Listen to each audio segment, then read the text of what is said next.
Mahabharata, Book 12, Section 161.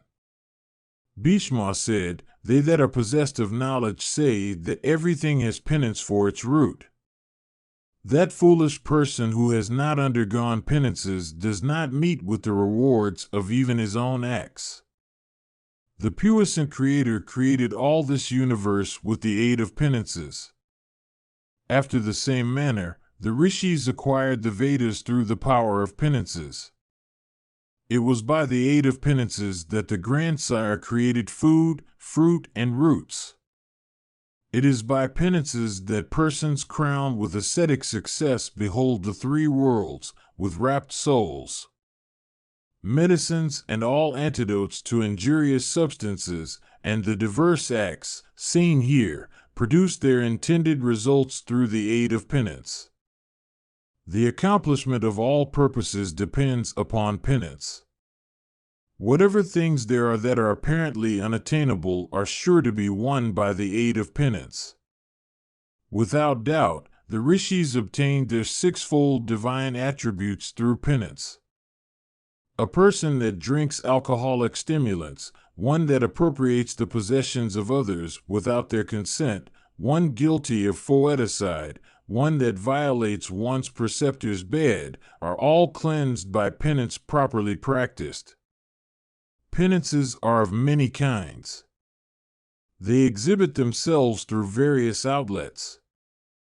Of all kinds of penances, however, that one may practice after abstaining from pleasure and enjoyment, abstention from food is the highest and best. The penance involved in abstention from food is superior, O king, to even compassion, truthfulness of speech, gifts, and restraining the senses. There is no act more difficult to accomplish than gift. There is no mode of life that is superior to serving one's mother. There is no creature superior to those that are conversant with the three Vedas. Similarly, renunciation constitutes the highest penance. People keep their senses under control for taking care of their virtue and heaven. In respect of such control over the senses as also in the acquisition of virtue, there is no penance higher than abstention from food. The rishis, the gods, human beings, beasts, birds, and whatever other creatures there are, mobile or immobile, are all devoted to penances, and whatever success they win is won through penance. Thus it was through penance that the gods acquired their superiority. These luminaries in the firmament that have got their shares of felicity are always the results of penance. Without doubt, through penance the very status of godhead may be acquired. Mahabharata, Book 12, Section 162. Yudhishthira said, "Brahmanas and rishis and pitris and the gods all applaud the duty of truth. I desire to hear of truth. Discourse to me upon it, O grandsire. What are the indications, O king, of truth? How may it be acquired? What is gained by practicing truth, and how? Tell me all this." Bhishma said, "A confusion of the duties of the four orders is never applauded. That which is called truth always exists in a pure and unmingled state in every one of those four orders. With those that are good, truth is always a duty. Indeed, truth is an eternal duty. One should reverentially bow unto truth. Truth is the highest refuge of all. Truth is duty, truth is penance, truth is yoga, and truth is the eternal Brahma. Truth has been said to be sacrifice of a high order. Everything rests upon truth. I shall now tell thee the forms of truths one after another, and its indications also in due order. It behoveth thee to hear also as to how truth may be acquired. Truth, O Bharata, as it exists in all the world, is of 13 kinds. The forms that truth assumes are impartiality, self-control, forgiveness, modesty, endurance, goodness, renunciation, contemplation, dignity, fortitude, compassion, and abstention from injury. These, O great monarch, are the 13 forms of truth. Truth is immutable, eternal, and unchangeable. It may be acquired through practices which do not militate against any of the other virtues. It may also be acquired through yoga. When desire and aversion, as also lust and wrath, are destroyed, that attribute in consequence of which one is able to look upon one's own self and one's foe, upon one's good and one's evil, with an unchanging eye, is called impartiality. Self-control consists in never wishing for another man's possessions, and gravity and patience and capacity to allay the fears of others in respect to one's own self, and immunity from disease. It may be acquired through knowledge. Devotion to the practice of liberality and the observance of all duties are regarded by the wise as constituting goodwill. One comes to acquire universal goodwill by constant devotion to truth.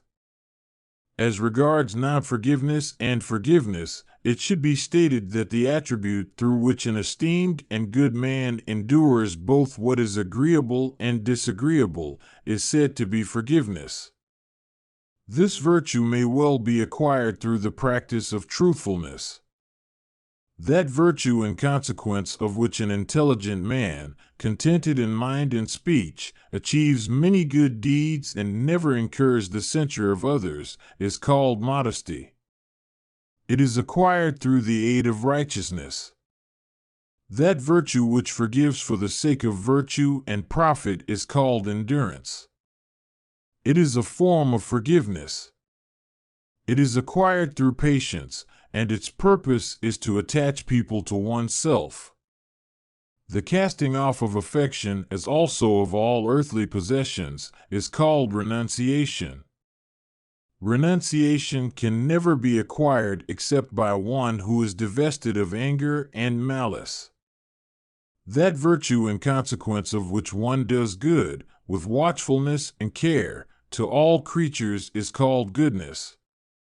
It hath no particular shape and consists in the divestment of all selfish attachments. That virtue owing to which one remains unchanged in happiness and misery is called fortitude. That wise man who desires his own good always practices this virtue. One should always practice forgiveness and devotedness to truth. That man of wisdom who succeeds in casting off joy and fear and wrath succeeds in acquiring fortitude. Abstention from injury as regards all creatures in thought, word, and deed, kindness, and gift are the eternal duties of those who are good. These 13 attributes, though apparently distinct from one another, have but one and the same form, viz., truth. All these, O Bharata, support truth and strengthen it. It is impossible, O monarch, to exhaust the merits of truth. It is for these reasons that the Brahmanas, the Pitris, and the gods applaud truth. There is no duty which is higher than truth, and no sin more heinous than untruth. Indeed, truth is the very foundation of righteousness. For this reason, one should never destroy truth. From truth proceed gifts, and sacrifice with presents, as well as the threefold Agnihotras, the Vedas, and everything else that leads to righteousness. Once on a time 1,000 horse sacrifices and truth were weighed against each other in the balance. Truth weighed heavier than 1,000 horse sacrifices. Mahabharata, Book 12, Section 163. Yudhishthira said, "Tell me, O thou of great wisdom, everything about that from which spring wrath and lust, O bull of Bharata's race, and sorrow and loss of judgment, and inclination to do evil to others, and jealousy and malice and pride, and envy, and slander, and incapacity to bear the good of others, and unkindness, and fear. Tell me everything truly and in detail about all these. Bhishma said, these 13 vices are regarded as very powerful foes of all creatures. These, O monarch, approach and tempt men from every side. They goad and afflict a heedless man or one that is insensate. Indeed, as soon as they see a person, they assail him powerfully like wolves jumping upon their prey. From these proceed all kinds of grief. From these proceed all kinds of sin. Every mortal, O foremost of men, should always know this. I shall now speak to thee of their origin, of the objects upon which they rest, and of the means of their destruction, O Lord of the earth. Listen, first, O King, with undivided attention, to the origin of wrath truly and in detail. Anger springs from covetousness. It is strengthened by the faults of others. Through forgiveness it remains dormant, and through forgiveness it disappears. As regards lust, it springs from resolution. Indulgence strengthens it. When the man of wisdom resolutely turns away from it, it disappears and dies. Envy of others proceeds from between wrath and covetousness. It disappears in consequence of compassion and knowledge of self. In consequence of compassion for all creatures, and of that disregard for all worldly objects that knowledge brings in its train, it disappears. It also arises from seeing the faults of other people. But in men of intelligence it quickly disappears in consequence of true knowledge. Loss of judgment has its origin in ignorance and proceeds from sinfulness of habit. When the man whom this fault assails begins to take delight in the company and counsels of wise men, the vice at once and immediately hides its head. Men, O thou of Kuru's race, see conflicting scriptures. From that circumstance springs the desire for diverse kinds of action. When true knowledge has been gained, that desire is allayed. The grief of an embodied creature proceeds from affection which is awakened by separation. When, however, one learns that the dead do not return, whatever the grief one may feel for them, it subsides. Incapacity to bear other people's good proceeds from wrath and covetousness. Through compassion for every creature and in consequence of a disregard for all earthly objects, it is extinguished. Malice proceeds from the abandonment of truth and indulgence in wickedness. This vice, O child, disappears in consequence of one's waiting upon the wise and good. Pride, in men, springs from birth, learning, and prosperity. When those three, however, are truly known, that vice instantly disappears. Jealousy springs from lust and delight in low and vulgar people. In consequence of wisdom it is destroyed. From errors of conduct, inconsistent with the ordinary course of men, and through disagreeable speeches expressive of aversion, slander takes its rise. It disappears, O King, upon a survey of the whole world. When the person that injures is powerful and the injured one is unable to avenge the injury, hate shows itself. It subsides, however, through kindliness. Compassion proceeds from a sight of the helpless and miserable persons with whom the world abounds. That sentiment disappears when one understands the strength of virtue. Covetousness in all creatures spring from ignorance. Beholding the instability of all objects of enjoyment, it suffers destruction. It has been said that tranquility of soul can alone subdue all these 13 faults. All these 13 faults stained the sons of Dhritarashtra. Thyself, always desirous of truth, hast conquered all of those vices in consequence of thy regard for seniors. Mahabharata, Book 12, Section 164. Yudhishthira said, I know what benevolence is, in consequence of my observation of persons that are good. I do not, however, know them that are malevolent, nor the nature of their acts, O Bharata. Indeed, people avoid malevolent persons of cruel deeds even as they avoid thorns and pitfalls and fire. It is evident, O Bharata, that he who is malevolent is sure to burn, with misery, both here and hereafter. Therefore, O thou of Kuru's race, tell me what, in truth, the acts of such a person are. Bhishma said, malevolent persons always do wicked acts and feel an irresistible inclination for doing them. They slander others and incur obloquy themselves. They always regard themselves as cheated of what is their due. A malevolent person brags of his own acts of charity. He sees others with malicious eyes. He is very mean. He is deceitful and full of cunning. He never gives others their dues. He is arrogant. He keeps evil company and is always boastful. He fears and suspects all with whom he comes into contact. He is of foolish understanding. He practices miserliness. He praises his associates. He cherishes an inordinate aversion and hatred for all recluses who have retired into the woods. He takes delight in injuring others. He is utterly regardless of distinguishing the merits and faults of others. He is full of lies. He is discontented. He is exceedingly covetous and always acts cruelly. Such a person regards a virtuous and accomplished man as a pest, and thinking everybody else to be like himself, never trusts anyone.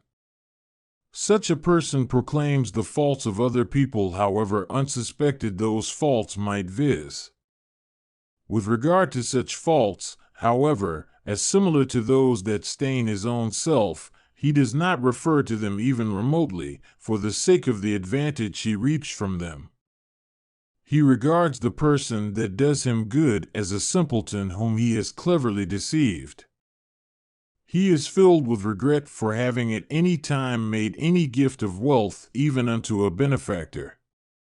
Know him for a malevolent and wicked person who quietly and alone takes comestibles and drinks and other kinds of food that are regarded choice, even when persons are standing by with wishful eyes.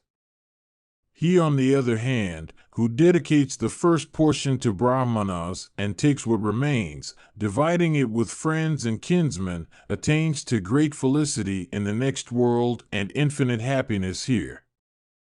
I have now, O chief of the Bharatas, said unto thee what the indications are of the wicked and malevolent man. Such a person should always be avoided by a man of wisdom. Mahabharata, Book 12, Section 165. Bhishma said, for enabling such pious and impoverished Brahmanas as have been robbed of their wealth by thieves, as are engaged in the performance of sacrifices, as are well conversant with all the Vedas, and as are desirous of acquiring the merit of righteousness, to discharge their obligations to preceptors and the Pitris, and pass their days in reciting and studying the scriptures, wealth and knowledge, O Bharata, should be given. Unto those Brahmanas that are not poor, only the dakshina, O best of the Bharatas, should be given. As regards those that have fallen away, in consequence of their sinful deeds, from the status of Brahman, uncooked food should be given to them outside the limits of the sacrificial altar. The Brahmanas are the Vedas themselves and all the sacrifices with large presents. Desirous of excelling one another, they always perform sacrifices, impelled by their virtuous inclinations. The king should, therefore, make presents of diverse kinds of valuable wealth unto them. That Brahmana who hath a sufficiency of stores for feeding his family for 3 or more years deserves to drink the soma.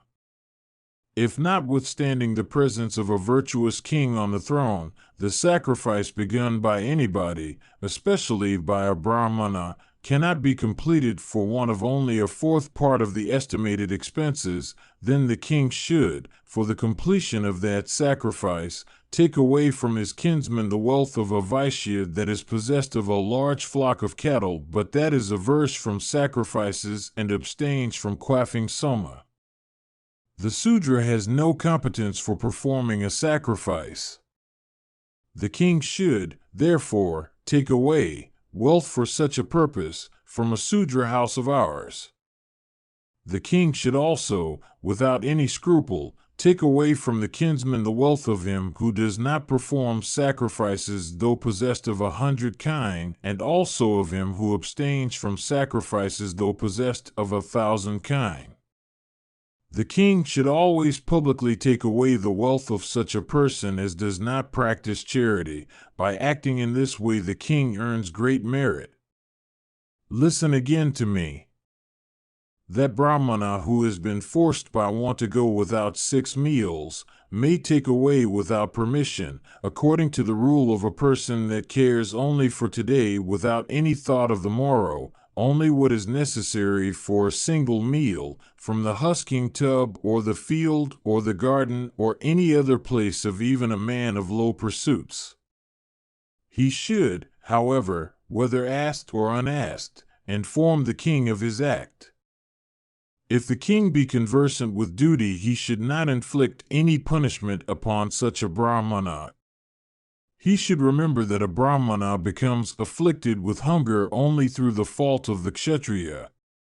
Having ascertained a Brahmana's learning and behavior, the king should make a provision for him and protect him as a father protects the son of his own loins. On the expiry of every year, one should perform the Vaisvanara sacrifice if he is unable to perform any animal or soma sacrifice. They who are conversant with religion say that the practice of an act laid down in the alternative is not destructive of virtue. The Viswadevas, the Sathyas, the Brahmanas, and great rishis, fearing death and seasons of distress, do not scruple to have recourse to such provisions in the scriptures as have been laid down in the alternative.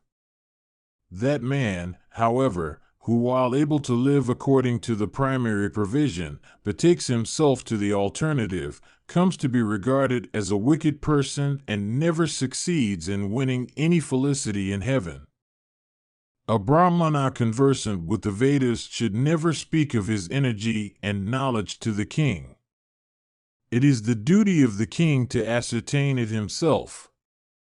Comparing again the energy of a Brahmana with that of the king, the former will always be found to be superior to the latter. For this reason, the energy of the Brahmanas can scarcely be borne or resisted by a king. The Brahmana is said to be creator, ruler, ordainer, and God.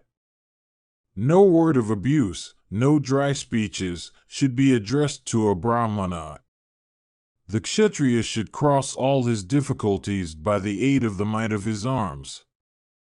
The Vaishya and the Sudra should conquer their difficulties by wealth. The Brahmana should do so by mantras and homa. None of these, viz., a maiden, a youthful woman, a person unacquainted with mantras, an ignorant guy, or one that is impure, is competent to pour libations on the sacrificial fire. If any of these do so, he or she is sure to fall into hell with him for whom they act. For this reason, none but a Brahmana, conversant with the Vedas and skilled in all sacrifices, should become the pourer of sacrificial libations. They who are conversant with the scriptures say that the man who, having kindled the sacrificial fire, does not give away the dedicated food as dakshina, is not the kindler of a sacrificial fire. A person should, with his senses under control, and with proper devotion, do all the acts of merit indicated in the scriptures.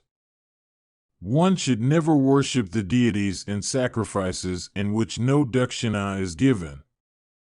A sacrifice not completed with dakshina, instead of producing merit, brings about the destruction of one's children, animals, and heaven. Such a sacrifice destroys also the senses, the fame, the achievements, and the very span of life that one has. Those brahmanas that lie with women in their season, or who never perform sacrifices, or whose families have no members conversant with the Vedas, are regarded as Sudras in act. That brahmana who, having married a Sudra girl, resides for 12 continuous years in a village, has only a well for its water supply, becomes a Sudra in act. That brahmana who summons to his bed an unmarried maiden, or suffers a Sudra, thinking him worthy of respect, to sit upon the same carpet with him, should sit on a bed of dry grass behind some Kshatriya or Vaishya and give him respect in that fashion. It is in this manner that he can be cleansed. Listen, O king, to my words on this subject.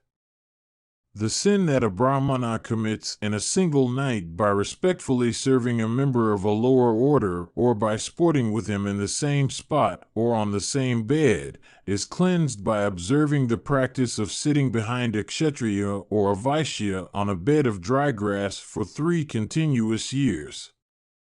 A falsehood spoken in jest is not sinful, nor one that is spoken to a woman.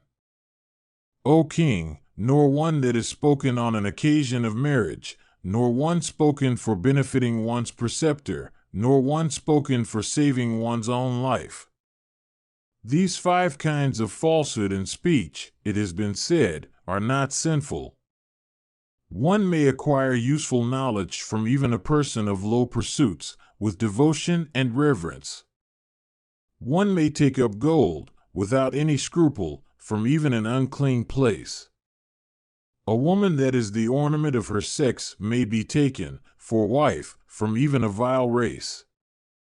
Amrita, if extracted from poison, may be quaffed. Women, jewels, and other valuables, and water, can never, according to the scriptures, be impure or unclean. For the benefit of brahmanas and kine, and on occasions of transfusion of castes, even a Vaishya may take up weapons for his own safety. Drinking alcoholic liquors, killing a brahmana, and the violation of the preceptor's bed are sins that, if committed consciously, have no expiation. The only expiation laid down for them is death. The same may be said of stealing gold and the theft of a brahmana's property.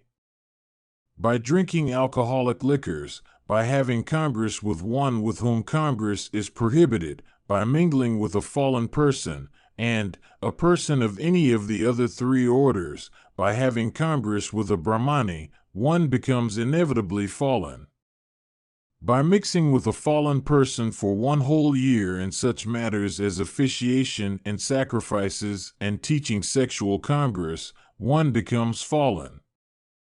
One, however, does not become so by mixing with a fallen person in such matters as riding on the same vehicle, sitting on the same seat, and eating in the same line.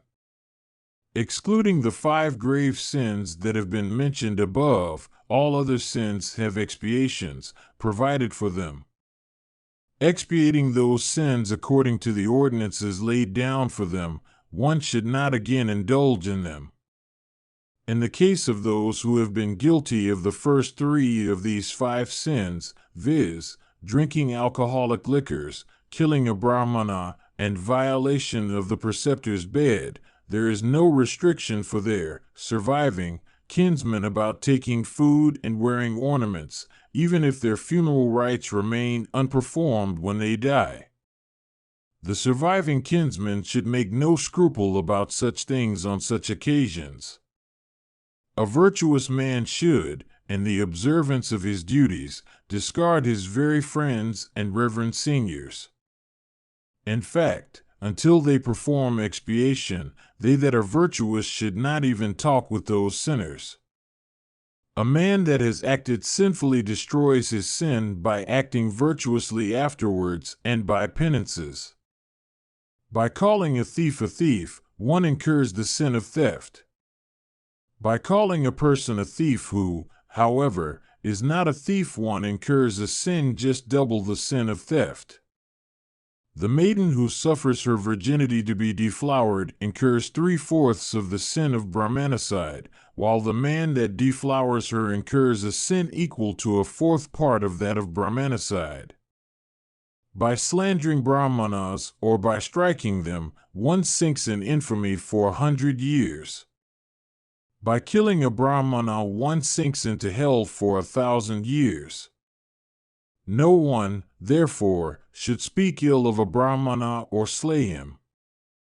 If a person strikes a Brahmana with a weapon, he will have to live in hell for as many years as the grains of dust that are soaked by the blood flowing from the wounded. One guilty of foeticide becomes cleansed if he dies of wounds received in battle fought for the sake of kine and Brahmanas. He may also be cleansed by casting his person on a blazing fire. A drinker of alcoholic liquors becomes cleansed by drinking hot alcohol. His body being burnt with that hot drink, he is cleansed through death in the other world. A Brahmana stained by such a sin obtains regions of felicity by such a course and not by any other. For violating the bed of a preceptor, the wicked-souled and sinful wretch becomes cleansed by the death that results from embracing a heated female figure of iron. Or, cutting off his organ and testicles and bearing them in his hands, he should go on in a straight course towards the southwest and then cast off his life. Or, by meeting with death for the sake of benefiting a Brahmana, he may wash off his sin. Or, after performing a horse sacrifice or a cow sacrifice or an agnishtoma, he may regain esteem both here and hereafter. The slayer of a Brahmana should practice the vow of Brahmacharya for 12 years and, devoting himself to penances, wander, holding in his hands the skull of the slain all the time and proclaiming his sin unto all. He should even adopt such a course, devoted to penance and leading the life of an ascetic. Even such is the expiation provided for one who slays a woman quick with child, knowing her condition. The man who knowingly slays such a woman incurs double the sin that follows from Brahmanicide. A drinker of alcoholic liquor should live on frugal fare, practicing Brahmacharya vows, and sleep on the bare ground, and perform, for more than 3 years, the sacrifice next to the agnishtoma. He should then make a present of 1,000 kine with 1 bull unto a good Brahmana. Doing all this, he would regain his purity. Having slain a Vaishya, one should perform such a sacrifice for 2 years and make a present of 100 kine with 1 bull. Having slain a Sudra, one should perform such a sacrifice for 1 year and make a present of 100 kine with 1 bull. Having slain a dog or bear or camel, one should perform the same penance that is laid down for the slaughter of a Sudra. For slaying a cat, a chasa, a frog, a crow, a reptile, or a rat, it has been said, one incurs the sin of animal slaughter, O king. I shall now tell thee of other kinds of expiations in their order. For all minor sins one should repent or practice some vow for 1 year. For converse with the wife of a Brahmana conversant with the Vedas, one should for 3 years practice the vow of Brahmacharya, taking a little food at the fourth part of the day. For converse with any other woman who is not one's wife, one should practice similar penance for 2 years. For taking delight in a woman's company by sitting with her on the same spot or on the same seat, one should live only on water for 3 days. By doing this he may cleanse himself of his sin. The same is laid down for one who befouls a blazing fire by throwing impure things on it. He who without adequate cause casts off his sire or mother or preceptor surely becomes fallen, O thou of Kuru's race, as the conclusion is of the scriptures. Only food and clothes should be given, as the injunction is, unto a wife guilty of adultery or one confined in a prison. Indeed, the vows that are laid down for a male person guilty of adultery should be caused to be observed by also a woman who is guilty of the same. That woman who, abandoning a husband of a superior caste, has congress with a vile person of a lower order, should be caused by the king to be devoured by dogs in a public place in the midst of a large concourse of spectators. A wise king should cause the male person committing adultery under such circumstances to be placed upon a heated bed of iron and then, placing faggots underneath, burn the sinner thereon. The same punishment, O king, is provided for the woman that is guilty of adultery. The wicked sinner who does not perform expiation within a year of the commission of the sin incurs demerit that is double of what attaches to the original sin. One who associates with such a person for 2 years must wander over the earth, devoting himself to penances and living upon eleemosynary charity. One associating with a sinner for 4 years should adopt such a mode of life for 5 years. If a younger brother weds before his elder brother, then the younger brother, the elder brother, and the woman that is married, all three, in consequence of such wedding, become fallen. All of them should observe the vows prescribed for a person who has neglected his sacrificial fire, or practiced the vow of Chandriana for a month, or some other painful vow, for cleansing themselves of their sin. The younger brother, wedding, should give his wife unto his unmarried elder brother. Afterwards, having obtained the permission of the elder brother, the younger brother may take back his wife. By such means may all three be cleansed of their sin.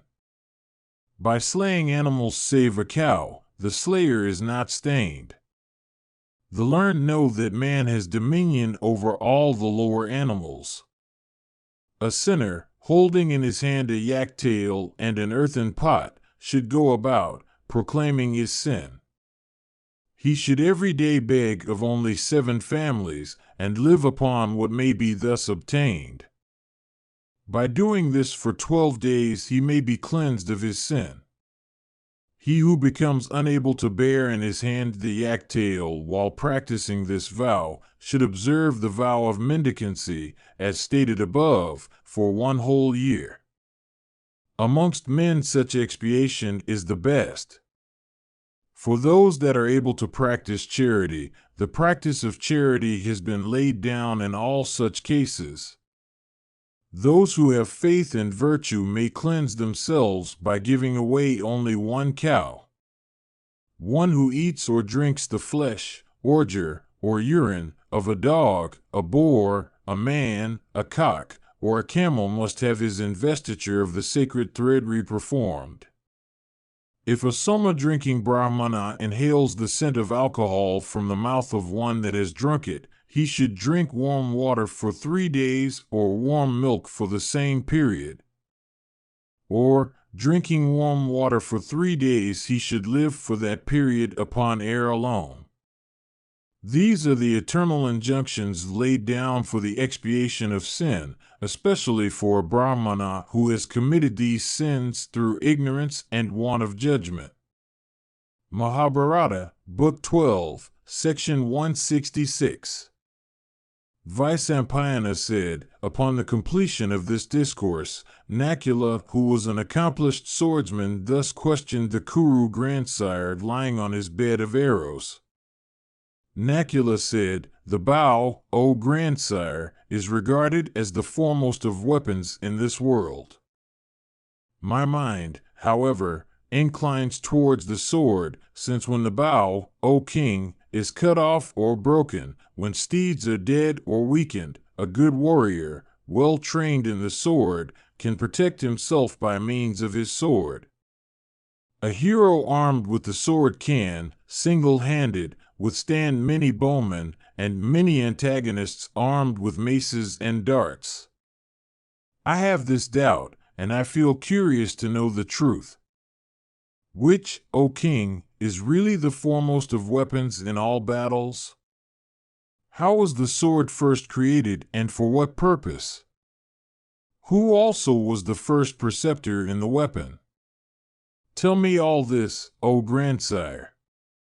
Vyasa continued, hearing these words of the intelligent son of Madri, the virtuous Bhishma, the complete master of the science of the bow, stretched upon his bed of arrows, made this answer fraught with many refined words of delightful import, melodious with vowels properly placed, and displaying considerable skill, unto the high-souled Nakula, that disciple of Drona, endued with skillful training.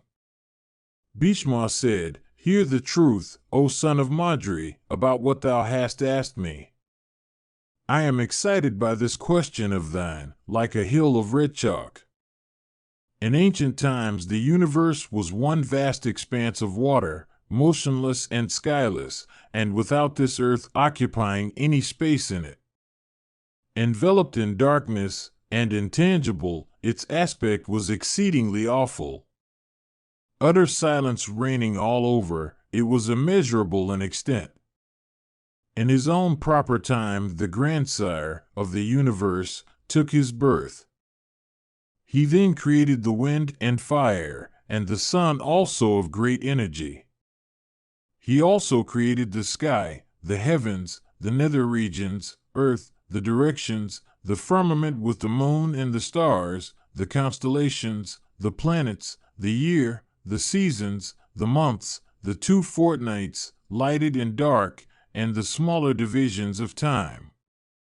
The divine grandsire then, assuming a visible form, begot, by power of his will, some sons possessed of great energy.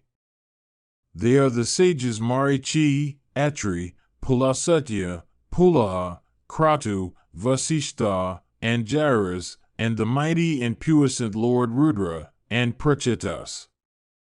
The last begot Deksha, who in his turn begot 60 daughters. All those daughters were taken by regenerate sages for the object of begetting children upon them. From them sprang all the creatures of the universe, including the gods, Pitris, Gandharvas, Apsaras, diverse kinds of Rakshasas, birds and animals and fishes, monkeys, great snakes, and diverse species of fowl that range the air or sport on the water, and vegetables, and all beings that are oviparous or viviparous or born of filth. In this way the whole universe, consisting of mobile and immobile creatures, sprang into existence. The universal grandsire, having thus evoked into existence all mobile and immobile creatures, then promulgated the eternal religion laid down in the Vedas. That religion was accepted by the gods, with their preceptors, priests, the Adityas, the Vasus, the Rudras, the Sathyas, the Maruts, the Ashwins, Brigu, Atri, and Jairas, the Siddhas, Kasyapa rich in penances, Vasishta, Gautama, Agastya, Narada, Parvata, the Valakilya rishis, those other rishis known under the names of Prabhasas, the Sakatas, the Gritapas, the Somavayavyas, the Vaiswanaras, Marichipas, the Akrishtas, the Hansas, those born of fire, the Vanaprasthas, and the Prasnas. All of them lived in obedience to Brahman. The foremost of the Pandavas, however, setting at night the commands of the grandsire, and yielding to wrath and covetousness, began to cause the destruction of righteousness. They were Hiranyakasipu, and Hiranyaksha, and Virakana, and Samvara, and Viprachiti, and Prahlada, and Namuchi, and Vali. These and many other Daityas and Dandavas, transcending all restraints of duty and religion, sported and took delight in all kinds of wicked acts. Regarding themselves equal in point of birth with the gods, they began to challenge them and the sages of pure behavior. They never did any good to the other creatures of the universe or showed compassion for any of them. Disregarding the three well-known means, they began to persecute and afflict all creatures by wielding only the rod of chastisement. Indeed, those foremost of Asuras, filled with pride, forsook every friendly intercourse with other creatures. Then the divine Brahman, accompanied by the regenerate sages, proceeded to a delightful summit of Himavat, extending for 100 yojanas in area, adorned with diverse kinds of jewels and gems, and upon whose surface the stars seemed to rest like so many lotuses on a lake. On that prince of mountains, O sire, overgrown with forests of flowering trees, that foremost of the gods, viz., Brahman, stayed for some time for accomplishing the business of the world. After the lapse of 1,000 years, the puissant Lord made arrangements for a grand sacrifice according to the ordinances laid down in the scriptures. The sacrificial altar became adorned with rishis skilled in sacrifice and competent to perform all acts appertaining thereto, with faggots of sacrificial fuel, and with blazing fires. And it looked exceedingly beautiful in consequence of the sacrificial plates and vessels all made of gold. All the foremost ones among the gods took their seats on it. The platform was further adorned with Sadasyas, all of whom were high regenerate rishis. I have heard from the rishis that soon something very awful occurred in that sacrifice. It is heard that a creature sprang from the sacrificial fire, scattering the flames around him, and whose splendor equaled that of the moon himself when he rises in the firmament spangled with stars. His complexion was dark like that of the petals of the blue lotus. His teeth were keen. His stomach was lean. His stature was tall. He seemed to be irresistible and possessed of exceeding energy. Upon the appearance of that being, the earth trembled. The ocean became agitated with high billows and awful eddies. Meteors foreboding great disasters shot through the sky. The branches of trees began to fall down. All the points of the compass became unquiet. Inauspicious winds began to blow. All creatures began to quake with fear every moment. Beholding that awful agitation of the universe and that being sprung from the sacrificial fire, the grandsire said these words unto the great rishis, the gods, and the Gandharvas. This being was thought of by me. Possessed of great energy, his name is Aci, sword or scimitar. For the protection of the world and the destruction of the enemies of the gods, I have created him. That being then, abandoning the form he had first assumed, took the shape of a sword of great splendor, highly polished, sharp-edged, risen like the all-destructive being at the end of the Yuga. Then Brahman made over that sharp weapon to the blue-throated Rudra, who has for the device on his banner the foremost of bulls, for enabling him to put down irreligion and sin. At this, the divine Rudra of immeasurable soul, praised by the great rishis, took up that sword and assumed a different shape. Putting forth 4 arms, he became so tall that though standing on the earth he touched the very sun with his head. With eyes turned upwards and with every limb extended wide, he began to vomit flames of fire from his mouth. Assuming diverse complexions such as blue and white and red, wearing a black deerskin studded with stars of gold, he bore on his forehead a third eye that resembled the sun in splendor. His two other eyes, one of which was black and the other tawny, shone very brightly. The divine Mahadeva, the bearer of the Sula, the tearer of Bhaga's eyes, taking up the sword whose splendor resembled that of the all-destructive Yuga fire, and wielding a large shield with 3 high bosses which looked like a mass of dark clouds adorned with flashes of lightning, began to perform diverse kinds of evolutions. Possessed of great prowess, he began to whirl the sword in the sky, desirous of an encounter. Loud were the roars he uttered, and awful the sound of his laughter. Indeed, O Bharata, the form then assumed by Rudra was exceedingly terrible. Hearing that Rudra had assumed that form for achieving fierce deeds, the Danavas, filled with joy, began to come towards him with great speed, showering huge rocks upon him as they come, and blazing brands of wood, and diverse kinds of terrible weapons made of iron and each endued with the sharpness of a razor. The Danava host, however, beholding that foremost of all beings, the indestructible Rudra, swelling with might, became stupefied and began to tremble. Although Rudra was alone and single-handed, yet so quickly did he move on the field of battle with the sword in his arm that the Asuras thought there were 1,000 similar Rudras battling with them. Tearing and piercing and afflicting and cutting and lopping off and grinding down, the great god moved with celerity among the thick masses of his foes like forest conflagration amid heaps of dry grass spread around. The mighty Asuras, broken by the god with the whirls of his sword, with arms and thighs and chests cut off and pierced, and with heads severed from their trunks, began to fall down on the earth. Others among the Danavas, afflicted with strokes of the sword, broke and fled in all directions, cheering one another as they fled. Some penetrated into the bowels of the earth, others got under the cover of mountains, some went upwards, others entered the depths of the sea. During the progress of that dreadful and fierce battle, the earth became miry with flesh and blood, and horrible sights presented themselves on every side. Strewn with the fallen bodies of Danavas covered with blood, the earth looked as if overspread with mountain summits overgrown with kinsukas.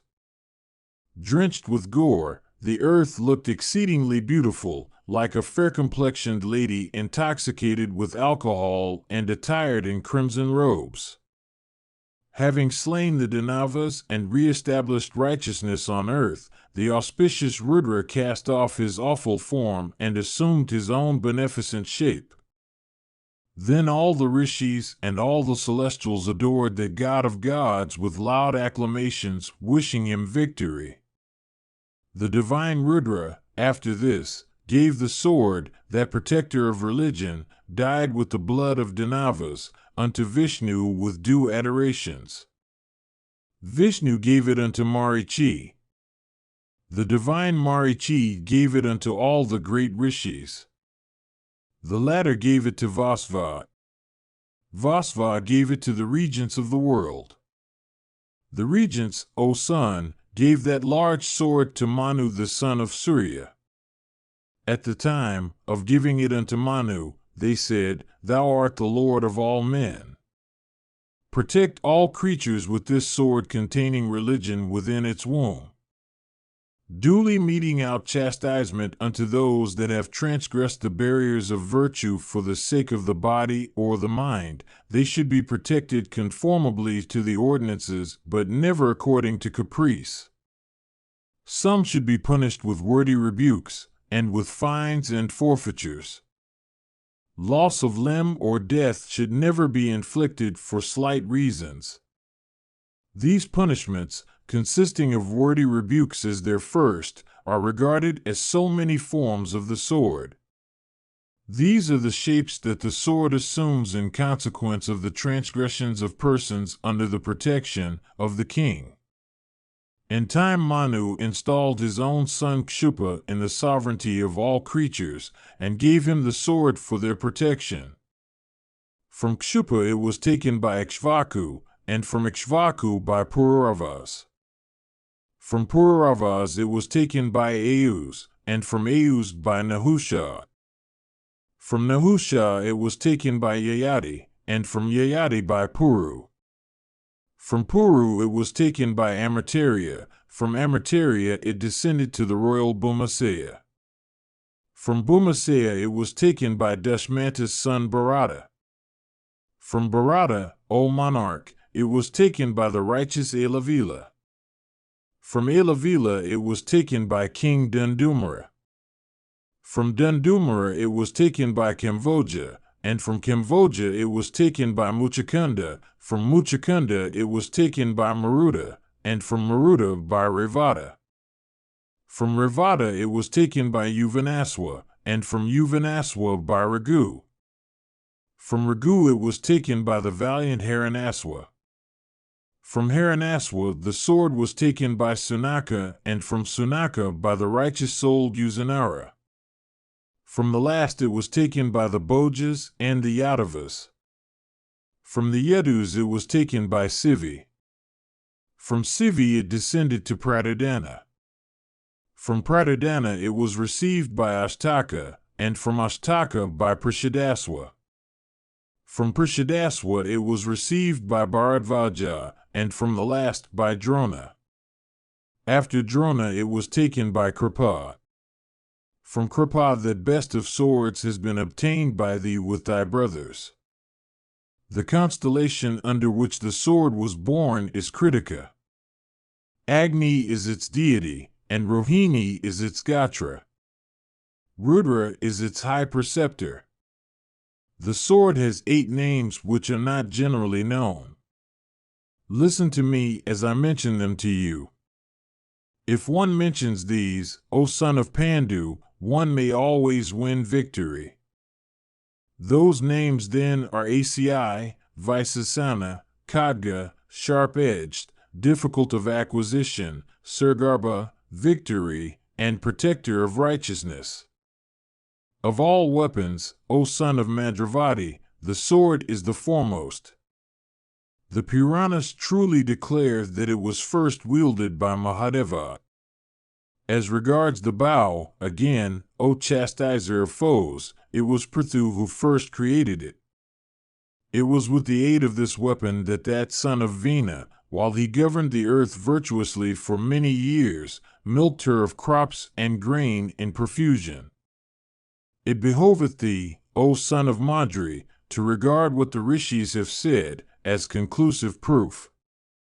All persons skilled in battle should worship the sword. I have now told thee truly the first portion of thy query, in detail, about the origin and creation of the sword, O bull of Bharata's race. By listening to this excellent story of the origin of the sword, a man succeeds in winning fame in this world and eternal felicity in the next. Mahabharata, Book 12, Section 167. Vaisampayana said, when Bhishma, after having said this, became silent, Yudhishthira and the others returned home. The king, addressing his brothers with Vidura forming the 5th, said, the course of the world rests upon virtue, wealth, and desire. Amongst these 3, which is the foremost, which the second, and which the last, in point of importance? For subduing the triple aggregate, viz., lust, wrath, and covetousness, upon which of the first 3, viz., virtue, wealth, and desire, should the mind be fixed? It behoveth you all to cheerfully answer this question in words that are true. Thus addressed by the Kuru chief, Vidura, who was conversant with the science of profit, with the course of the world, and with truth that concerns the real nature of things, and possessed of great brilliancy of intellect, spoke first these words, recollecting the contents of the scriptures. Vidura said, "Study of the various scriptures, asceticism, gift, faith, performance of sacrifices, forgiveness, sincerity of disposition, compassion, truth, self-restraint, these constitute possessions of virtue. Do thou adopt virtue. Let not thy heart ever turn away from it. Both virtue and profit have their roots in these." I think that all these are capable of being included in one term. It is by virtue that the rishis have crossed the world with all its difficulties. It is upon virtue that all the worlds depend for their existence. It is by virtue that the gods attain to their position of superiority. It is upon virtue that profit or wealth rests. Virtue, O king, is foremost in point of merit. Profit is said to be middling. Desire, it is said by the wise, is the lowest of the three. For this reason, one should live with restrained soul, giving his attention to virtue most. One should also behave towards all creatures as he should towards himself. Vaisampayana continued, after Vidura had finished what he had to say, Pritha's son Arjuna, well skilled in the science of profit, and conversant also with the truths of both virtue and profit, urged on by the drift of Yudhishthira's question, said these words. Arjuna said, "This world, O king, is the field of action. Action, therefore, is applauded here. Agriculture, trade, keep of cattle, and diverse kinds of arts constitute what is called profit. Profit, again, is the end of all such acts. Without profit or wealth, both virtue and the objects of desire cannot be won." This is the declaration of the Shruti. Even persons of uncleansed souls, if possessed of diverse kinds of wealth, are able to perform the highest acts of virtue and gratify desires that are apparently difficult of being gratified. Virtue and desire are the limbs of wealth, as the Shruti declares. With the acquisition of wealth, both virtue and the objects of desire may be won. Like all creatures worshipping Brahman, even persons of superior birth worship a man possessed of wealth. Even they that are attired in deerskins and bear matted locks on their heads, that are self-restrained, that smear their bodies with mire, that have their senses under complete control, even they that have bald heads and that are devoted Brahmacarans, and that live separated from one another, cherish a desire for wealth. Others attired in yellow robes, bearing long beards, graced with modesty, possessed of learning, contented, and freed from all attachments, become desirous of wealth. Others, following the practices of their ancestors, and observant of their respective duties, and others desirous of heaven, do the same. Believers and unbelievers, and those that are rigid practicers of the highest yoga, all certify to the excellence of wealth. He is said to be truly possessed of wealth who cherishes his dependents with objects of enjoyment, and afflicts his foes with punishments. Even this, O foremost of intelligent men, is truly my opinion. Listen, however, now to these two, viz., Nakula and Sadeva, who are about to speak. Vaisampayana continued, after Arjuna had ceased, the two sons of Madri, viz., Nakula and Sadeva, said these words of high import. Nakula and Sadeva said, "Sitting, lying, walking, and standing, one should strive after the acquisition of wealth even by the most vigorous of means.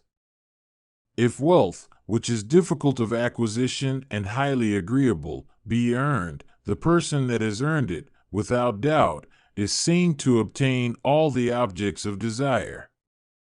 That wealth which is connected with virtue, as also that virtue which is connected with wealth is certainly like nectar. For this reason, our opinions are as follows. A person without wealth cannot gratify any desire. Similarly, there can be no wealth in one that is destitute of virtue. He, therefore, who is outside the pale of both virtue and wealth is an object of fear unto the world. For this reason, one should seek the acquisition of wealth with a devoted mind, without disregarding the requirements of virtue. They who believe in the wisdom of this saying succeed in acquiring whatever they desire. One should first practice virtue, next acquire wealth without sacrificing virtue, and then seek the gratification of desire, for this should be the last act of one who has been successful in acquiring wealth. Vyasa continued, the twin sons of the Ashwins, after having said these words, remained silent. Then Bhimasena began to say the following. Bhimasena said, one without desire never wishes for wealth. One without desire never wishes for virtue. One who is destitute of desire can never feel any wish. For this reason, desire is the foremost of all the three.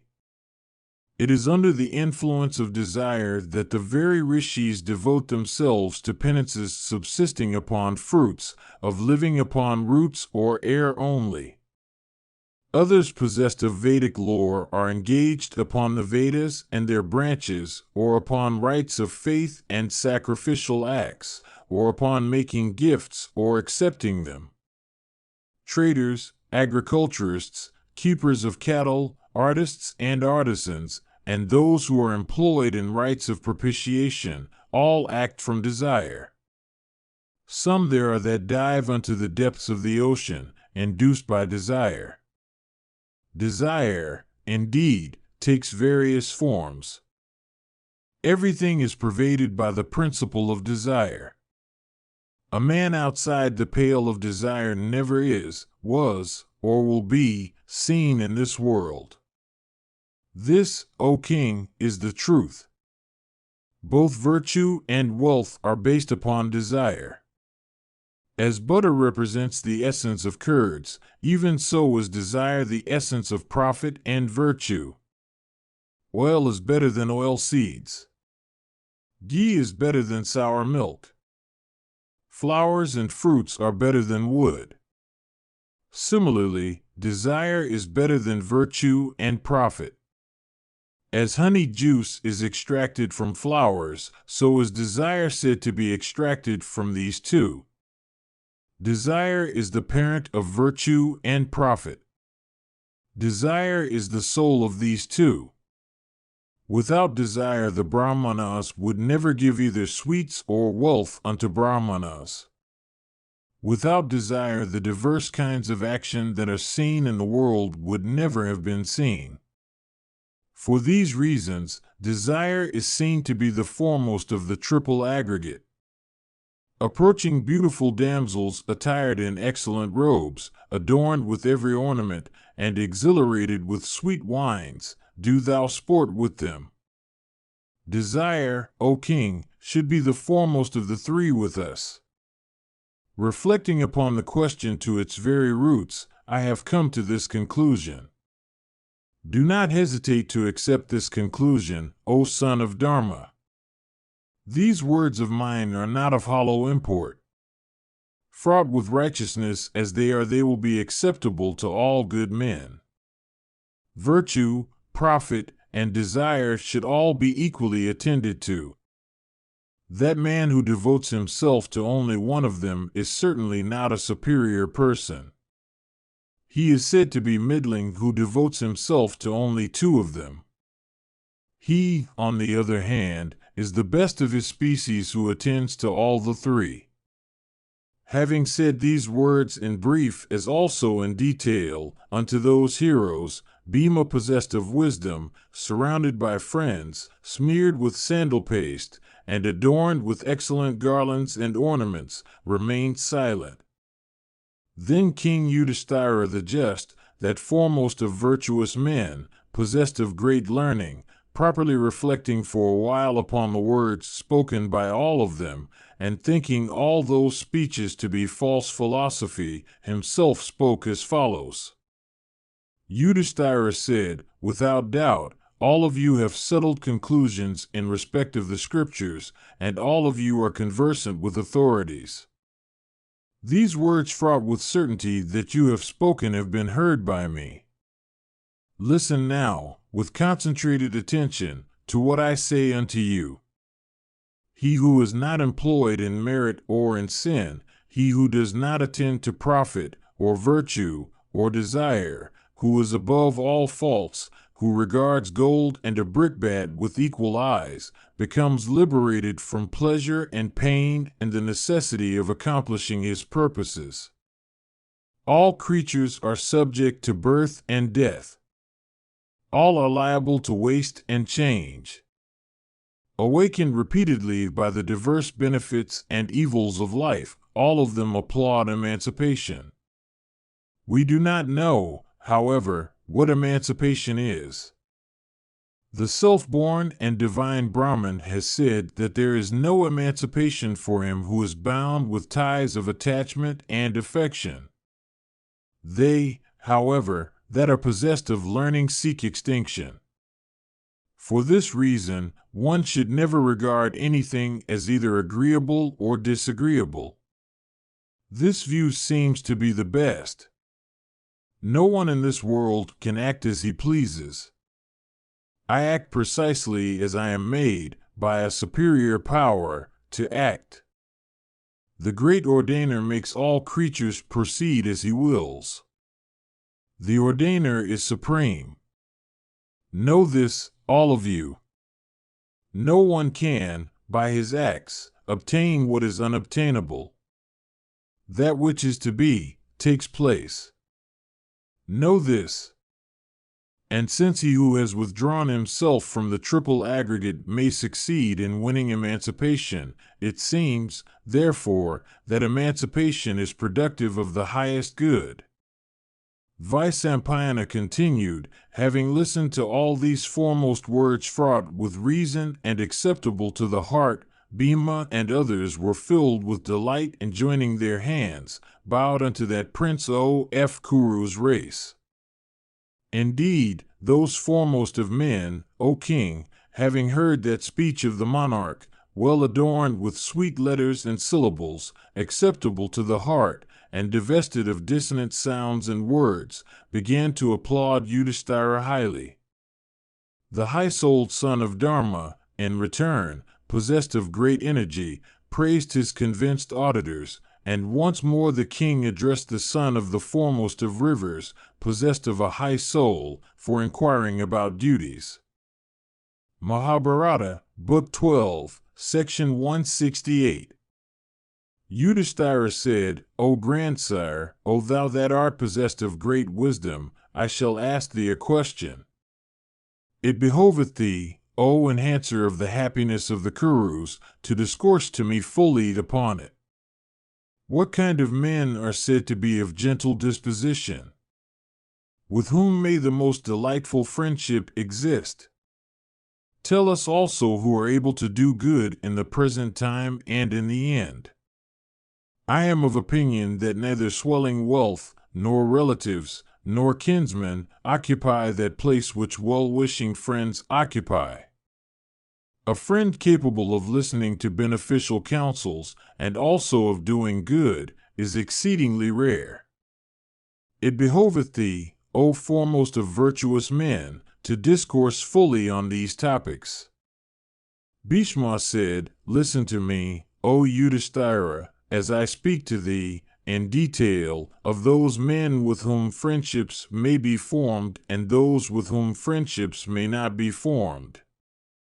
One that is covetous, one that is pitiless, one that has renounced the duties of his order, one that is dishonest, one that is a knave, one that is mean, one that is of sinful practices, one that is suspicious of all, one that is idle, one that is procrastinating, one that is of a crooked disposition, one that is an object of universal obloquy, one that dishonors the life of his preceptor, one that is addicted to the 7 well-known vices, one that casts off distressed friends, one possessed of a wicked soul, one that is shameless, one whose sight is ever directed toward sin, one that is an atheist, one that is a slanderer of the Vedas, one whose senses are not restrained, one that gives free indulgence to lust, one that is untruthful, one that is deserted by all, one that transgresses all restraints,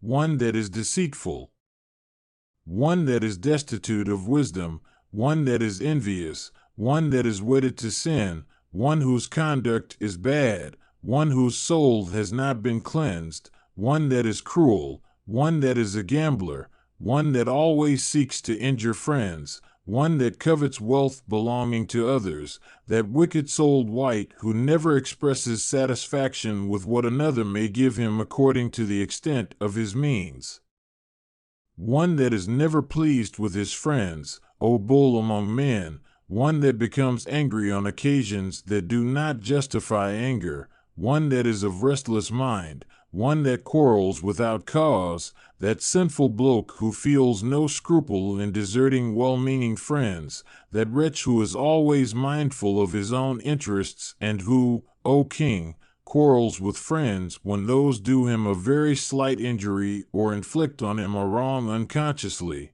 one who acts like a foe but speaks like a friend, one who is of perverse perceptions, one who is blind to his own good, one who never takes delight in what is good for himself or others, should be avoided. One who drinks alcoholic liquors, one who hates others, one who is wrathful, one who is destitute of compassion, one who is pained at the sights of others' happiness, one who injures friends, one who is always engaged in taking the lives of living creatures, one who is ungrateful, one who is vile, should be avoided. Alliances of friendship should never be formed with any of them. Similarly, no alliance of friendship should be formed with him who is ever intent upon marking the faults of others. Listen now to me as I indicate the persons with whom alliances of friendship may be formed. They that are well-born, they that are possessed of eloquence and politeness of speech, they that are endued with knowledge and science, they that are possessed of merit and other accomplishments, they that are free from covetousness, they that are never exhausted by labor, they that are good to their friends, they that are grateful, they that are possessed of varied information and knowledge, they that are destitute of avarice, they that are possessed of agreeable qualities, they that are firm in truth, they that have subdued their senses, they that are devoted to athletic and other exercises, they that are of good families, they that are perpetuators of their races, they that are destitute of faults, they that are possessed of fame, should be accepted by kings for forming alliances of friendship with them. They, again, O monarch, who become pleased and contented if one behaves with them according to the best of one's powers, they who never get angry on occasions that do not justify anger, they who never become displeased without sufficient cause, those persons who are well conversant with the science of profit and who, even when annoyed, succeed in keeping their minds tranquil, they who devote themselves to the service of friends at personal sacrifice, they who are never estranged from friends, but who continue unchanged, and their attachment, like a red blanket made of wool, which does not easily change its color. They who never disregard, from anger, those that are poor, they who never dishonor youthful women by yielding to lust and loss of judgment, they who never point out wrong paths to friends, they who are trustworthy, they who are devoted to the practice of righteousness, they who regard gold and brickbats with an equal eye, they that adhere with firmness to friends and well-wishers, they who muster their own people and seek the accomplishment of the business of friends regardless of their own dignity and casting off all the marks of their own respectability, should be regarded as persons with whom alliances of friendship should be made. Indeed, the dominions of that king spread on every direction, like the light of the Lord of the stars, who makes alliances of friendship with such superior men. Alliances should be formed with men that are well practiced in weapons, that have completely subdued their anger, that are always strong in battle and possessed of high birth, good behavior, and varied accomplishments. Amongst those vicious men, O sinless one, that I have mentioned, the vilest, O king, are those that are ungrateful and that injure friends. Those persons of wicked behavior should be avoided by all. This, indeed, is a settled conclusion. Yudhishthira said, I desire to hear in detail this description. Tell me who they are that are called injurers of friends and ungrateful persons.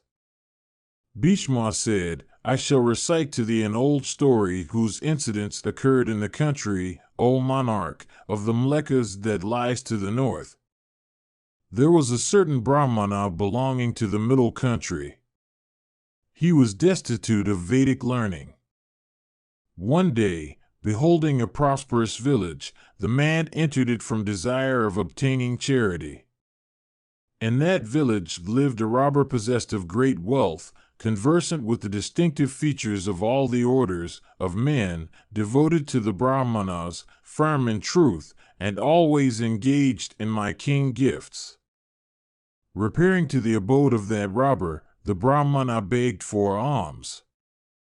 Indeed, he solicited a house to live in and such necessaries of life as would last for 1 year. Thus solicited by the Brahmana, the robber gave him a piece of new cloth with its ends complete, and a widowed woman possessed of youth. Obtaining all those things from the robber, the Brahmana became filled with delight. Indeed, Gautama began to live happily in that commodious house which the robber assigned to him. He began to hold the relatives and kinsmen of the female slave he had got from the robber chief.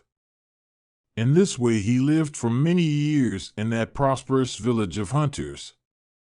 He began to practice with great devotion the art of archery. Every day, like the other robbers residing there, Gautama, O king, went into the woods and slaughtered wild cranes in abundance. Always engaged in slaughtering living creatures, he became well skilled in that act and soon bade farewell to compassion. In consequence of his intimacy with robbers, he became like one of them. As he lived happily in that robber village for many months, large was the number of wild cranes that he slew. One day another Brahmana came to that village. He was dressed in rags and deerskins, and bore matted locks on his head. Of highly pure behavior, he was devoted to the study of the Vedas. Of a humble disposition, frugal and fair, devoted to the Brahmanas, thoroughly conversant with the Vedas, and observant of Brahmacharya vows, that Brahmana had been a dear friend of Gautama and belonged to that part of the country from which Gautama had emigrated. In course of his wanderings, as already said, the Brahmana came to that robber village where Gautama had taken up his abode.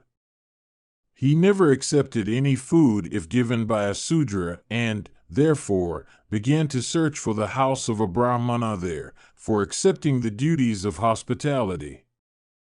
Accordingly, he wandered in every direction in that village teeming with robber families.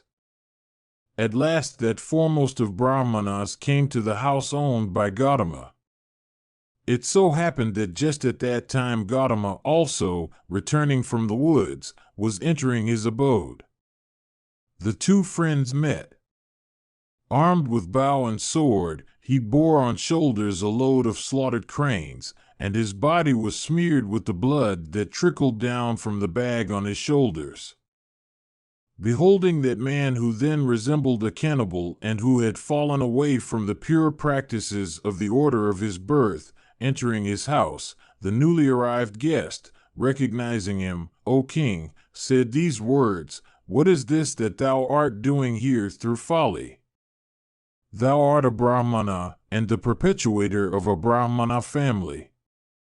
Born in a respectable family belonging to the middle country, how is it that thou becomest like a robber in thy practices? Recollect, O regenerate one, thy famous kinsmen of former times, all of whom were well versed in the Vedas. Born in their race, alas, thou hast become a stigma to it. Awake thyself by thy own exertions. Recollecting the energy, the behavior, the learning, the self-restraint, the compassion that are thine by the order of thy birth, leave this thy present abode, O regenerate one."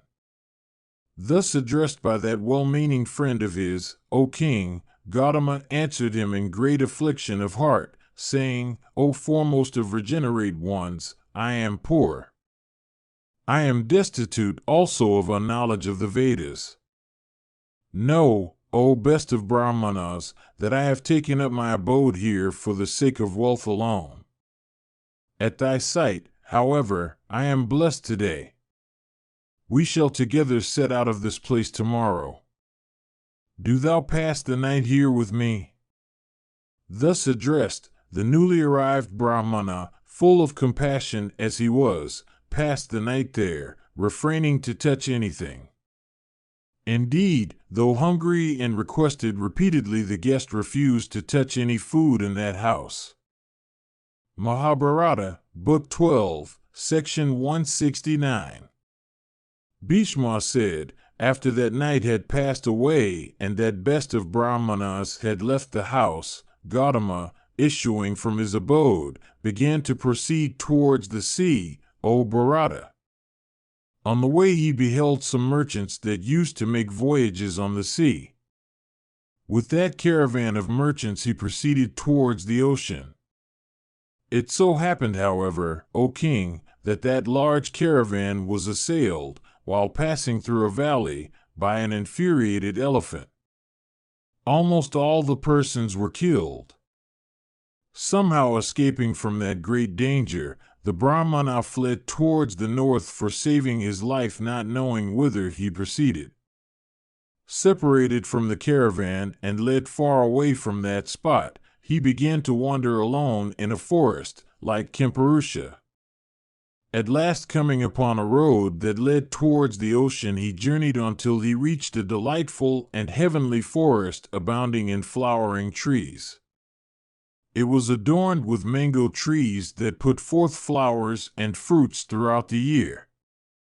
It resembled the very woods of Nandana in heaven, and was inhabited by yakshas and kinnaras. It was also adorned with salas and palmyras and tamalas, with clusters of black aloes and many large sandal trees.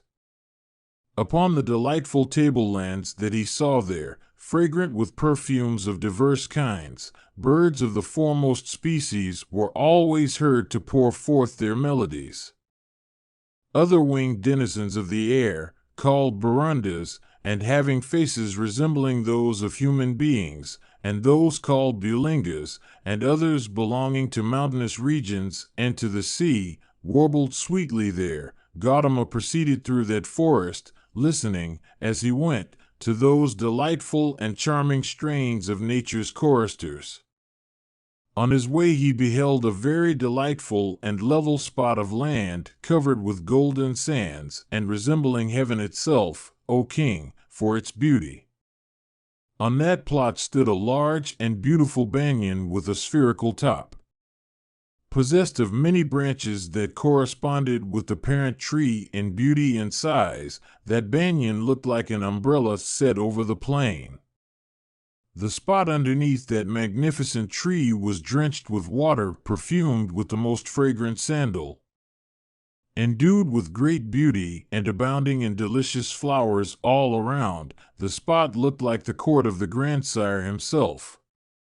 Beholding that charming and unrivaled spot, abounding with flowering trees, sacred, and looking like the abode of a very celestial, Gautama became very much delighted.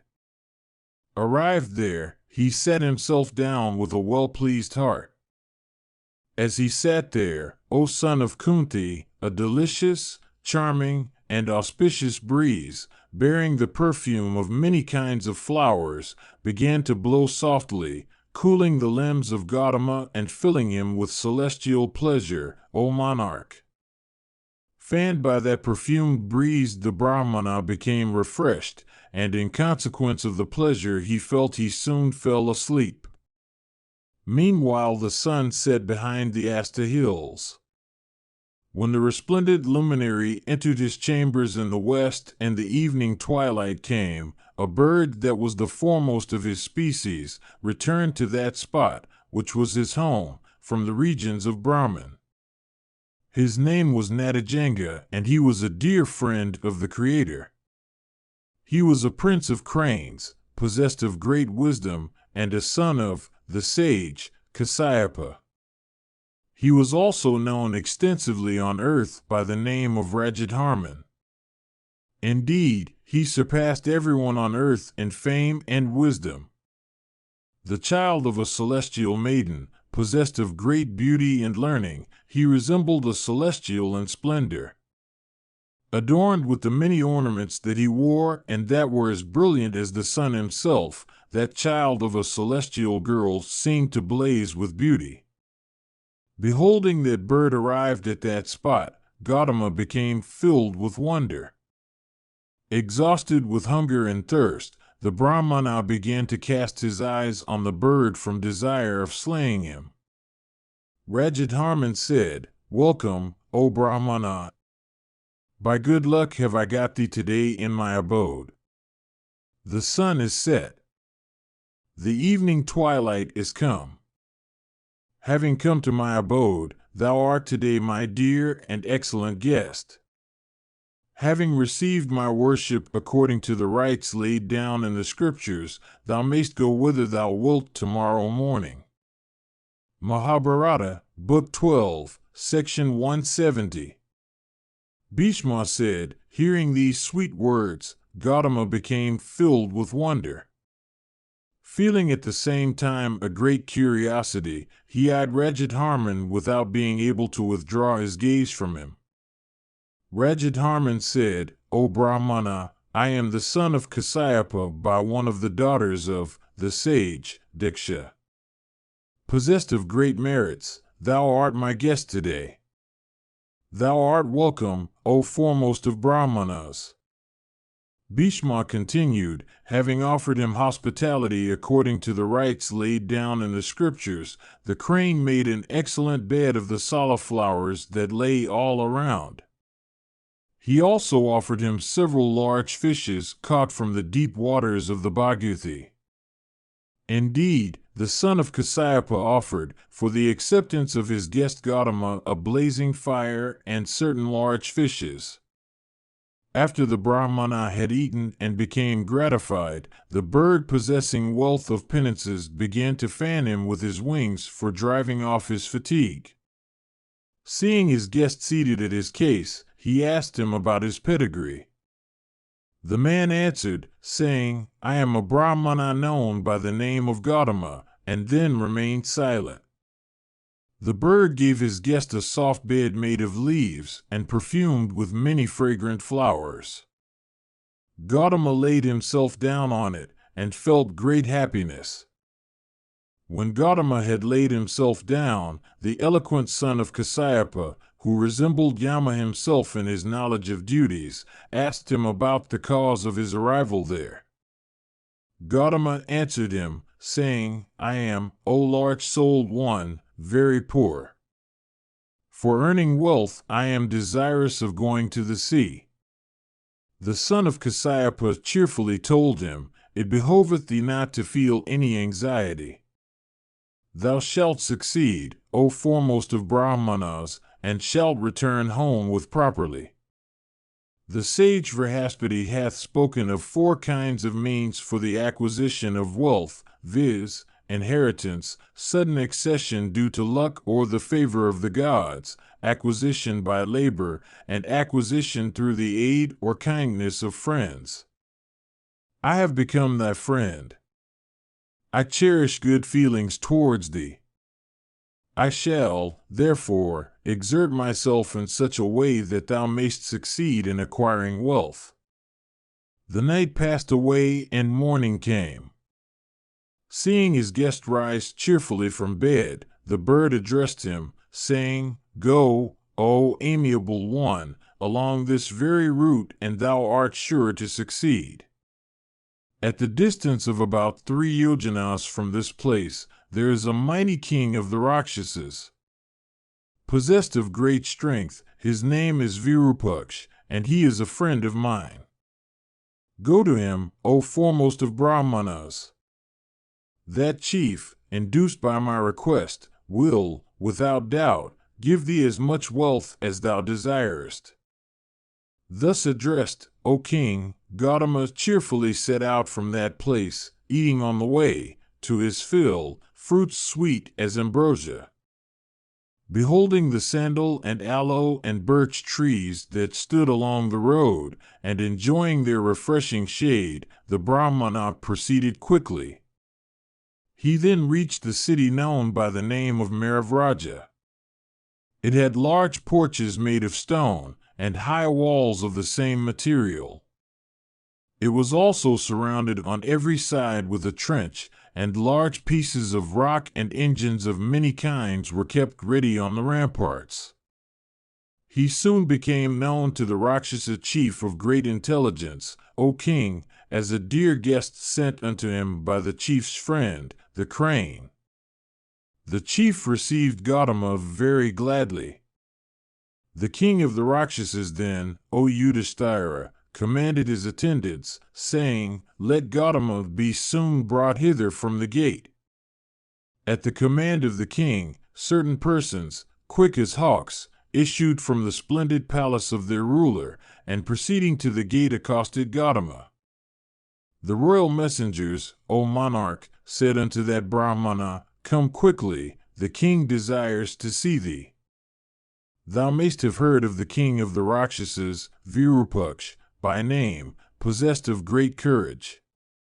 Even he is impatient of seeing thee.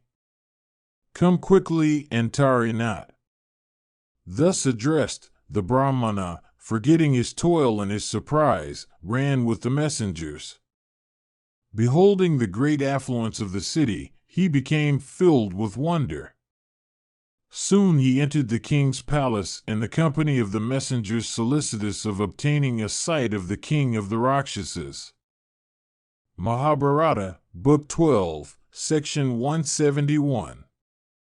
Bhishma said, led into a spacious apartment, Gautama was introduced to the king of the Rakshasas.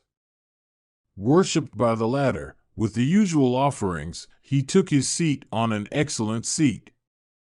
The king asked him about the race of his birth and his practices, his study of the Vedas, and his observance of the Brahmacharya vow.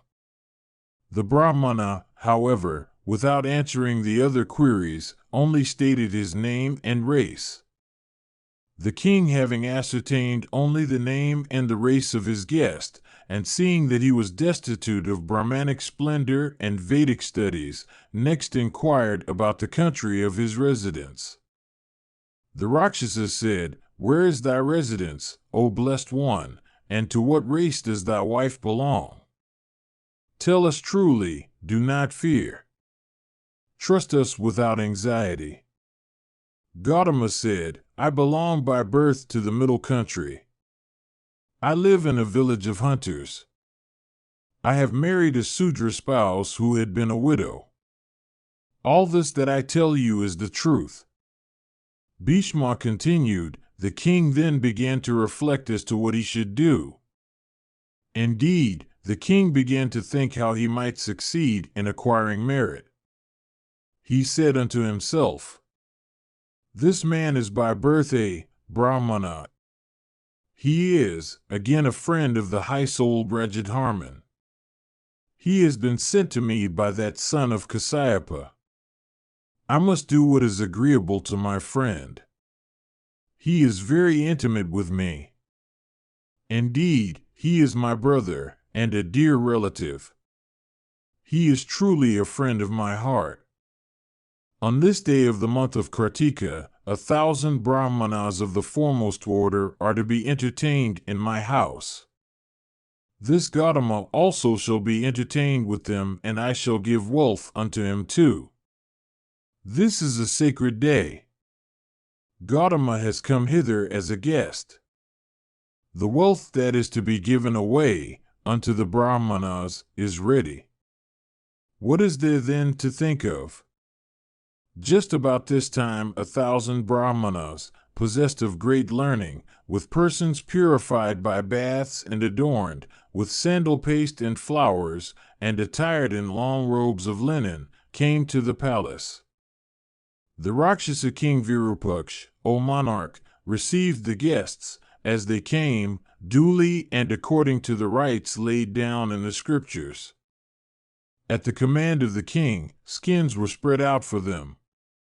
The royal servants then, O best of the Bharatas, placed mats of kusa grass on the ground. Those foremost of Brahmanas, having been duly worshipped by the king, sat down on those seats. The Rakshasa chief once more worshipped his guests, as provided by the ordinance, with sesame seeds, green blades of grass, and water. Some amongst them were selected for representing the Viswadevas, the Pitris, and the deities of fire. These were smeared with sandal paste, and flowers were offered unto them. They were also adored with other kinds of costly offerings. After such worship, every one of them looked as effulgent as the moon in the firmament. Then bright and polished plates of gold, adorned with engravings, and filled with excellent food prepared with ghee and honey, were given unto those Brahmanas.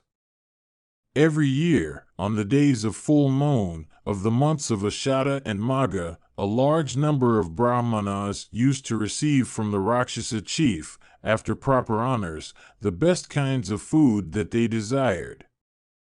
Especially, on the day of full moon in the month of Kartika, after the expiry of autumn, the king used to give unto the Brahmanas much wealth of diverse kinds, including gold, silver, jewels, gems, pearls, diamonds of great value, stones of the lapis lazuli variety, deerskins, and skins of the rank deer.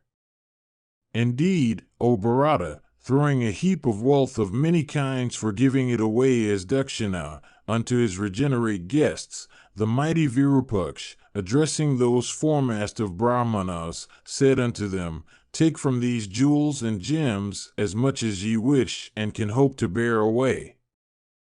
And he also used to say unto them, O Bharata, these words, taking those plates of gold and vessels which you have used for your dinner, go ye away, O foremost of Brahmanas. When these words were uttered by the high-souled Rakshasa king, on the occasion of that particular feast, those bulls among Brahmanas took as much wealth as each desired. Worshipped with those costly jewels and gems, those best of Brahmanas, attired in excellent robes, became filled with delight. Once more, the Rakshasa king, having restrained the Rakshasas that had come to his palace from diverse lands, addressed those Brahmanas and said, This one day, ye regenerate ones, ye need have no fear from the Rakshasas here. Sport ye as ye wish, and then go away with speed. The Brahmanas then, leaving that spot, went away in all directions with great speed. Gautama also, having taken up a heavy quantity of gold without any loss of time, went away. Carrying the burthen with difficulty, he reached that same banyan under which he had met the crane. He sat himself down, fatigued, toil-worn, and hungry. While Gautama was resting there, that best of birds, viz., Rajadharman, O king, came there. Devoted to friends, he gladdened Gautama by bidding him welcome. By flapping his wings he began to fan his guest and dispelled his fatigue. Possessed of great intelligence, he worshipped Gautama and made arrangements for his food. Having eaten and refreshed himself, Gautama began to think, "Heavy is this load that I have taken of bright gold, moved by covetousness and folly. I have a long way to travel. I have no food by which to support life on my way. What should I do for supporting life?" Even these were his thoughts then. It so happened that even upon much thinking he failed to see any food which he could eat on the way. Ungrateful as he was, O tiger among men, even this was the thought that he then conceived: "This prince of cranes, so large and containing a heap of flesh, stayeth by my side. Staying and bagging him, I shall leave this spot and go along with great speed." Mahabharata, Book 12, Section 172. Bhishma said, "There, under that banyan, for the protection of his guest, the prince of birds had kindled and kept up a fire with high and blazing flames. On one side of the fire, the bird slept trustfully. The ungrateful and wicked-souled wretch prepared to slay his sleeping host. With the aid of that blazing fire he killed the trustful bird, and having dispatched him, became filled with delight, never thinking there was sin in what he did. Peeling off the feathers and the down, he roasted the flesh on that fire. Then taking it up with the gold he had brought, the Brahmana read quickly from that spot. The next day, the Rakshasa king, Virupaksh, addressing his son, said, "Alas, O son, I do not behold Rajadharman, that best of birds, today. Every morning he repairs to the regions of Brahman for adoring the grandsire. While returning, he never goes home without paying me a visit. These 2 mornings and 2 nights have passed away without his having come to my abode. My mind, therefore, is not in peace. Let my friend be inquired after. Gautama, who came here, is without Vedic studies and destitute of Brahmanic splendor. He has found his way to the abode of my friend. I greatly fear that worst of Brahmanas has slain Rajadharman. Of evil practices and wicked understanding, I read him through by the signs he showed. Without compassion, of cruel and grim visage, and wicked, that vilest of men is like a robber. That Gautama has gone to the abode of my friend. For this reason, my heart has become extremely anxious. O son, proceeding hence with great speed to the abode of Rajadharman, ascertain whether that pure-souled bird is still alive. Do not tarry." Thus addressed by his sire, the prince, accompanied by other Rakshasas, proceeded with great speed. Arrived at the foot of that banyan, he saw the remains of Rajadharman. Weeping with grief, the son of the intelligent king of the Rakshasas ran with great speed and to the utmost of his power for seizing Gautama. The Rakshasas had not to go far when they succeeded in catching the Brahmana and discovering the body of Rajadharman destitute of wings, bones, and feet. Taking the captive with them, the Rakshasas returned with great speed to Mahavraja and showed the king the mutilated body of Rajadharman and that ungrateful and singing wretch, viz., Gautama. Beholding the remains of his friend the king, with his counselors and priests, began to weep aloud. Indeed, loud was the voice of lamentation that was heard in his abode. The entire city of the Rakshasa king, men, women, and children, became plunged in woe. The king then addressed his son, saying, "Let this sinful wretch be slain. let these Rakshasas here feast merrily on his flesh. Of sinful deeds, of sinful habits, of sinful soul, and inured to sin, this wretch, I think, should be slain by you." Thus addressed by the Rakshasa king, many Rakshasas of terrible prowess expressed their unwillingness to eat the flesh of that sinner. Indeed, those wanderers of the night, addressing their king, said, "Let this vilest of men be given away to the robbers." Bending their heads to their king, they told him so, adding, "It behoveth thee not to give us this sinful wretch for our food." The king said unto them, "Let it be so. Let this ungrateful wight be given to the robbers then without delay." Thus addressed by him, the Rakshasas armed with lances and battle-axes hacked that vile wretch into pieces and gave them away to the robbers. It so happened, however, that the very robbers refused to eat the flesh of that vile man. Though cannibals, O monarch, they would not eat an ungrateful person. For one that slays a Brahmana, for one that drinks alcohol, for one that steals, for one that has fallen away from a vow, there is expiation, O king. But there is no expiation for an ungrateful person. That cruel and vile man who injures a friend and becomes ungrateful is not eaten by the very cannibals nor by the worms that feed on carrion. Mahabharata, Book 12, Section 173. Bhishma said, "The Rakshasa king then caused a funeral pyre to be made for that prince of cranes and adorned it with jewels and gems and perfumes and costly robes. Setting fire to it with the body of that prince of birds, the mighty chief of the Rakshasas caused the obsequial rites of his friend to be performed according to the ordinance. At that time, the auspicious goddess Surabi, the daughter of Deksha, appeared in the sky above the place where the pyre had been set up. Her breasts were full of milk. From her mouth, O sinless monarch, froth mixed with milk fell upon the funeral pyre of Rajadharman. At this, the prince of cranes became revived. Rising up, he approached his friend Virupaksh, the king of the Rakshasas. At this time, the chief of the celestials himself came to the city of Virupaksh. Addressing the Rakshasa king, Indra said, "By good luck, thou hast revived the prince of cranes."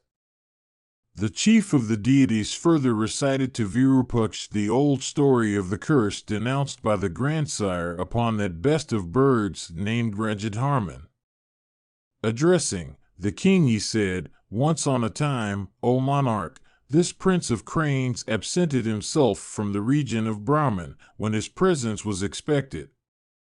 In wrath the grandsire said unto this prince of birds, Since this vile crane hath not presented himself today in my assembly, therefore that wicked souled one shall not soon die, so as to be able to leave the earth."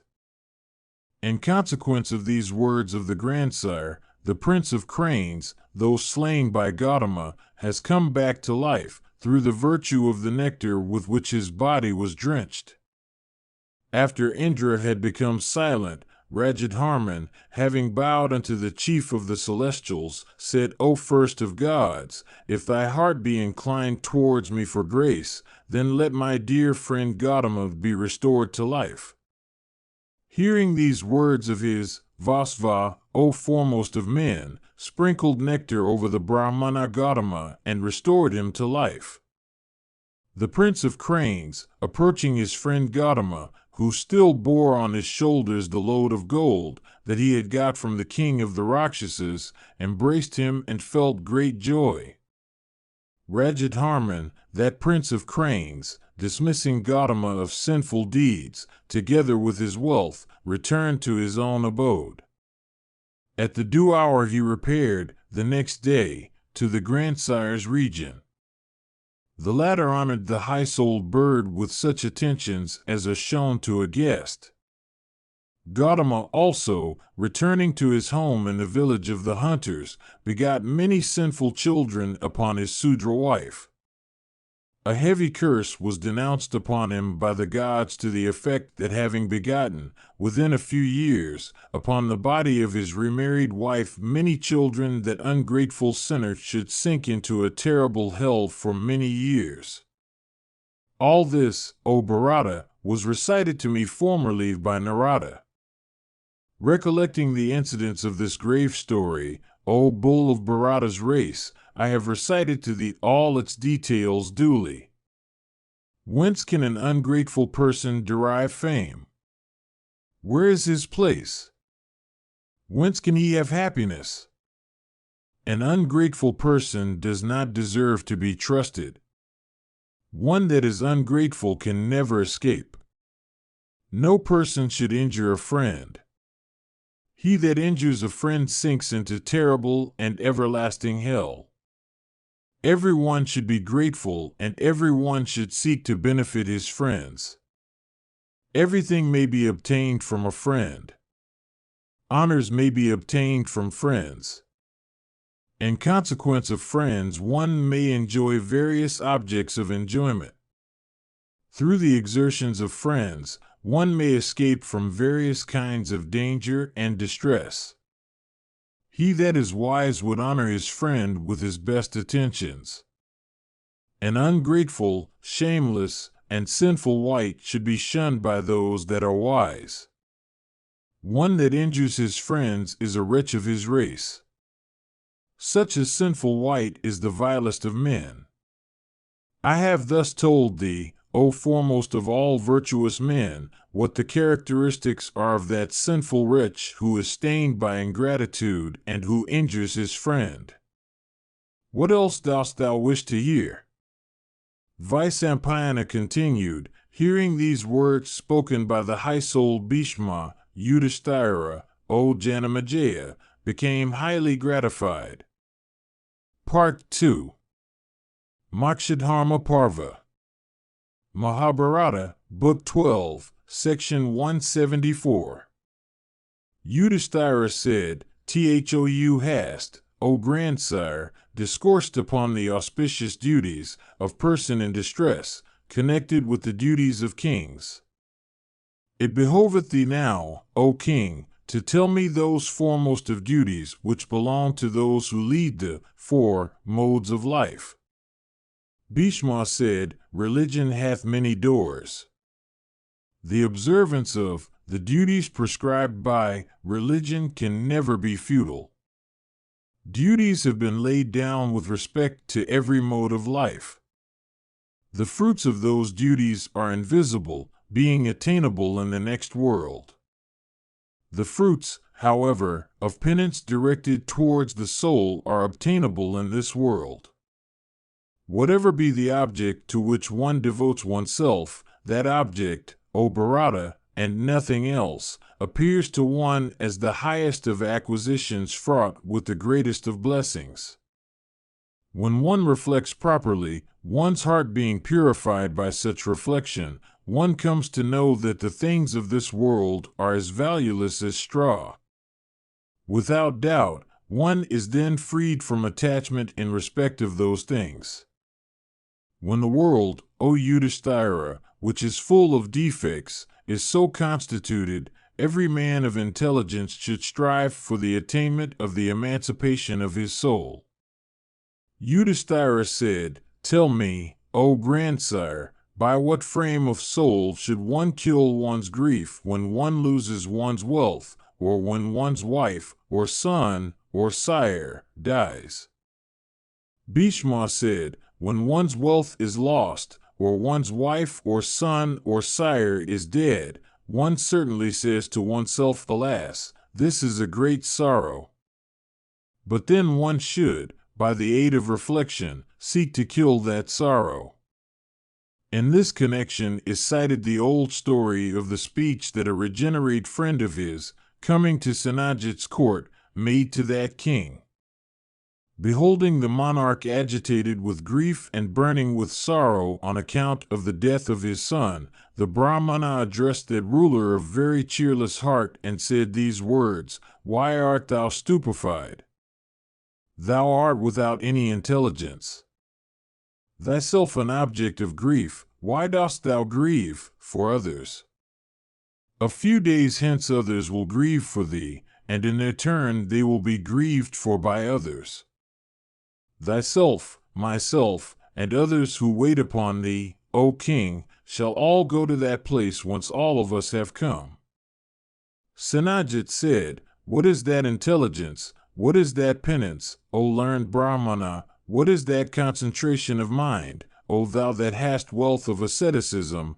What is that knowledge, and what is that learning, by acquiring which thou dost not yield to sorrow?" The Brahmana said, "Behold, all creatures, the superior, the middling, and the inferior, in consequence of their respective acts, are entangled in grief. I do not regard even my own self to be mine. On the other hand, I regard the whole world to be mine. I again think that all this, which I see, is as much mine as it belongs to others.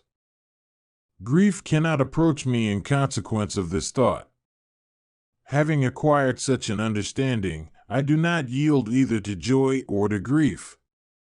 As two pieces of wood floating on the ocean come together at one time and are again separated, even such is the union of living creatures in this world. Sons, grandsons, kinsmen, relatives are all of this kind.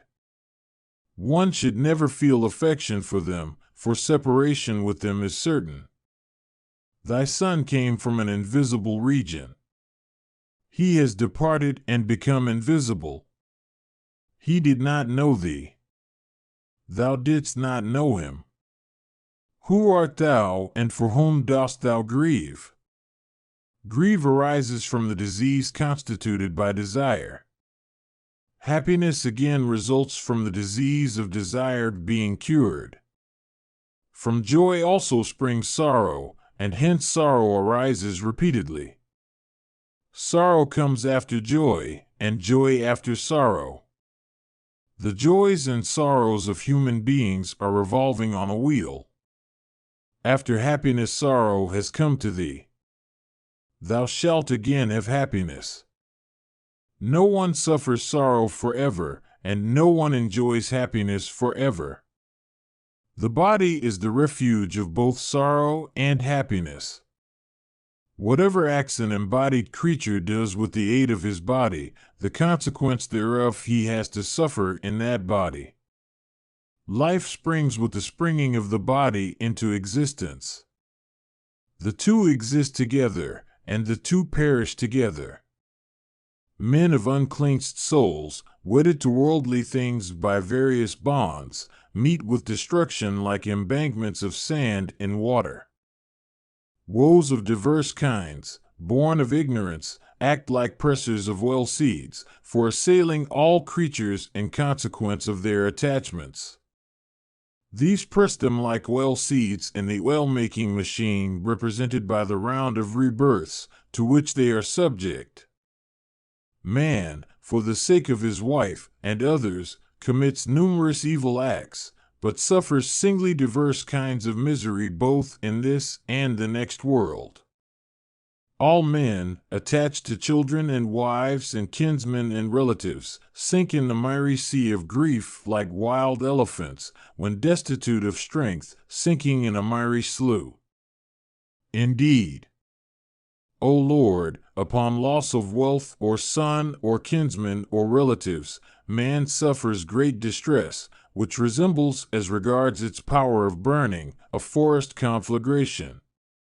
All this, viz., joy and grief, existence and non-existence, is dependent upon destiny. One having friends as one destitute of friends, one having foes as one destitute of foes, one having wisdom as one destitute of wisdom, each and every one amongst these obtains happiness through destiny. Friends are not the cause of one's happiness. Foes are not the cause of one's misery. Wisdom is not competent to bring an accession of wealth, nor is wealth competent to bring an accession of happiness. Intelligence is not the cause of wealth, nor is stupidity the cause of penury. He only that is possessed of wisdom, and none else, understands the order of the world. Amongst the intelligent, the heroic, the foolish, the cowardly, the idiotic, the learned, the weak, or the strong, happiness comes to him for whom it is ordained. Among the calf, the cowherd that owns her, and the thief, the cow indeed belongs to him who drinks her milk. They whose understanding is absolutely dormant, and they who have attained to that state of the mind which lies beyond the sphere of the intellect, succeed in enjoying happiness. Only they that are between the two classes suffer misery. They that are possessed of wisdom delight in the two extremes, but not in the states that are intermediate.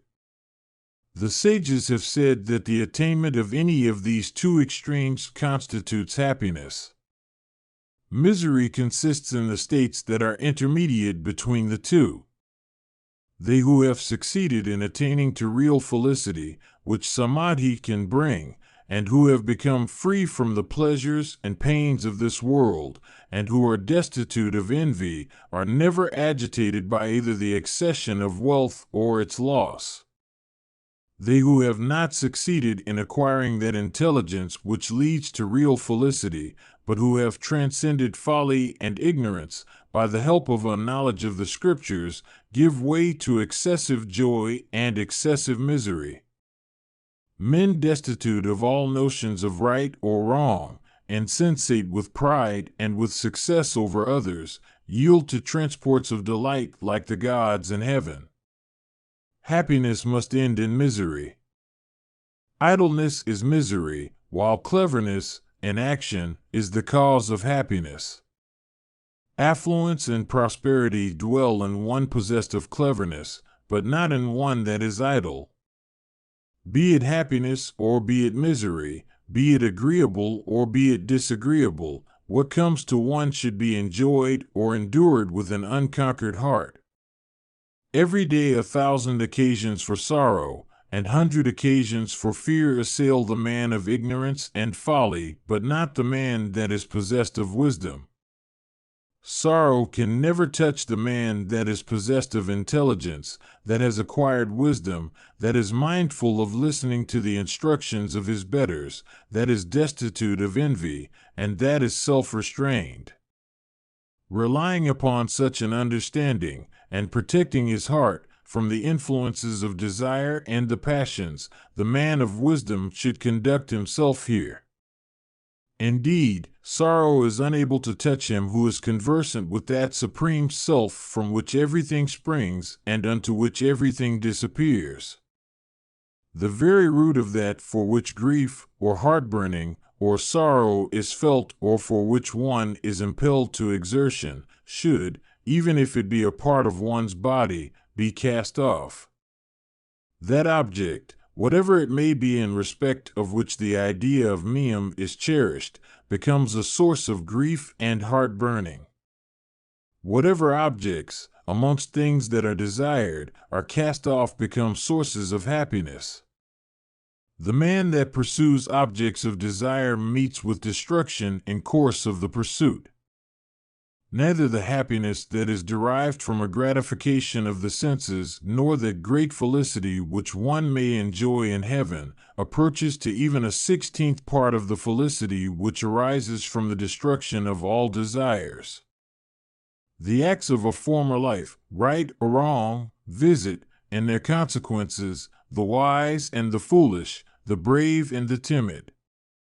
It is even thus that joy and sorrow, the agreeable and the disagreeable, continually revolve, as on a wheel, among living creatures.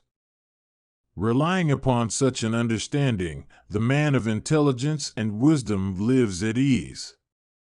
A person should disregard all his desires, and never allow his wrath to get the better of him. This wrath springs in the heart and grows there into vigor and luxuriance. This wrath that dwells in the bodies of men and is born in their minds is spoken of by the wise as death. When a person succeeds in withdrawing all his desires like a tortoise withdrawing all its limbs, then his soul, which is self-luminous, succeeds in looking into itself. That object, whatever it may be, in respect of which the idea of meum is cherished, becomes a source of grief and heart-burning. When a person himself feels no fear, and is feared by no one, when he cherishes no desire and no aversion, he is then said to attain to the state of Brahma. Casting off both truth and falsehood, grief and joy, fear and courage, the agreeable and the disagreeable, thou mayst become of tranquil soul. When a person abstains from doing wrong to any creature, in thought, word, or deed, he is then said to attain to a state of Brahma. True happiness is his who can cast off that thirst which is incapable of being cast off by the misguided, which does not decay with decrepitude, and which is regarded as a fatal disease. In this connection, O king, are heard the verses sung by Pingala about the manner in which she had acquired eternal merit even at a time that had been very unfavorable. A fallen woman of the name of Pingala, having repaired to the place of assignation, was denied the company of her lover through an accident. At that time of great misery, she succeeded in acquiring tranquility of soul. Pingala said, "Alas, I have for many long years lived, all the while overcome by frenzy, by the side of that dear self in whom there is nothing but tranquility. Death has been at my door. Before this, I did not, however, approach that essence of purity. I shall cover this house of 1 column and 9 doors, by means of true knowledge. What woman is there that regards that supreme soul as her dear Lord, even when he comes near? I am now awake. I have been roused from the sleep of ignorance. I am no longer influenced by desire. Human lovers, who are really the embodied forms of hell, shall no longer deceive me by approaching me lustfully. Evil produces good through the destiny or the acts of a former life. Roused from the sleep of ignorance, I have cast off all desire for worldly objects. I have acquired a complete mastery over my senses. One freed from desire and hope sleeps in felicity. Freedom from every hope and desire is felicity. Having driven off desire and hope, Pingala sleeps in felicity." Bhishma continued, convinced with these and other words uttered by the learned Brahmana, King Sanajit, casting off his grief, experienced delight and became very happy. Mahabharata, Book 12, Section 175. Yudhishthira said, "Time, which is destructive of every created thing, is passing on.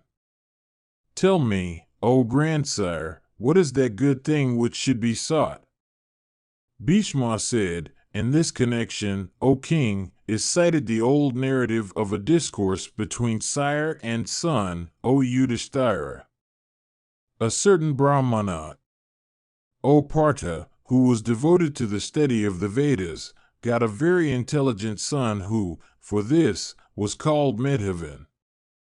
One day, the son, well conversant with the truths of the religion of emancipation, and acquainted also with the affairs of the world, addressed his sire devoted to the study of the Vedas.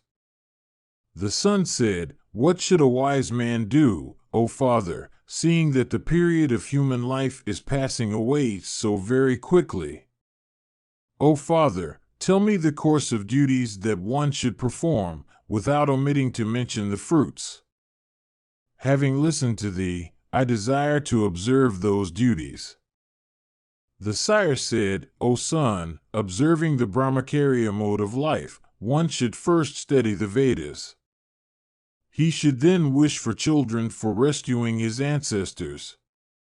Setting up his fire next, he should seek to perform the prescribed sacrifices according to due rites. At last, he should enter the forest for devoting himself to contemplation. The sun said, when the world is thus surrounded on all sides and is thus assailed, and when such irresistible things of fatal consequences fall upon it, how can you say these words so calmly? The sire said, how is the world assailed? What is that by which it is surrounded? What, again, are those irresistible things of fatal consequences that fall upon it?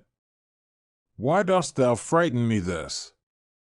The sun said, death is that by which the world is assailed. Decrepitude encompasses it. Those irresistible things that come and go away are the nights that are continually lessening the period of human life. When I know that death tarries for none, but approaches steadily towards every creature, how can I pass my time without covering myself with the garb of knowledge? When each succeeding night, passing away lessens the allotted period of one's existence, the man of wisdom should regard the day to be fruitless. When death is approaching steadily, who is there that would, like a fish in a shallow water, feel happy? Death comes to a man before his desires have been gratified. Death snatches away a person when he is engaged in plucking flowers and when his heart is otherwise set, like a tigress bearing away a ram. Do thou, this very day, accomplish that which is for thy good. Let not this death come to thee. Death drags its victims before their acts are accomplished. The acts of tomorrow should be done today, those of the afternoon and the forenoon. Death does not wait to see whether the acts of its victim have all been accomplished or not. Who knows that death will not come to him even today? In prime of age, one should betake oneself to the practice of virtue. Life is transitory. If virtue be practiced, fame here and felicity hereafter will be the consequences. Overwhelmed by ignorance, one is ready to exert oneself for sons and wives. Achieving virtuous or vicious acts, one brings them up and aggrandizes them. Like a tiger bearing away a sleeping deer, death snatches away the man addicted to the gratification of desire and engaged in the enjoyment of sons and animals. Before he has been able to pluck the flowers upon which he has set his heart, before he has been gratified by the acquisition of the objects of his desire, death bears him away like a tiger bearing away its prey. Death overpowers a man while the latter is still in the midst of the happiness that accrues from the gratification of desire, and while, still thinking, this has been done, this is to be done, this has been half done. Death bears away the man, however designated according to his profession, attached to his field, his shop, or his home, before he has obtained the fruit of his acts. Death bears away the weak, the strong, the brave, the timid, the idiotic, and the learned, before any of these obtains the fruits of his acts. When death, decrepitude, disease, and sorrow arising from diverse causes are all residing in thy body, how is it that thou livest as if thou art perfectly hale? As soon as a creature is born, decrepitude and death pursue him for, effecting, his destruction. All existent things, mobile and immobile, are affected by these two. The attachment which one feels for dwelling in villages and towns, in the midst of fellow men, is said to be the very mouth of death. The forest, on the other hand, is regarded as the fold within which the senses may be penned.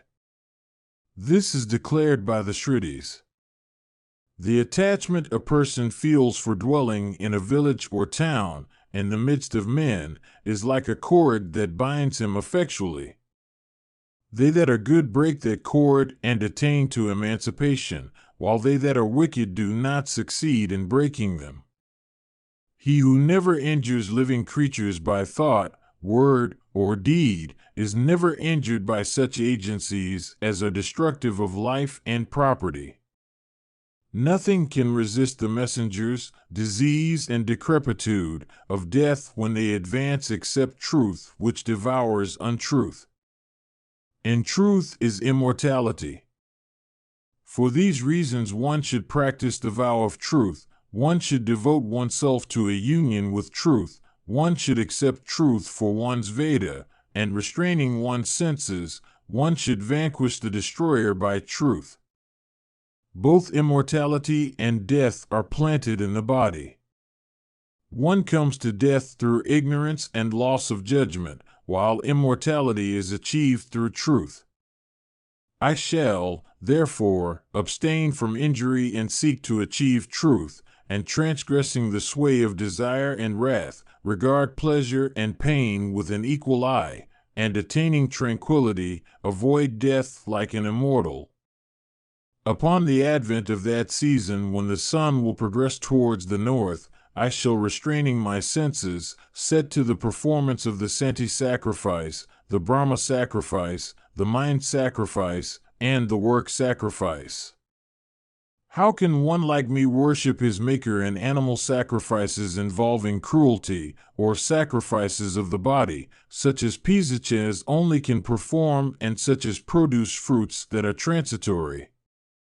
That person whose words, thoughts, penances, renunciation, and yoga meditation all rest on Brahma succeeds in earning the highest good. There is no eye which is equal to the eye of knowledge. There is no penance like that involved in truth. There is no sorrow equal to that involved in attachment. There is no happiness, that which is obtainable from renunciation. I have sprung from Brahma through Brahma. I shall devote myself to Brahma, though I am childless. I shall return to Brahma. I do not require a son for rescuing me.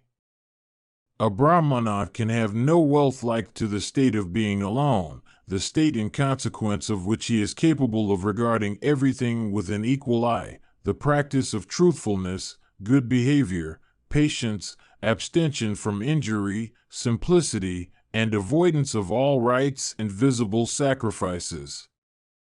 What use hast thou, O Brahmana, of wealth or kinsmen and relatives, of wives, when thou shalt have to die?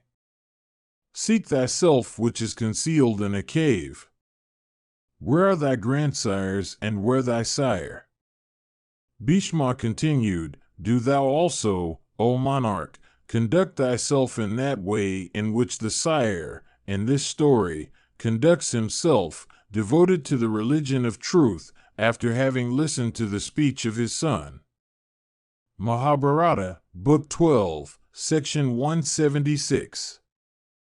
Yudhishthira said, Tell me, O grandsire, whence and how happiness and misery come to those that are rich, as also those that are poor, but who live in the observance of different practices and rites. Bhishma continued, In this connection is cited the old narrative of what was sung by Sampaka, who had obtained tranquility and achieved emancipation for himself. In former times a certain Brahmana, rendered miserable by a bad wife, bad dress, and hunger, and living in the observance of the vow of renunciation, told me these verses, Diverse kinds of sorrow and happiness overtake, from the day of birth the person that is born on the earth. If he could ascribe either of them to the action of destiny, he would not then feel glad when happiness came or miserable when sorrow overtook him. Though thy mind is divested of desire, thou bearest yet a heavy load. Thou dost not seek to achieve thy good, i.e., emancipation. Art thou not successful in controlling thy mind? If thou goest about, having renounced home and desirable possessions, thou shalt taste real happiness. A person divested of everything sleepeth in happiness, and awaketh in happiness. Complete poverty, in this world, is happiness. It is a good regimen, it is the source of blessings, it is freedom from danger. This fullest path is unattainable by persons cherishing desire, and is easily attainable by those that are freed from desire. Casting my eyes on every part of the three worlds, I do not behold the person who is equal to a poor man of pure conduct and without attachment to worldly things. I weighed poverty and sovereignty in a balance. Poverty weighed heavier than sovereignty and seemed to possess greater merits.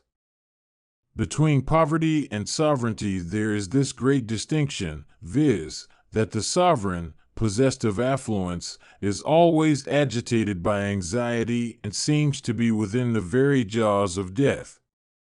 As regards, however, the poor man, who in consequence of the divestment of all wealth has freed himself from hopes and emancipated himself, neither fire, nor foe, nor death, nor robbers can get the better of him.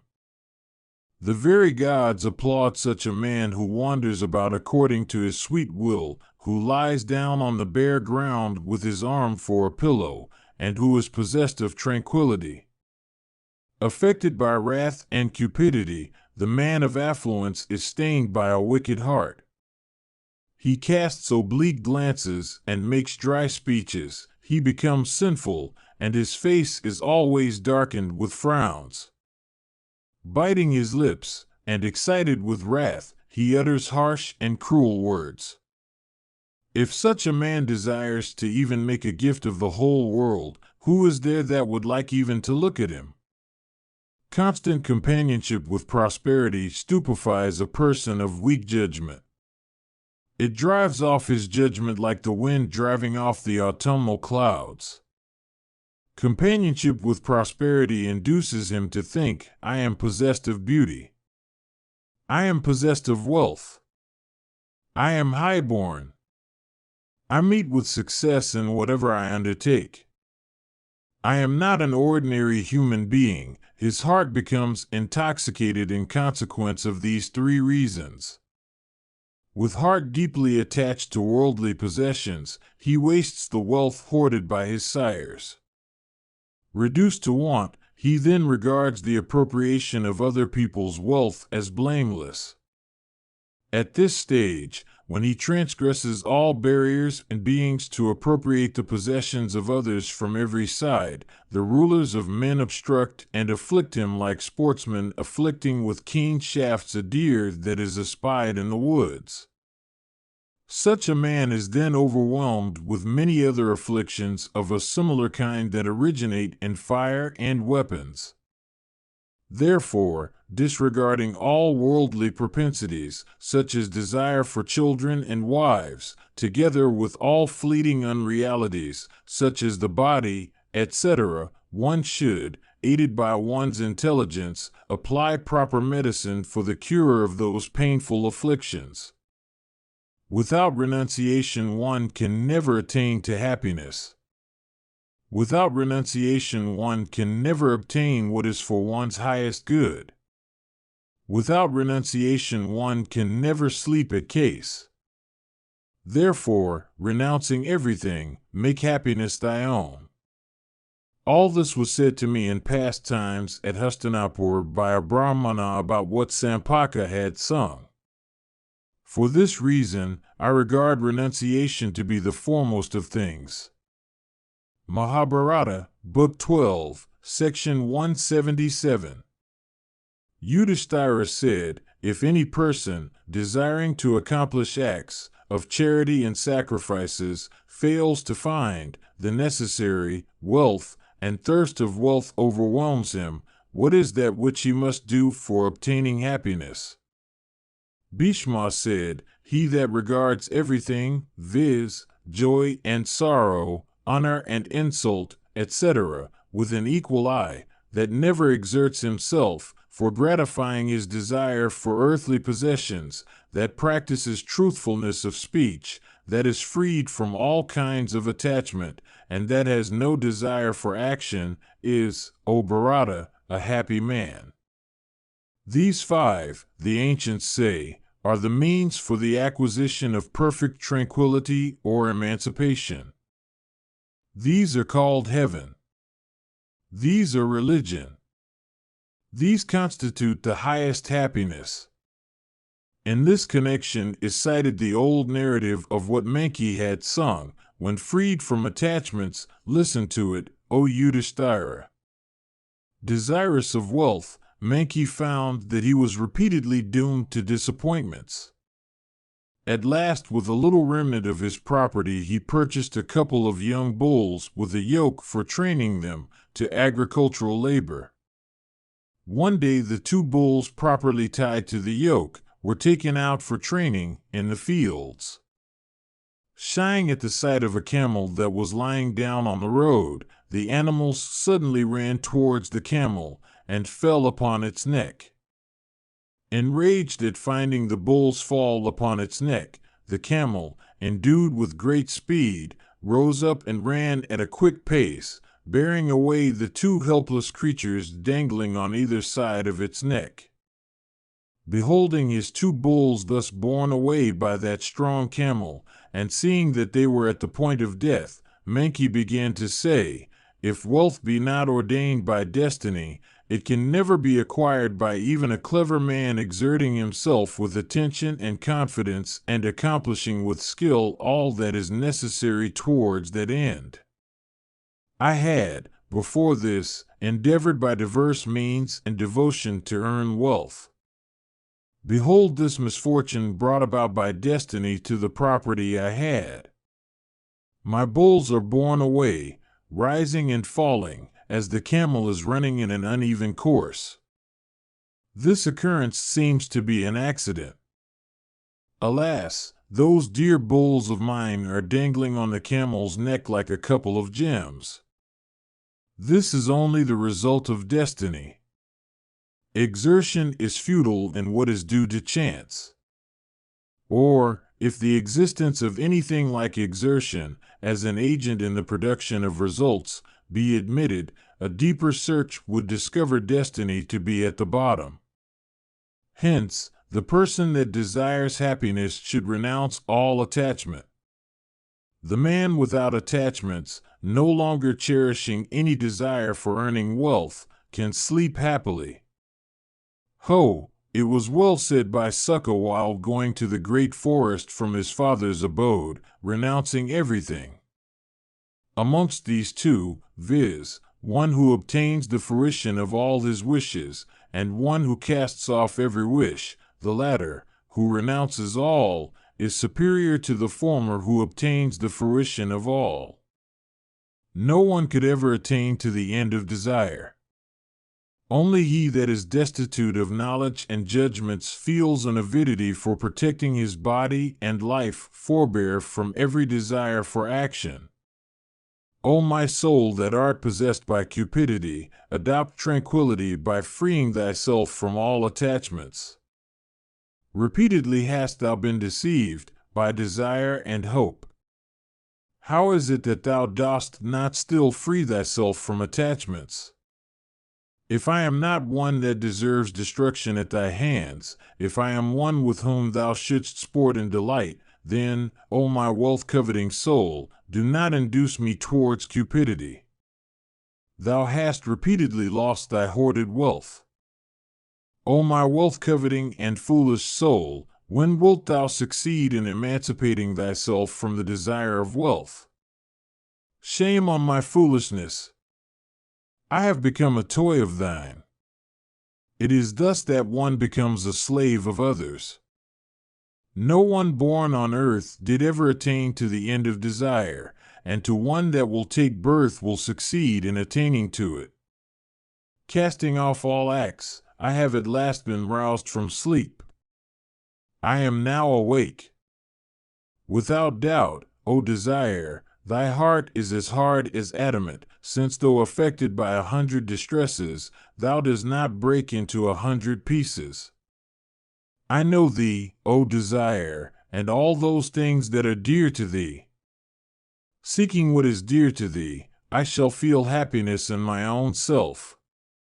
O desire, I know thy root. Thou springest from will. I shall, therefore, avoid will. Thou shalt then be destroyed with thy roots.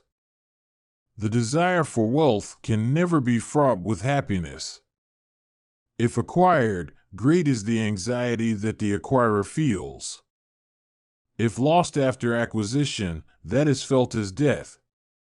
Lastly, respecting acquisition itself, it is very uncertain. Wealth cannot be got by even the surrender of one's person. What can be more painful than this?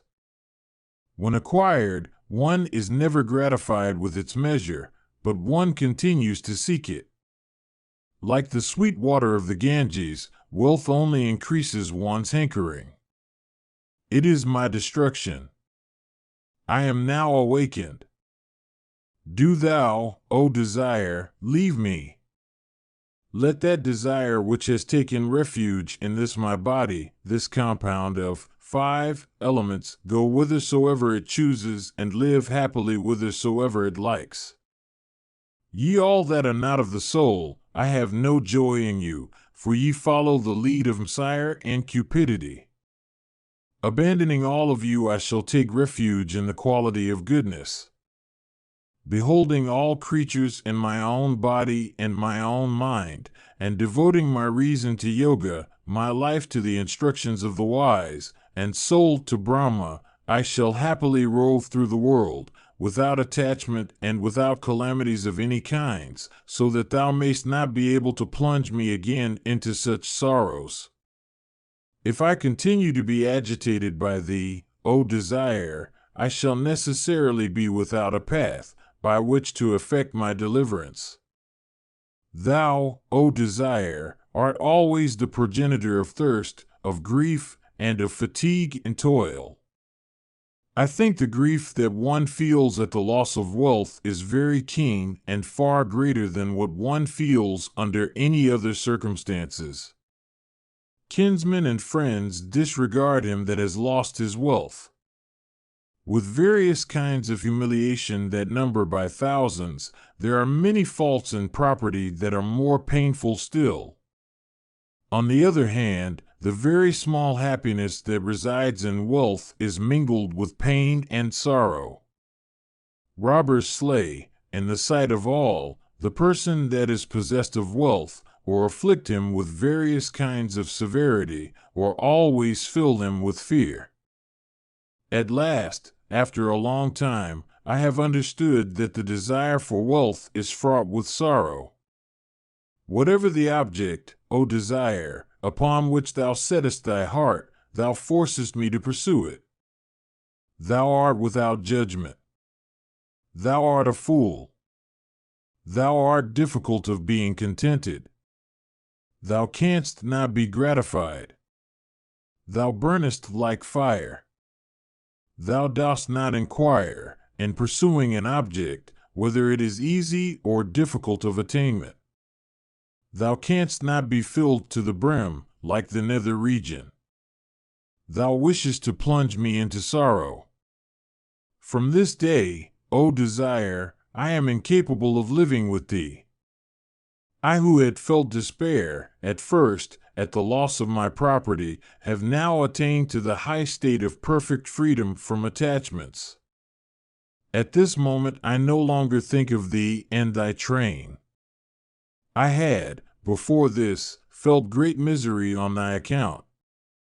I do not, now, regard myself as destitute of intelligence. Having adopted renunciation in consequence of loss of my property, I can now rest, freed from every kind of fever. I cast thee off, O desire, with all the passions of my heart. Thou shalt not again dwell with me or sport with me. I shall forgive them that will slander or speak ill of me. I shall not injure even when injured. If anybody from aversion speaks disagreeable words of me, disregarding those words, I shall address him in agreeable speeches. In contentment of heart and with all my senses at case, I shall always live upon what may be got by me. I shall not contribute to the gratification of the wishes entertained by thee that art my foe. Freedom from attachment, emancipation from desire, contentment, tranquility, truth, self-restraint, forgiveness, and universal compassion are the qualities that have now I come to me. Therefore, let desire, cupidity, thirst, miserliness avoid me. I have now adopted the path of goodness. Having cast off desire and cupidity, great is my happiness now. I shall no longer yield to the influence of cupidity and no longer suffer misery like a person of uncleansed soul. One is sure to obtain happiness according to the measure of the desires he may be able to cast off. Truly, he who yields himself up to desire always suffers misery. Whatever passions connected with desire are cast off by a person, all appertain to the quality of passion. Sorrow and shamelessness and discontent all arise from desire and wealth. Like a person plunging in the hot season into a cool lake, I have now entered into Brahma, I have abstained from work. I have freed myself from grief. Pure happiness has now come to me. The felicity that results from the gratification of desire, or that other purer felicity which one enjoys in heaven, does not come to even a 16th part of that which arises upon the abandonment of all kinds of thirst. Killing the principle of desire, which with the body makes an aggregate of 7, and which is a bitter foe, I have entered the immortal city of Brahma and shall pass my days there in happiness like a king. Relying upon such intelligence, Menki freed himself from attachments, casting off all desires and attaining to Brahma, that abode of the highest felicity. Indeed, in consequence of the loss of his 2 bulls, Menki attained to immortality. Indeed, because he cut the very roots of desire, he attained, through that means, to high felicity. Mahabharata, Book 12, Section 178. Bhishma continued, in this connection is also cited the old narrative of the verses sung by Janaka, the ruler of the Videhas, who had attained to tranquility of soul. What the monarch said was, "Unlimited is my wealth. At the same time I have nothing. If the whole of my kingdom, Mithila, be consumed in a conflagration, I shall incur no loss." In the connection is also cited the speech of Vadya uttered in respect of this very topic, viz., freedom from attachments. Listen to it, O Yudhishthira. Once on a time, the royal son of Nahusha, Yayati, questioned the Rishi Vadya, who had, in consequence of the abandonment of desire, attained to tranquility of soul and who had an intimate acquaintance with the scriptures. The monarch said, "O thou of great wisdom, give me instructions about tranquility. What is that understanding relying upon which thou succeedest in wandering over the world in tranquility of soul and disengaged from all acts?" Vadya said, "I conduct myself according to the instructions of others, but never instruct others myself. I shall, however, mention the indications of those instructions, according to which my conduct is framed. Thou mayst catch their spirit by reflection. My 6 preceptors are Pingla, the osprey, the snake, the bee in the forest, the maker of shafts, in the story, and the maiden, in the story." Bhishma continued, "Hope is very powerful, and agitating the heart, O king. Freedom from hope is high felicity. Reducing hope to an absence of expectation, Pingla sleeps in peace. beholding an osprey with meat in his beaks, others, that have not found any meat, assail and destroy him. A certain osprey, by altogether abstaining from meat, obtained felicity. To build a house for one's own self is productive of sorrow and not of happiness. The snake, taking up his residence in another creature's abode, lives in felicity. The ascetics live happily, betaking themselves to mendicancy, without being injured by any creature, like bees in the forest. A certain maker of shafts, while employed at his work, was so deeply attentive to it that he did not notice the king who passed by his side. When many are together, dispute ensues. Even when two reside together, they are sure to converse. I, however, wander alone like the anklet made of seashells in the wrist of the maiden in the story. Mahabharata, Book 12, Section 179. Yudhishthira said, O thou that art conversant with the conduct of men, tell me by what conduct a person may succeed in this world, freed from grief. How also should a person act in this world so that he may attain to an excellent end? Bhishma said, in this connection is cited the old story of the discourse between Prahlada and the sage Ajagara. Once on a time King Prahlada of great intelligence questioned a wandering Brahmana of great intelligence and a cleansed and tranquil soul. Prahlada said, freed from desire, with a cleansed soul, possessed of humility and self-restraint, without desire of action, free from malice, agreeable in speech, endued with dignity and intelligence and wisdom, thou livest, in simplicity, like a child. Thou never covetest any kind of gain, and never grievest at any kind of loss. Thou art always contented, O Brahmana, and dost not seem to regard anything in the world. While all other creatures are being borne away in the current of desire and passion, thou art perfectly indifferent to all acts appertaining to religion, profit, and pleasure. Thou seemest to be in a state of quietude, without the possibility of agitation. Disregarding all objects of the senses, thou movest like an emancipated self, only witnessing everything, but never taking part in anything. What, O sage, is thy wisdom, what thy learning, and what thy behavior, in consequence of which all this becomes possible? Tell me this without delay, if, O Brahmana, thou thinkest it will do me good.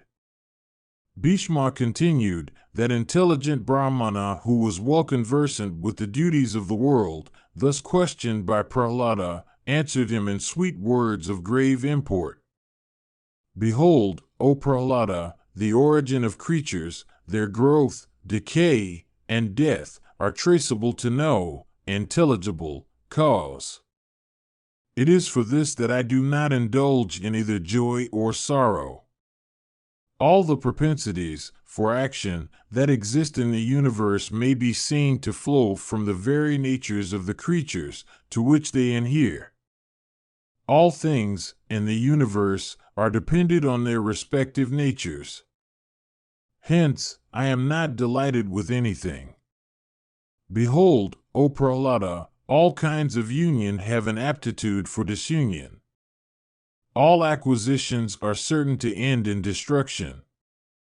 Hence I never set my heart upon the acquisition of any object. All things possessed of attributes are certain to meet with destruction. What remains there for a person then to do who, like me, is conversant with both the origin and the end of things? Of all things, large or small, born in the ocean of waters, the end is noticeable. I see also the death, which is manifest, O chief of Asuras, of all things, mobile and immobile, belonging to the land. O best of Danavas, death comes in season unto even the strongest of winged creatures which range the sky. I see again that the luminous bodies, large and small, which move in the firmament, fall down when their time comes. Beholding all created things possessed of knowledge, to be thus liable to be affected by death, and thinking all things to be possessed of the same nature, I sleep in peace without any anxiety of heart. If I get without trouble a copious repast, I do not scruple to enjoy it. On the other hand, I pass many days together without eating anything. Sometimes people feed me with costly viands in profusion, sometimes with a small quantity, sometimes with even less, and sometimes I get no food whatever. I sometimes eat only a portion of a grain, sometimes the dry sesame cakes from which the oil has been pressed out. I sometimes eat rice and other food of the richest kind. Sometimes I sleep on an elevated bedstead of the best kind. Sometimes I sleep on the bare ground. Sometimes my bed is made within a fine palace or mansion. I am sometimes clad in rags, sometimes in sackcloth, sometimes in raiments of fine texture, sometimes in deerskins, sometimes in robes of the costliest kind. I never reject such enjoyments as are consistent with virtue and as are obtained by me without effort. I do not, at the same time, strive for attaining such objects as are difficult of acquisition. The rigid vow I have adopted is called a jagara. That vow can secure immortality. It is auspicious and griefless. It is incomparable and pure. It is consistent with the counsels of the wise. It is disapproved by persons of foolish understanding who never follow it. With a pure heart I conduct myself according to it. My mind never swerves from this vow. I have not swerved from the practices of my order. I am abstemious in everything. I know the past and the present. Divested of fear and wrath and cupidity and errors of judgment, I follow this vow with a pure heart. There are no restrictions in respect of food and drink and other objects of enjoyment for one practicing this vow. As everything is dependent on destiny, there is no observance of the considerations of time and place for one like us. The vow I follow contributes to true happiness of the heart. It is never observed by those that are wicked. I follow it with a pure heart. Induced by cupidity, men pursue different kinds of wealth. If baffled in the pursuit, they become depressed by sorrow.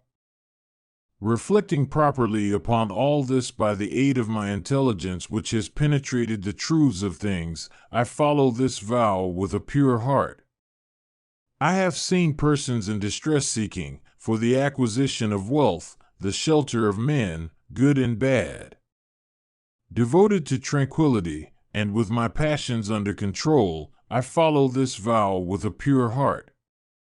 Beholding, by the aid of truth, that happiness and misery, loss and gain, attachment and renunciation, death and life, are all ordained by destiny, I follow this vow with a pure heart. Divested of fear and attachment and errors of judgment and pride, and endued with wisdom, intelligence, and understanding, and devoted to tranquility and hearing that large snakes without moving enjoy the fruit that comes to them of itself, I follow their practice with a pure heart. Without restrictions of any kind in respect of bed and food, endued by my nature with self-restraint, abstemiousness, pure vow, truth, and purity of conduct, and without any desire to store, for future use, the rewards of action, I follow, with a delighted and pure heart, this vow.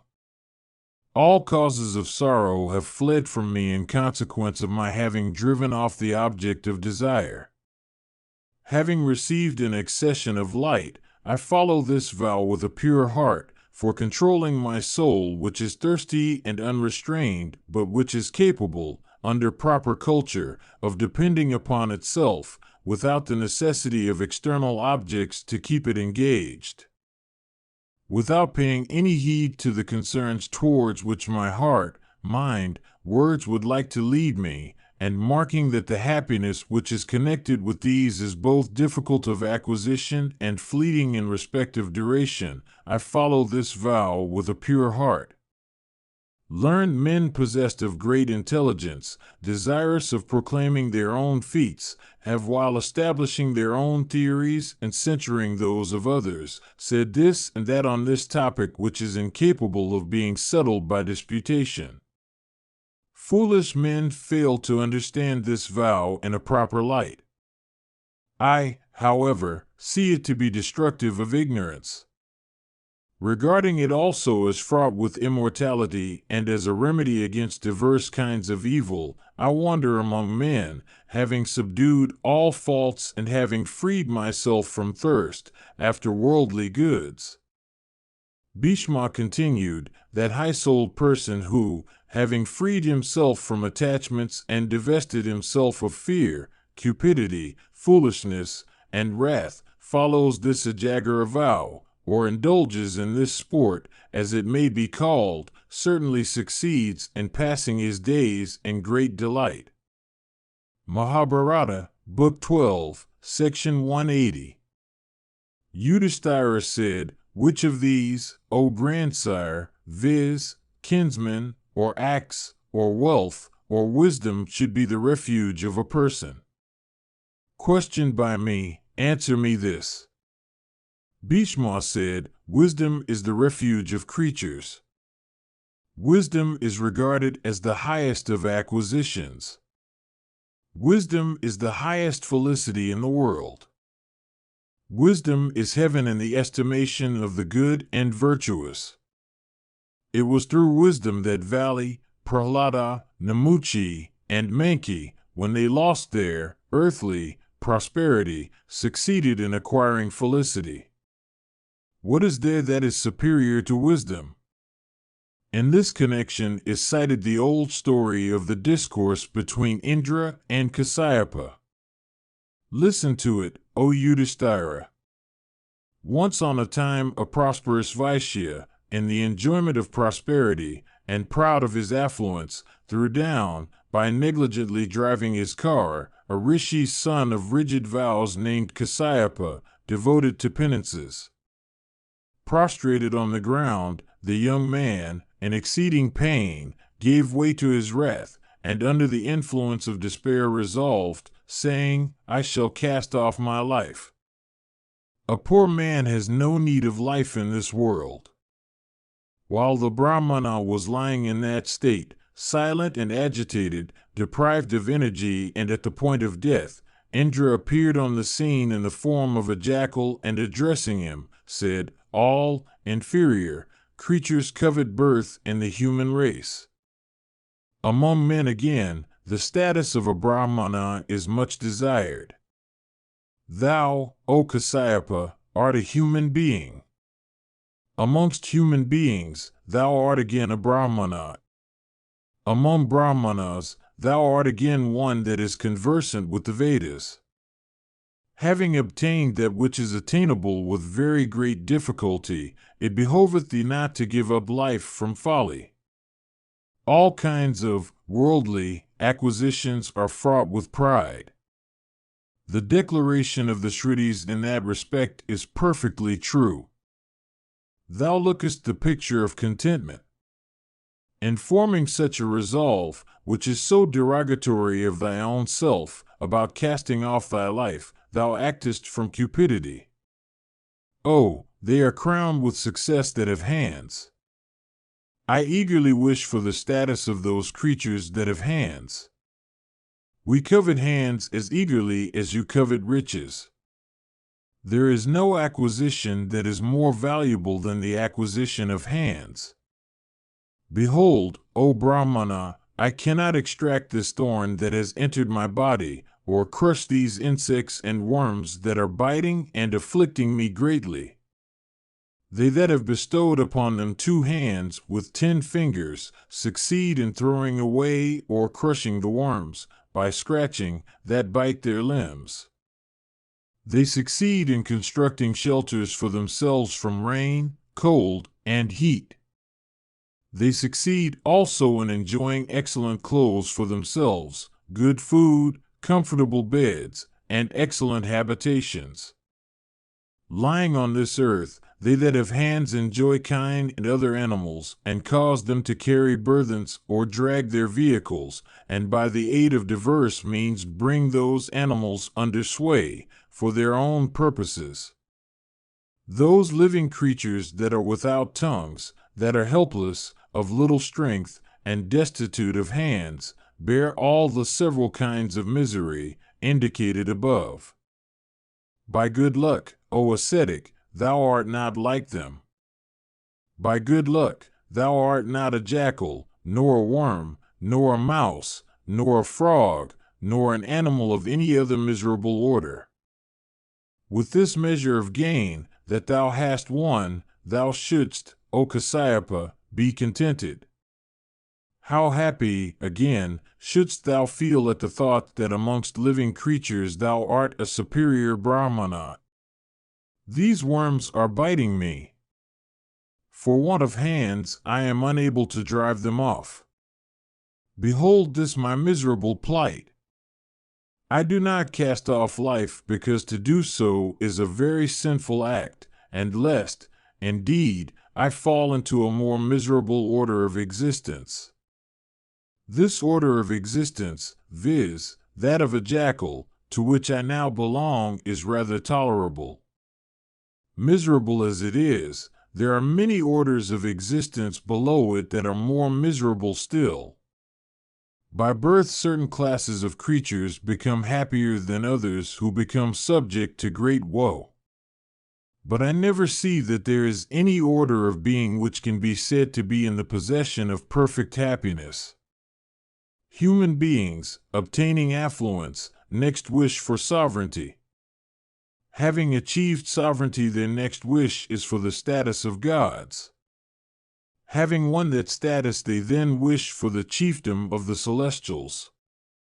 If thou becomest affluent, thou wilt never succeed in becoming a king, for thou art a Brahmana by birth, nor in becoming a god, because, in reality, thy status of Brahmanahood is equal, if not superior, to that of a god. If by any means, led away by the alluring prospect of heavenly bliss, thou becomest a god, instead of attaining to a superior position, thou wilt then covet for the chiefdom of the gods. In no condition wilt thou be contented. Contentment does not result from acquisition of desirable objects. Thirst is never slaked although there is profusion of water. The thirst for acquisition only blazes up with each fresh acquisition, like a fire with new faggots thrown into it. In thee there is grief, but joy also dwells in thee. Both happiness and misery dwell in thee. Why then shouldst thou yield to grief? One should shut up, like birds in a cage, the very springs, viz., the understanding and the senses of all one's desires and acts. There can be no cutting of a second head, nor of a third hand. That which does not exist can produce no fear. One that is not acquainted with the enjoyment a certain object affords never feels a desire for that object.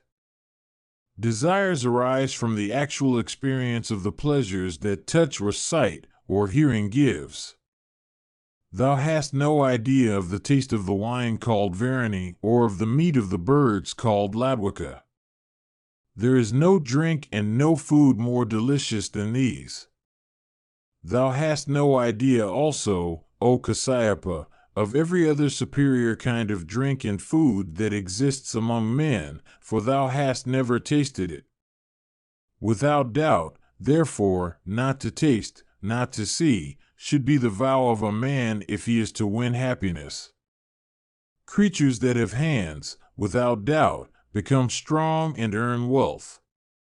Men are reduced by men to a state of servitude, and are repeatedly afflicted, at the hands of their own species, with death, imprisonment, and other tortures. Although such is their condition, yet even they, without yielding to grief, laugh and sport and indulge in merriment. Others again, though endued with might of arms, and possessed of knowledge and great energy of mind, follow censurable, sinful, and miserable professions.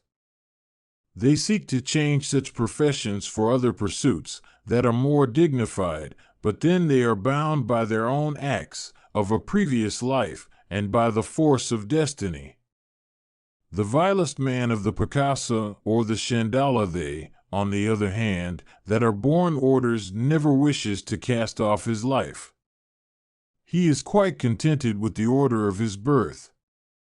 Behold the illusion in this respect. Beholding those amongst thy species that are destitute of arms, or struck with palsy, or afflicted with other diseases, thou canst regard thyself as very happy and possessed of valuable accompaniments amongst the members of thy own order. If this thy regenerated body remain safe and sound, and free from disease, and all thy limbs remain perfect, thou art sure of never incurring any reproach amongst men. It would not behove thee, O Brahmana, to cast off thy life even if any blame, founded on fact and capable of bringing about thy dismissal from caste, attached to thee. Rise, and practice virtue. It is not meet that thou shouldst throw away thy life. If, O regenerate one, thou listen to me and place credence on my words, thou wilt then obtain the highest reward of the religion inculcated in the Vedas. Do thou set thyself to Vedic studies, and duly maintain thy sacred fire, and observe truth, and self-restraint, and charity. Never compare thyself boastfully with another. They who, by devoting themselves to the study of the Vedas, become competent for performing sacrifices for themselves and others, have no need to indulge in any kind of regret or fear any kind of evil. They that are born under an auspicious constellation on an auspicious lunation and at an auspicious hour, strive their best for performing sacrifices, practicing charity, and procreating children, and desiring to pass their time cheerfully in those acts, at last win very great happiness. Under evil constellations, inauspicious lunations, and at evil hours, become destitute of sacrifices and progeny, and at last fall into the Asura order. In my former life I had much useless learning. I always sought for reasons and had very little faith. I was a slanderer of the Vedas. I was destitute of the fourfold objects of life, and was devoted to that science of argumentation which is based upon ocular or tangible proofs. I used to utter words based on plausible reasons. Indeed, in assemblies, I always spoke of reasons and never faith. I used to speak irreverently of the declarations of the Shrutis and address Brahmanas in domineering tones. I was an unbeliever, skeptical of everything, and though really ignorant, proud of my learning. This status of a jackal that I have obtained in this life is the consequence, O regenerate one, of those sins of mine. If even after hundreds of days and nights I that am a jackal can once again obtain the status of humanity, I shall then pass my life in contentment, heedful of the true objects of existence, and engaged in sacrifices and gifts. I shall then know what should be known, and avoid what should be avoided. Thus addressed, the ascetic Kasyapa, rising up, said, O, thou art certainly possessed of knowledge and great intelligence. I am really surprised at all this.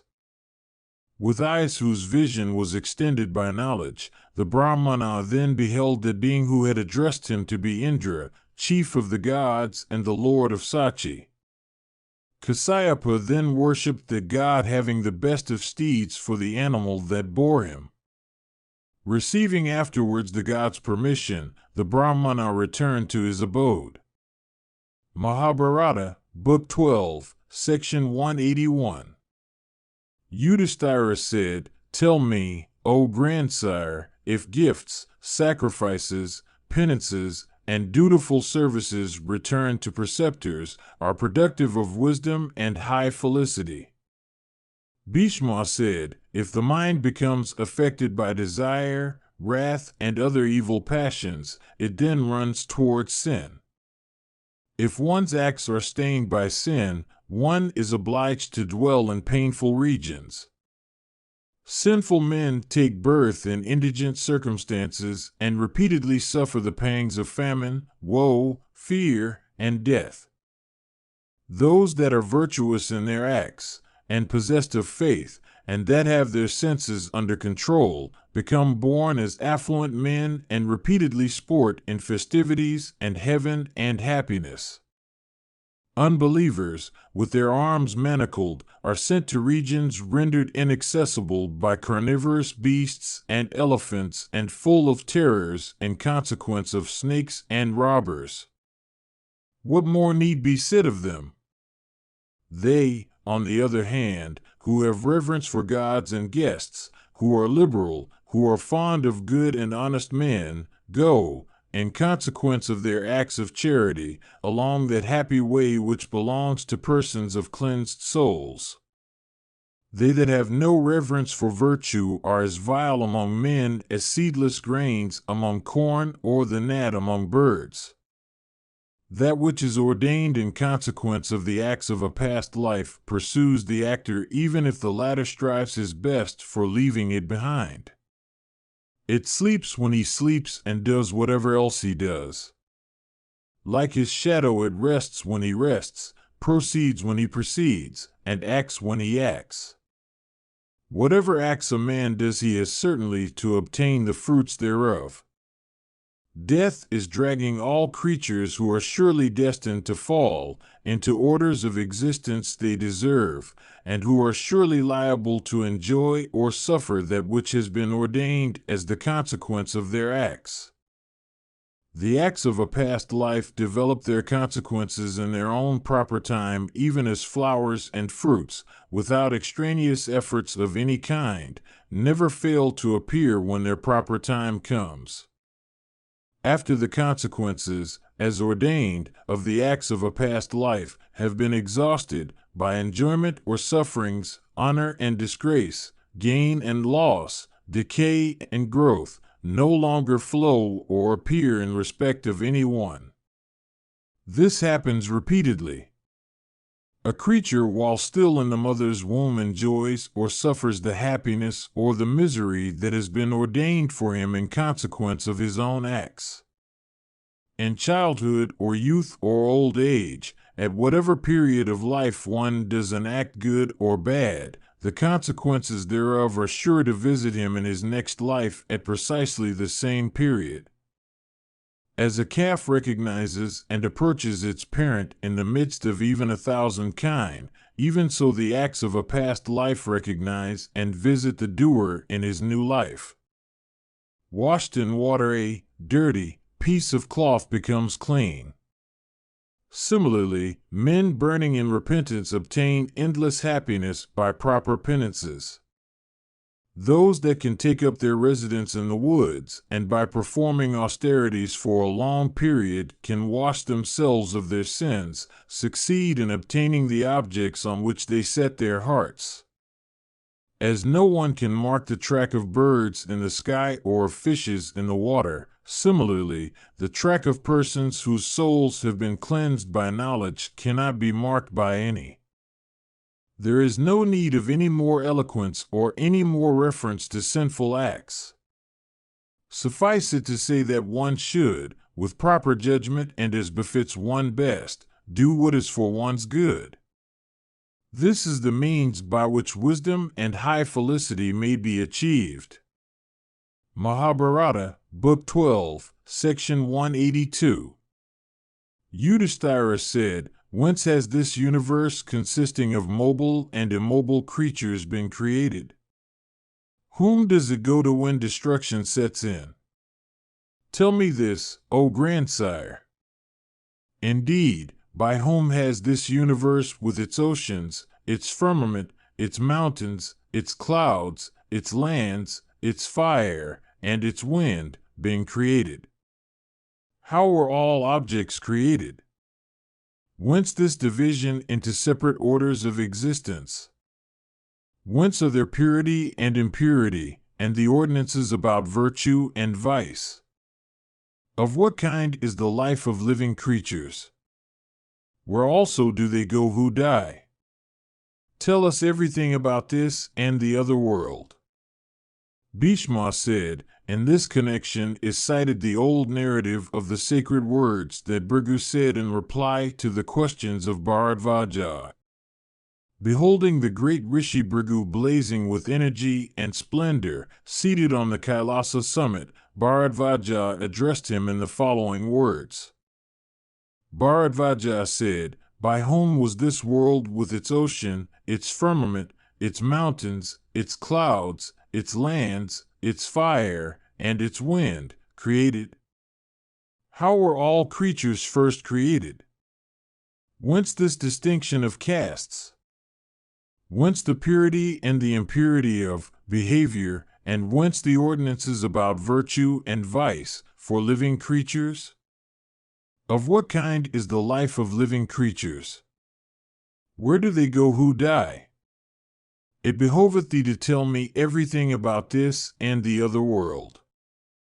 Thus addressed about his doubts by Bharadvaja, the illustrious and regenerate Rishi Bhrigu, who resembled Brahma itself, replied unto him, saying these words.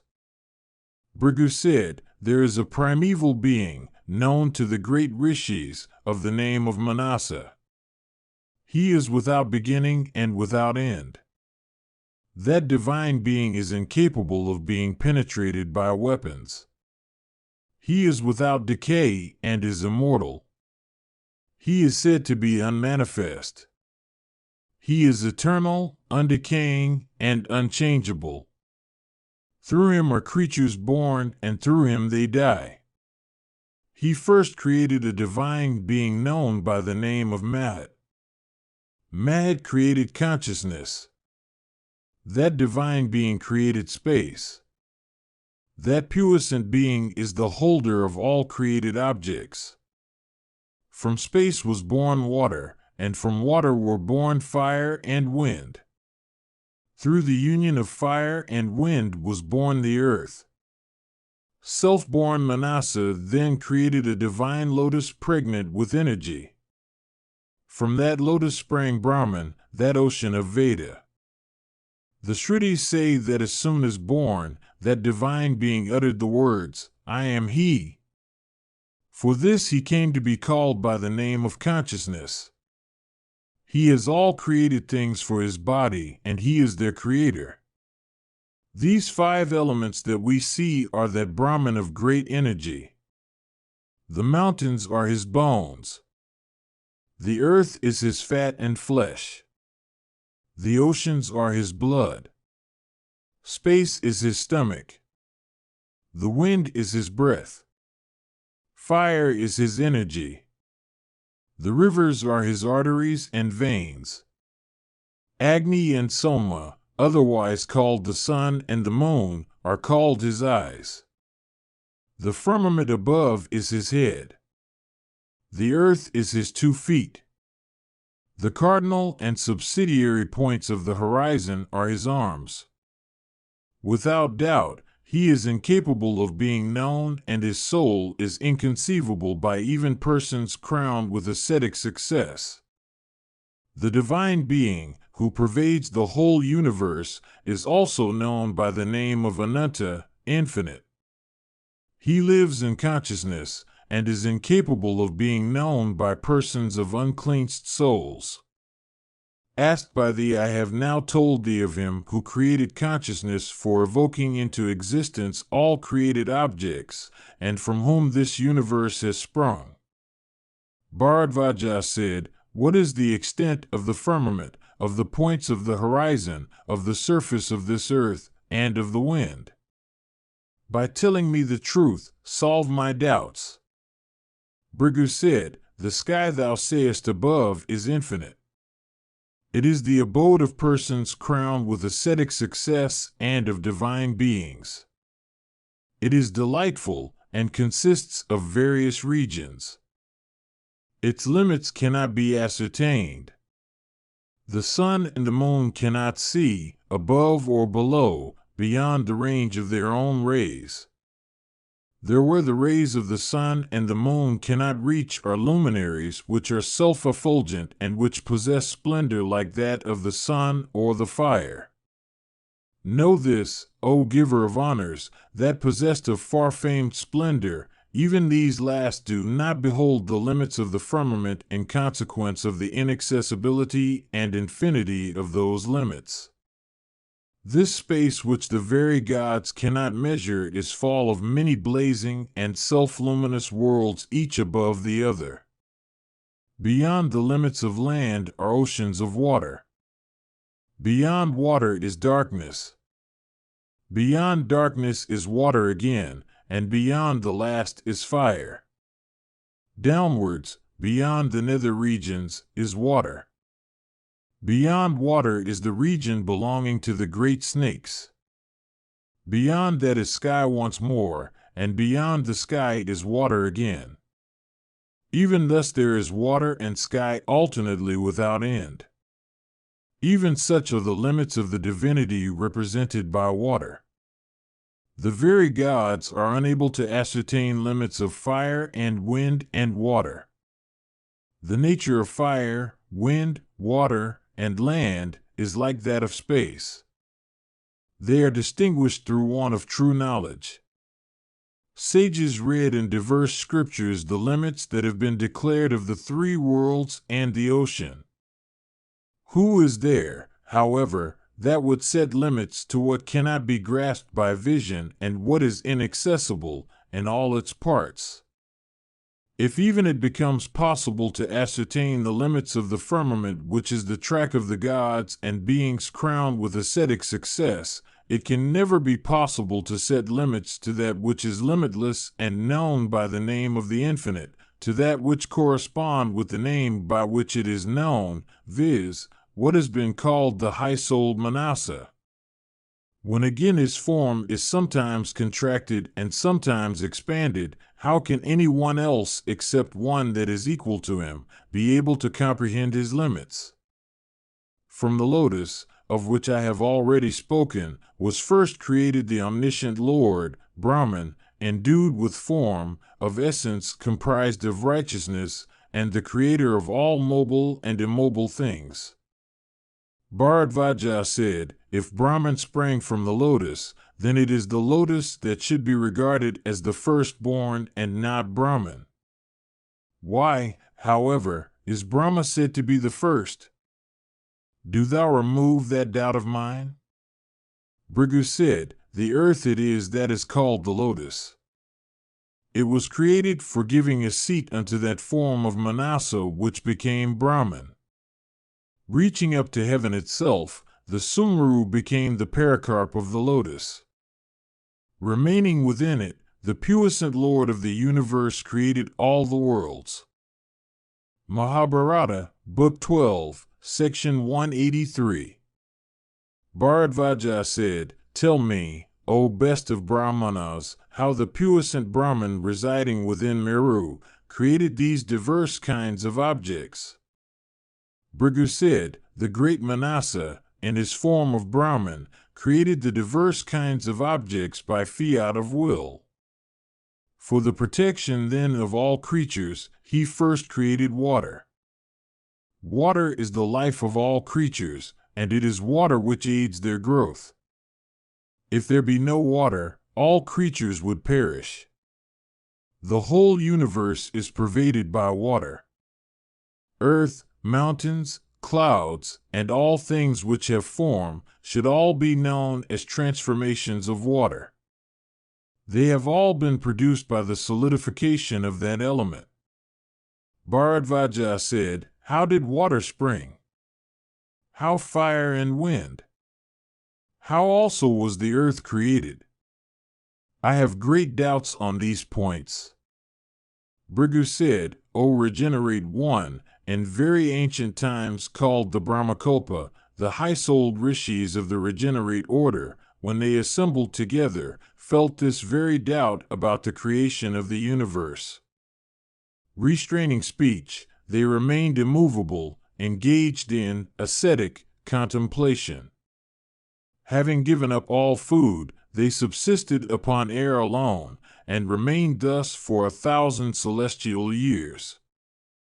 At the end of that period, certain words as sacred as those of the Vedas simultaneously reached the ears of all. Indeed, this celestial voice was heard in the firmament to say, "Formerly there was only infinite space, perfectly motionless and immovable. Without sun, moon, stars, and wind, it seemed to be asleep.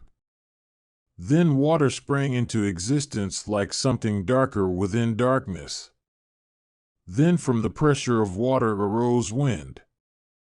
As an empty vessel without a hole appears at first to be without any sound, but when filled with water, air appears and makes a great noise, even so when infinite space was filled with water, the wind arose with a great noise, penetrating through the water.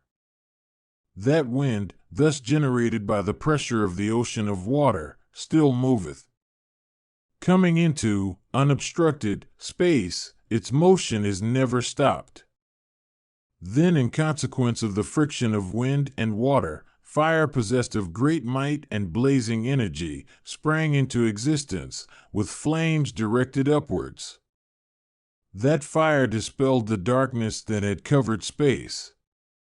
Assisted by the wind, fire drew space and water together. Indeed, combining with the wind, fire became solidified. While falling from the sky, the liquid portion of fire solidified again and became what is known as the earth. The earth or land, in which everything is born, is the origin of all kinds of taste, of all kinds of scent, of all kinds of liquids, and of all kinds of animals. Mahabharata, Book 12, Section 184. Bharadvaja said, "When the high-souled Brahman has created thousands of creatures, why is it that only these 5 elements which he created first, which pervade all the universe and which are great creatures, have come to have the name of creatures applied to them exclusively?" Bhrigu said, "All things that belong to the category of the infinite or the vast receive the appellation of great. It is for this reason that these 5 elements have come to be called great creatures. Activity is wind. The sound that is heard is space. The heat that is within it is fire. The liquid juices occurring in it are water. The solidified matter, viz., flesh and bones, are earth. The bodies of living creatures are thus made of the 5 primeval elements. All mobile and immobile objects are made of these 5 elements. The 5 senses also of living creatures partake of the 5 elements. The ear partakes of the properties of space, the nose of earth, the tongue of water, touch of wind, and the eyes of light, of fire. Bharadvaja said, "If all mobile and immobile objects be composed of these 5 elements, why is it that in all immobile objects those elements are not visible? Trees do not appear to have any heat. They do not seem to have any motion. They are again made up of dense particles. The 5 elements are not noticeable in them. Trees do not hear, they do not see, they are not capable of the perceptions of scent or taste. They have not also the perception of touch.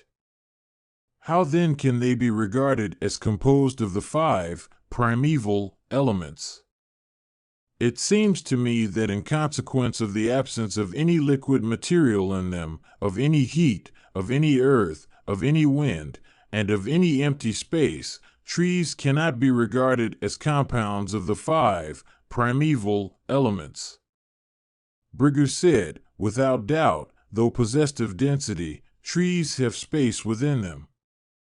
The putting forth of flowers and fruits is always taking place in them. They have heat within them, in consequence of which leaf, bark, fruit, and flower are seen to droop. They sicken and dry up. That shows they have perception of touch. Through sound of wind and fire and thunder, their fruits and flowers drop down. Sound is perceived through the ear. Trees have, therefore, ears and do hear. A creeper wends round a tree and goes about all its sides. A blind thing cannot find its way. For this reason it is evident that trees have vision. Then again trees recover vigor and put forth flowers in consequence of odors, good and bad, of the sacred perfume of diverse kinds of dupas. It is plain that trees have scent. They drink water by their roots. They catch diseases of diverse kinds. Those diseases again are cured by different operations. From this it is evident that trees have perceptions of taste. As one can suck up water through a bent lotus stalk, trees also, with the aid of the wind, drink through their roots. They are susceptible of pleasure and pain, and grow when cut or lopped off. From these circumstances I see that trees have life. They are not inanimate. Fire and wind cause the water thus sucked up to be digested. According, again, to the quantity of the water taken up, the tree advances in growth and becomes humid. In the bodies of all mobile things the 5 elements occur. In each the proportions are different. It is in consequence of these 5 elements that mobile objects can move their bodies. Skin, flesh, bones, marrow, and arteries and veins that exist together in the body are made of earth. Energy, wrath, eyes, internal heat, and that other heat which digests the food that is taken, these 5, constitute the fire that occurs in all embodied creatures. The ears, nostrils, mouth, heart, and stomach, these 5, constitute the element of space that occurs in the bodies of living creatures. Phlegm, bile, sweat, fat, blood are the 5 kinds of water that occur in mobile bodies. Through the breath called prana a living creature is enabled to move. Through that called vyana they put forth strength for action. That called apana moves downwards. That called samama resides within the heart. Through that called udana one eructates and is enabled to speak in consequence of its piercing through the lungs, the throat, and the mouth. These are the 5 kinds of wind that cause an embodied creature to live and move. The properties of scent an embodied creature knows through the earth element in him. From the water element he perceives taste. From the fire element represented by the eyes, he perceives forms, and from the wind element he obtains the perception of touch. Scent, touch, taste, vision, and sound are regarded as the general properties of every mobile and immobile object. I shall first speak of the several kinds of scent. They are agreeable, disagreeable, sweet, pungent, far-going, varied, dry, and different. All these 9 kinds of scent are founded upon the earth element. Light is seen by the eyes and touch through the wind element. Sound, touch, vision, and taste are the properties of water. I shall speak, in detail, now of the perception of taste. Listen to me. High-souled rishis have spoken of diverse kinds of taste. They are sweet, saltish, bitter, astringent, sour, and pungent. These are the 6 kinds of taste appertaining to the water element. Light contributes to the vision of form. Form is of diverse kinds. short, tall, thick, four-cornered, round, white, black, red, blue, yellow, reddish, hard, bright, smooth, oily, soft, and terrible. These are the 16 different kinds of form which constitute the property of light or vision. The property of the wind element is touch. Touch is of various kinds: warm, cold, agreeable, disagreeable, indifferent, burning, mild, soft, light, and heavy. Both sound and touch are the two properties of the wind element. These are the 11 properties that appertain to the wind. Space has only one property. It is called sound.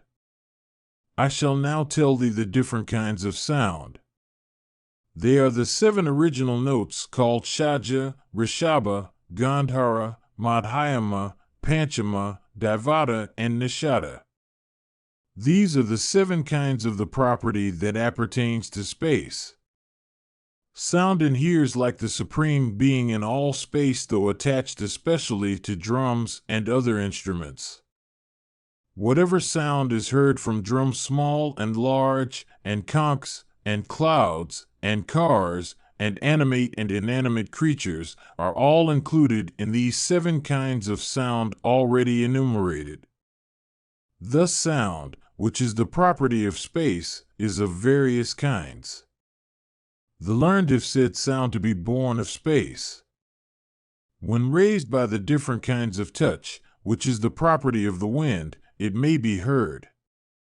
It cannot, however, be heard when the different kinds of touch are inceptive. The elements, mingling with their counterparts in the body, increase and grow. Water, fire, wind are always awake in the bodies of living creatures. They are the roots of the body. Pervading the 5 life breaths, already mentioned, they reside in the body.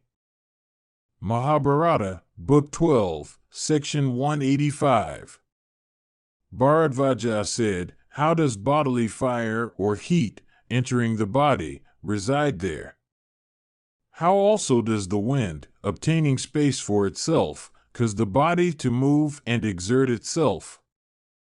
Bhrigu said, "I shall, O regenerate one, speak to thee of the course in which the wind moves, and how, O sinless one, that mighty element causes the bodies of living creatures to move and exert themselves. Heat resides within the head, brain, and protects the body from perishing. The wind or breath called prana, residing within the head, and the heat that is there, cause all kinds of exertion. That prana is the living creature, the universal soul, the eternal being, and the mind, intellect, and consciousness of all living creatures, as also all the objects of the senses. Thus the living creature is, in every respect, caused by prana to move about and exert. Them in consequence of the other breath called samama, every one of the senses is made to act as it does. The breath called apana, having recourse to the heat that is in the urethra and the abdominal intestines, moves, engaged in carrying out urine and feces. That single breath which operates in these 3 is called udana by those that are conversant with science. That breath which operates, residing in all the joints of men's bodies, is called vyana. There is heat in the bodies of living creatures which is circulated all over the system by the breath samama. Residing thus in the body, that breath operates upon the different kinds of watery and other elementary substances and all bad humors. That heat, residing between apana and prana, in the region of the navel, operates, with the aid of those 2 breaths, in digesting all food that is taken by a living creature. There is a duct beginning from the mouth down to the anal canal. Its extremity is called the anus. From this main duct numerous subsidiary ones branch out in the bodies of all living creatures. In consequence of the rush of the several breaths named above, through these ducts, those breaths mingle together. The heat that dwells in prana is called Ushman. It is this heat that causes digestion in all creatures possessed of bodies. The breath called prana, the bearer of a current of heat, descends from the head downwards to the extremity of the anal canal and thence is sent upwards once more. Coming back to its seat in the head, it once more sends down the heat it bears. Below the navel is the region of digested matter. Above it is that for the food which is taken. In the navel are all the forces of life that sustain the body. Urged by the 10 kinds of breaths having prana for their first, the ducts, already mentioned, branching out from the heart, convey the liquid juices that food yields, upwards, downwards, and in transverse directions. The main duct leading from the mouth to the anus is the path by which yogins, vanquishers of fatigue, of perfect equanimity in joy and sorrow, and possessed of great patience, succeed in attaining to Brahma by holding the soul within the brain. Even thus is heat panted in the breaths called prana and apana and others, of all embodied creatures. That heat is always burning there like a fire placed in any visible vessel. Mahabharata, Book 12, Section 186. Bharadvaja said, "If it is the wind that keeps us alive, if it is the wind that causes us to move and exert, if it is the wind that causes us to breathe and to speak, then it seems that life is worth little. If the animal heat that digests all food be of the nature of fire, and if it is that fire which assists at digestion by dissolving the food we take, then life is worth little. When an animal dies, that which is called its life is never seen leaving it. Only the breath leaves it, and the internal heat becomes extinguished. If life were nothing else than wind, or if life depended only on the wind, then it could have been seen like the external sea of air, and when passing out it would have mingled with that air. If life depended upon air, and if it ended with the escape of that air from the body, it would then mingle with another portion of air that exists externally, like a portion of water escaping into the great ocean and thereby only changing the place of its residence. If a quantity of water be thrown into a well, or if the flame of a lamp be thrown into a blazing fire, either of them, entering a homogeneous element, loses its independent or separate existence. If life were air, it also, when the animal died, would mingle with the great ocean of air outside. How can we say that there is life in this animal body which is made up of the 5 primal elements? If one of those elements disappear, the union of the other 4 becomes dissolved. The element of water drieth up if food be not taken. The element of air disappears if the breath be restrained. The element of space disappears if the excretions cease.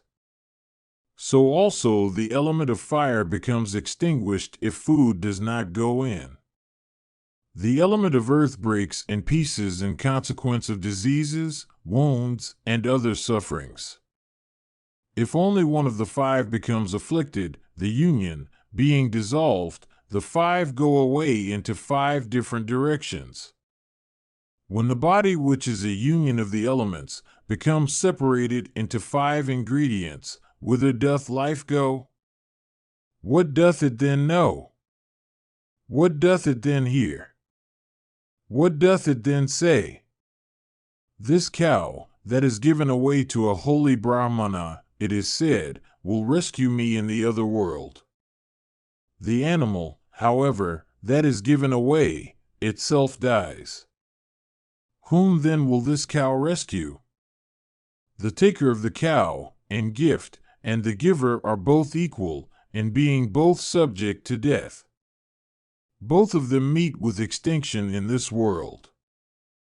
How then will they meet again? How will the person that has been eaten up by birds, or that has been broken in pieces by a fall from a mountain summit, or that has been consumed by fire, regain life? The root of a tree that has been cut down does not grow up again. Only the seeds put forth sprouts.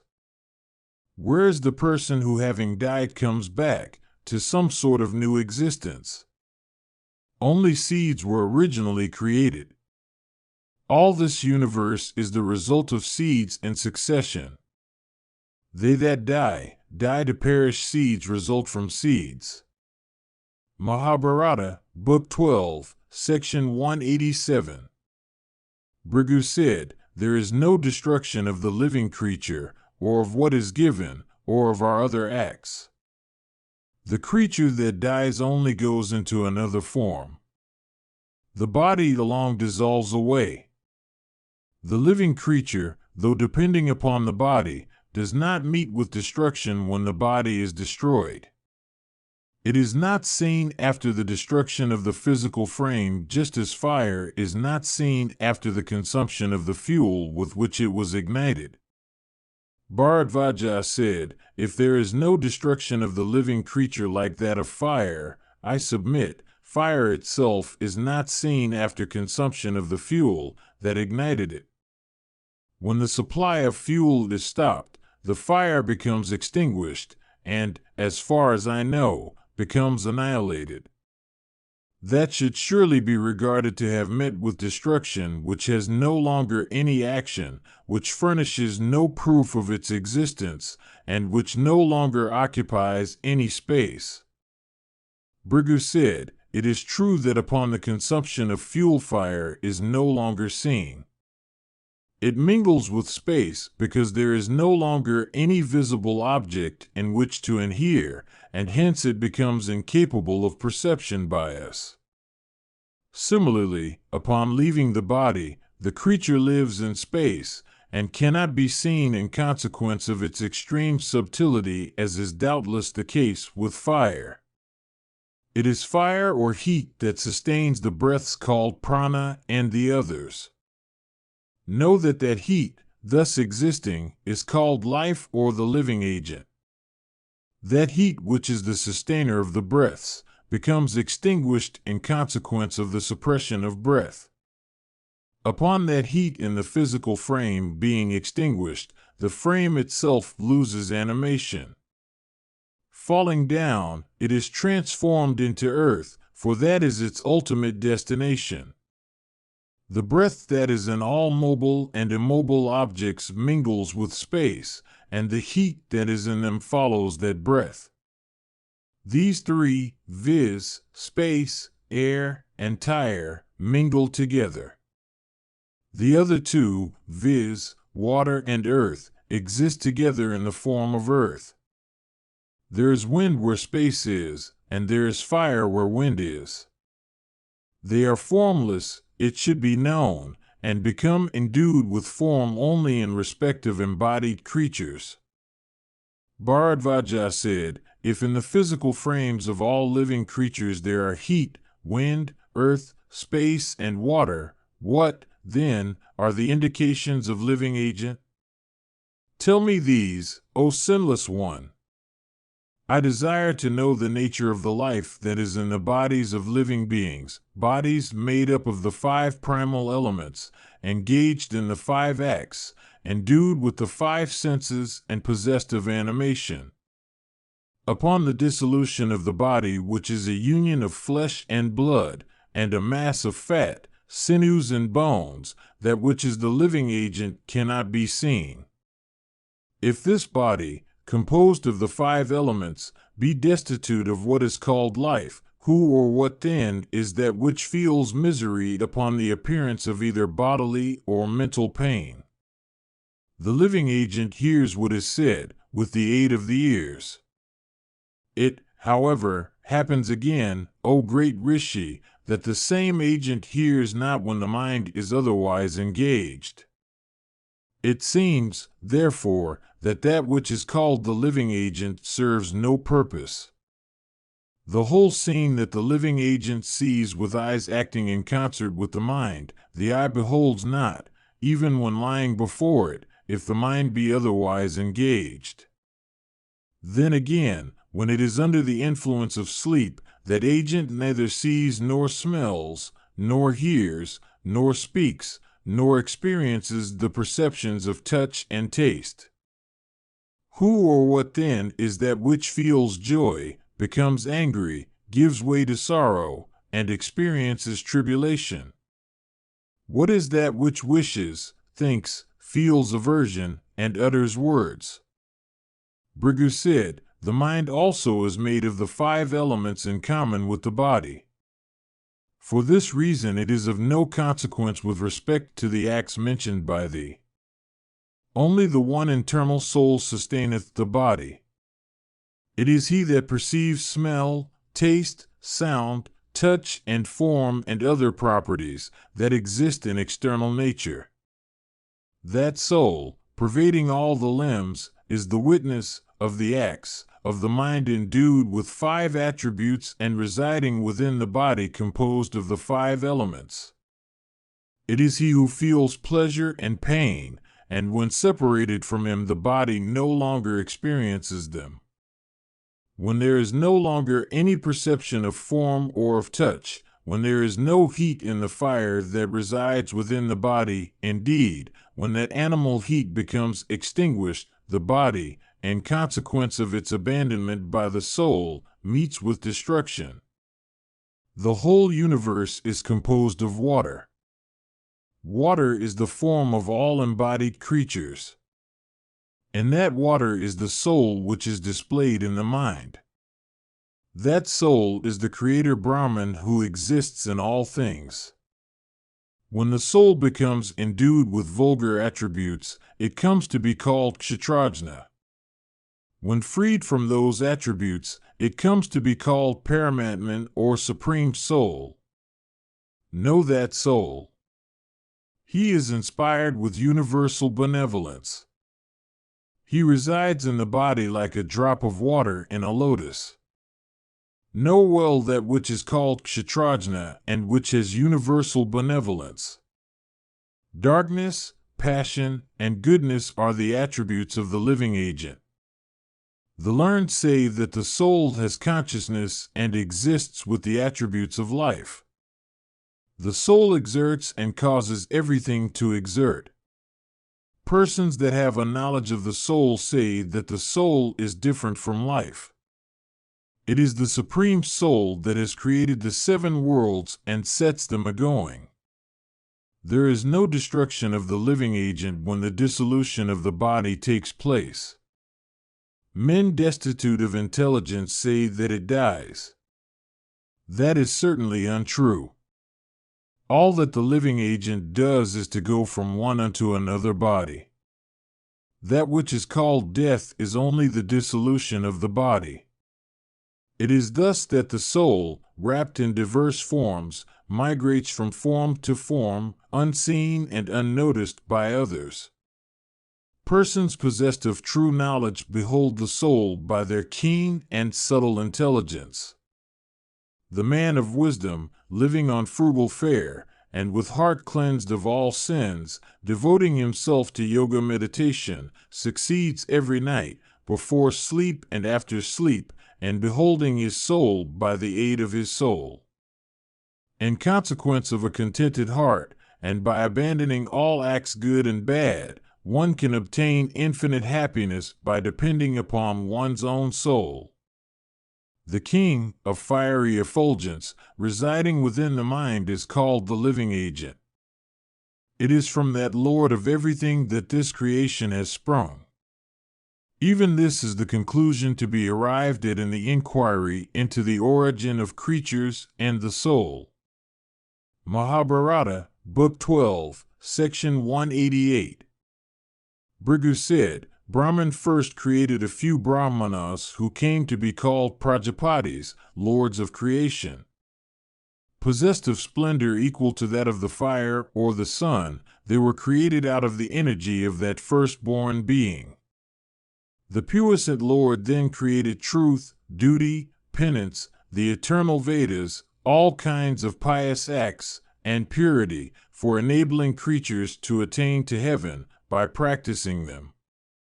After this, the deities and the Danavas, the Gandharvas, the Daityas, the Asuras, the great snakes, the Yakshas, the Rakshasas, the serpents, the Pisachas, and human beings with their four divisions, viz., Brahmanas, Kshatriyas, Vaishyas, and Sudras, O best of regenerate ones, and all the other orders of creatures that exist, were created. The complexion the Brahmanas obtained was white, that which the Kshatriyas obtained was red, that which the Vaishyas got was yellow, and that which was given to the Sudras was black. Bharadvaja said, if the distinction between the four orders of human beings be made by means only of color, attribute, then it seems that all the four orders have been mingled together. Lust, wrath, fear, cupidity, grief, anxiety, hunger, toil, possess and prevail over all men. How can men be distinguished by the possession of attributes? The bodies of all men emit sweat, urine, feces, phlegm, bile, and blood. How then can men be distributed into classes? Of mobile objects the number is infinite, the species also of immobile objects are innumerable. How, then, can objects of such very great diversity be distributed into classes? Brigu said, there is really no distinction between the different orders. The whole world at first consisted of Brahmanas. Created, equal, by Brahman, men have, in consequence of their acts, become distributed into different orders.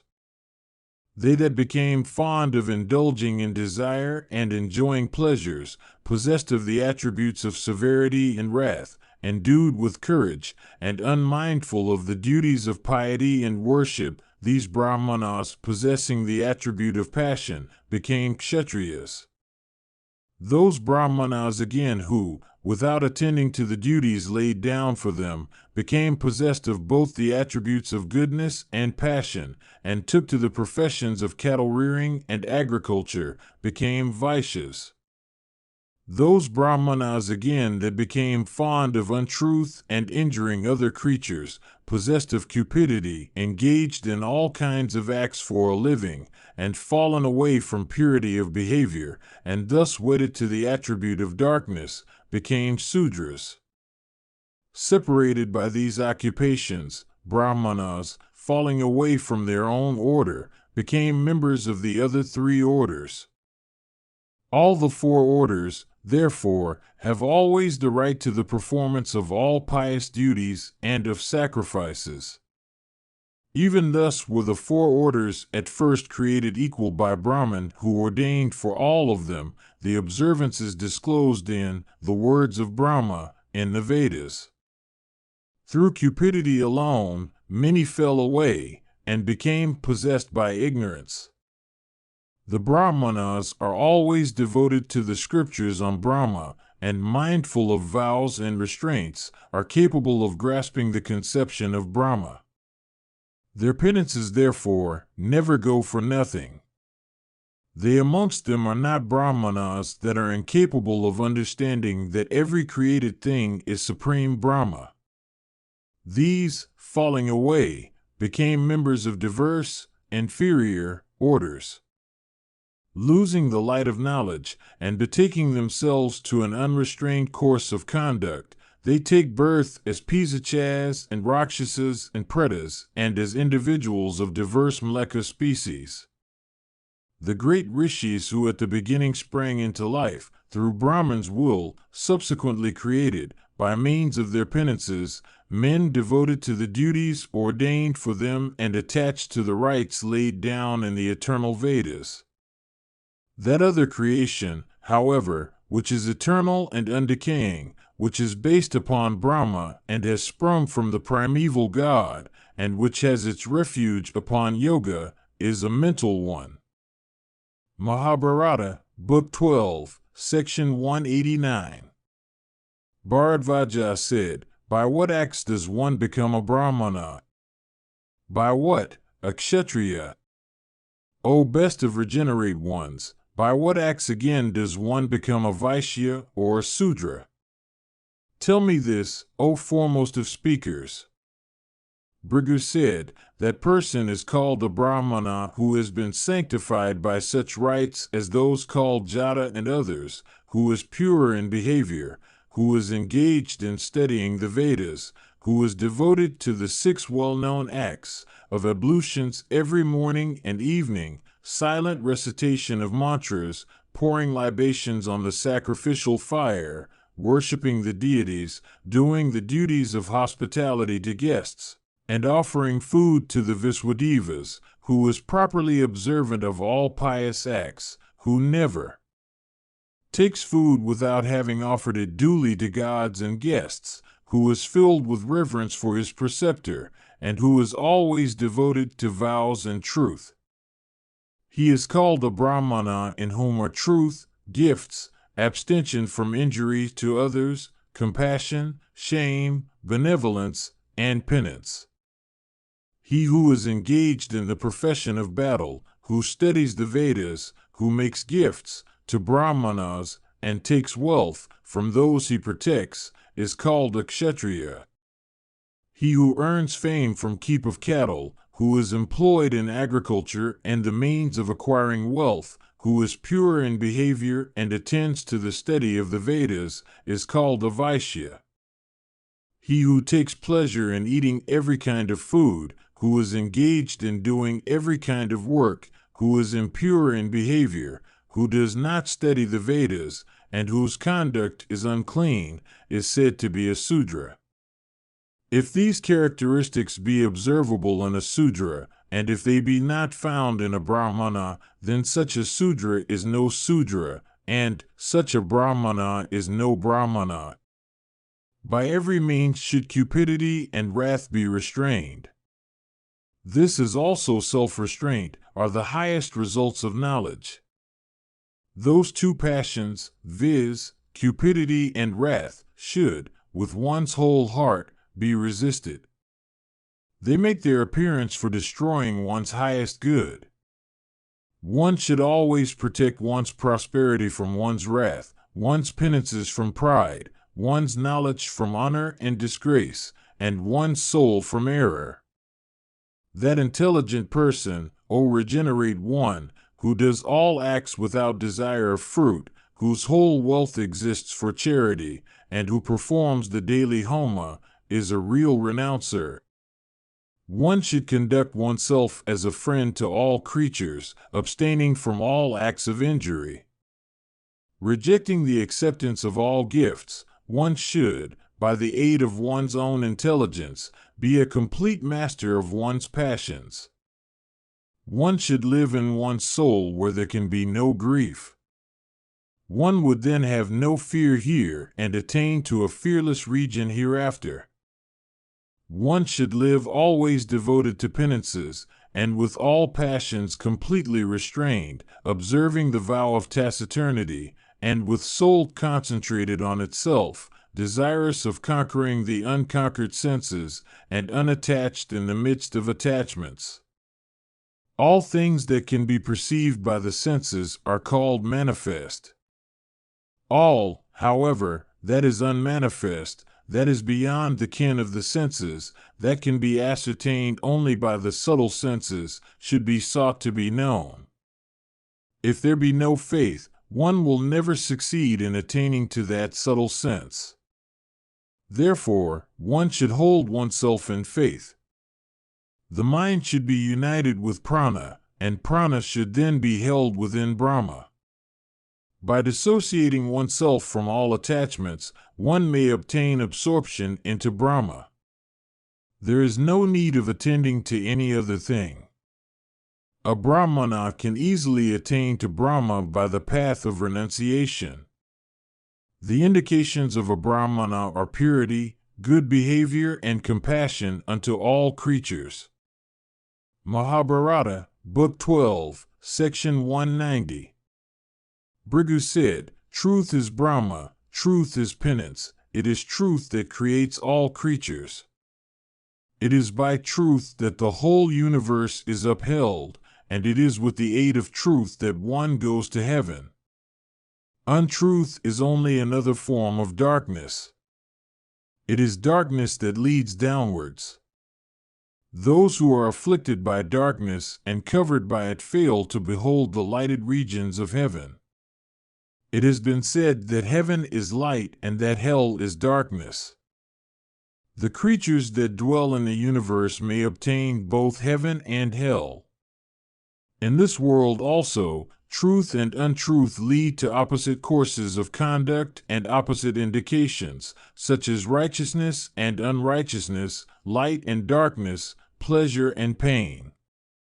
Amongst these, that which is truth is righteousness, that which is righteousness is light, and that which is light is happiness. Similarly, that which is untruth is unrighteousness, that which is unrighteousness is darkness, and that which is darkness is sorrow or misery.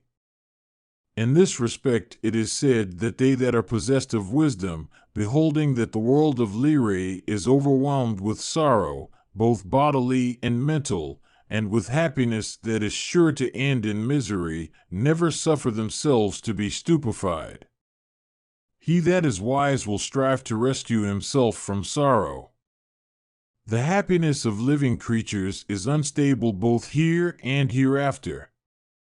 The happiness of creatures that are overwhelmed by darkness disappears like the splendor of the moon when afflicted by Rahu. Happiness is said to be of two kinds, viz., bodily and mental. Both in this and the other world, the visible and the invisible fruits of action are specified in the Vedas for the sake of happiness. There is nothing more important than happiness and among the fruits or consequences of the triple aggregate. Happiness is desirable. It is an attribute of the soul. Both virtue and profit are sought for its sake. Virtue is its root. This, indeed, is its origin. All acts have for their end the attainment of happiness. Bharadvaja said, "You have said that happiness is the highest object. I do not comprehend this.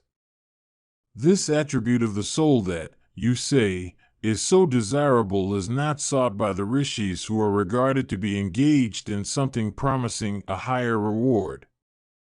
It is heard that the creator of the three worlds, viz., the puissant Brahman, lives alone, observant of the vow of Brahmacharya. He never devotes himself to the happiness obtainable from the gratification of desire. Also, the divine master of the universe, the Lord of Uma, reduced Kama, the deity of desire, to extinction. For this reason, we say that happiness is not acceptable to high-souled people. Nor does it appear to be a high attribute of the soul. I cannot put faith in what thy divine self has said, viz., that there is nothing higher than happiness.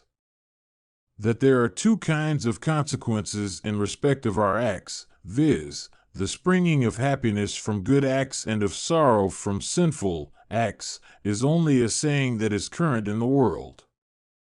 Brigu said, "On this it is said as follows, from untruth springs darkness.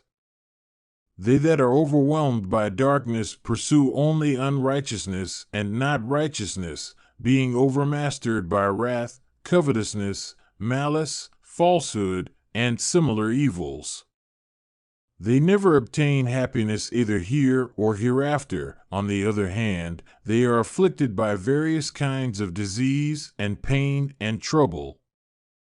They are also tortured by death, imprisonment, and divers other griefs of that kind, and by the sorrows attending on hunger and thirst and toil. They are also pained by the numerous bodily griefs that arise from rain and wind and burning heat and exceeding cold. They are also overwhelmed by numerous mental griefs caused by loss of wealth and separation from friends, as also by griefs caused by decrepitude and death. They that are not touched by these diverse kinds of physical and mental afflictions know what happiness is. These evils are never found in heaven. The delicious breezes blow. In heaven there is also perpetual fragrance. In heaven there is no hunger, no thirst, no decrepitude, no sin. In this world there is both happiness and misery. In hell there is only misery. Therefore, happiness is the highest object of acquisition. The earth is the progenitrix of all creatures. Females partake of her nature. The male animal is like Prajapati himself. The vital seed, it should be known, is the creative energy. In this way did Brahman ordain in days of old that the creation should go on. Each, affected by his own acts, obtains happiness or misery. Mahabharata, Book 12, Section 191. Bharadvaja said, "What has been said to be the consequence of gift? What of righteousness? What of conduct? What of penances well performed? What of the study and recitation of the Vedas? And what of pouring libations upon the fire?" Bhrigu said, "By pouring libations on the sacred fire, sin is burnt.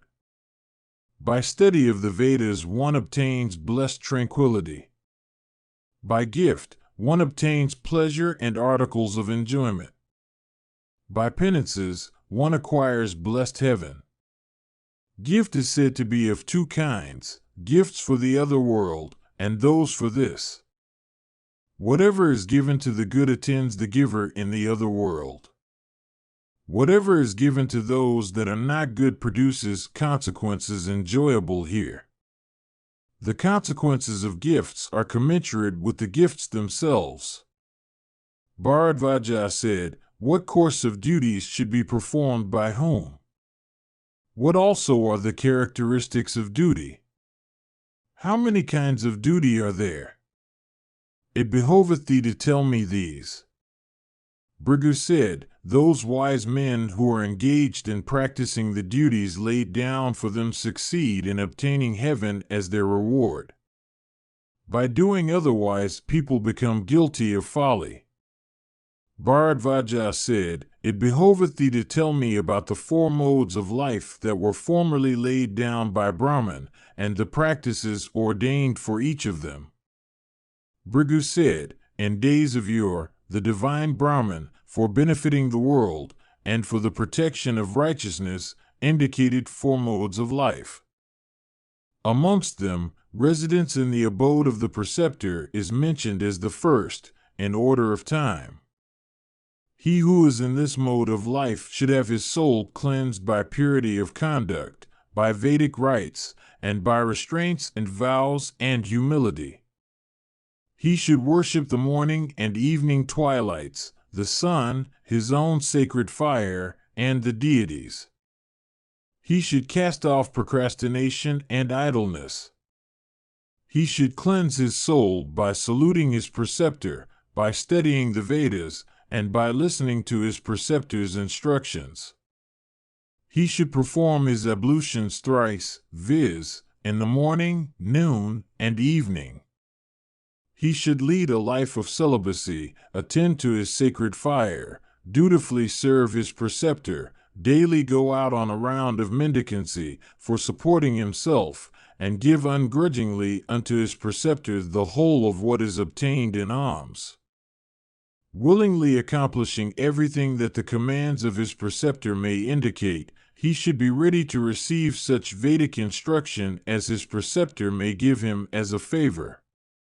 On this subject there is a verse, that Brahmana who obtains his Veda by attending with reverence upon his preceptor succeeds in attaining to heaven and obtains the fruition of all his desires.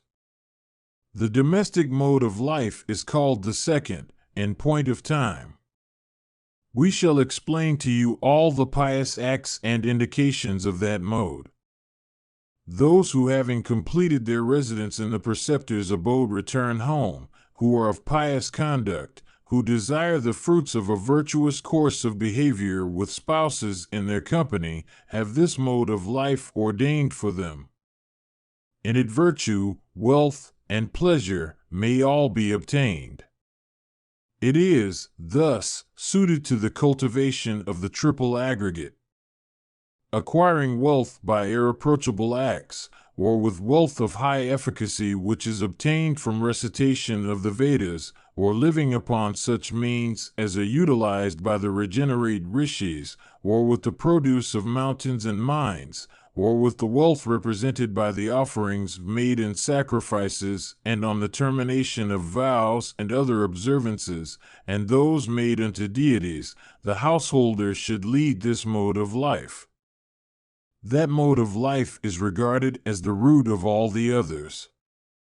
They who are residents in the abodes of preceptors, they who lead lives of mendicancy, and others who live in the observance of vows and restraints to which they are pledged, derive from this mode the means they live upon, the offerings they make unto the pitris and the deities, and, in short, their entire support. The third mode of life is called the forest life. For those that lead it, there is no storing of wealth and articles. Generally, these pious and good men, subsisting upon good food, and engaged in studying the Vedas, roam ever the earth for journeying to tirthas and visiting diverse realms. Standing up, advancing forward, sweet speeches uttered in sincerity, gifts according to the measure of the giver's competence, offer of seats and beds of the best kind, and presents of excellent food, are some of the means for showing them regard. On this subject there is a verse: if a guest turns away from a house with expectations unfulfilled, he is supposed to take away the merits of the householder and leave the latter all his misdeeds.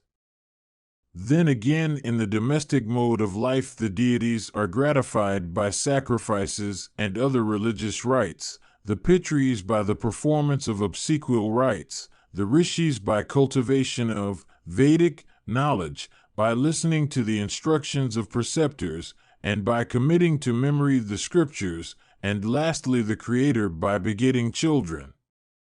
On this subject there are two verses. One in the observance of this mode of life should speak upon all creatures words breathing affection and agreeable to the ears.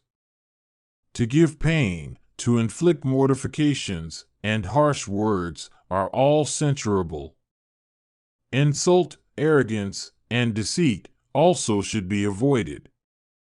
Abstention from injury, truth, and absence of wrath produce the merit of penances in all the four modes of life. In the domestic mode of life these are allowed, viz. the use and enjoyment of floral garlands, ornaments, robes, perfumed oils and unguents, enjoyment of pleasures derived from dancing and music, both vocal and instrumental, and all sights and scenes that are agreeable to the sight, the enjoyment of various kinds of viands and drinks belonging to the principal orders of edibles, viz., those that are swallowed, those that are lapped, those that are quaffed, and those that are sucked, and the enjoyment of pleasures derivable from sports and every kind of amusement and the gratification of desires.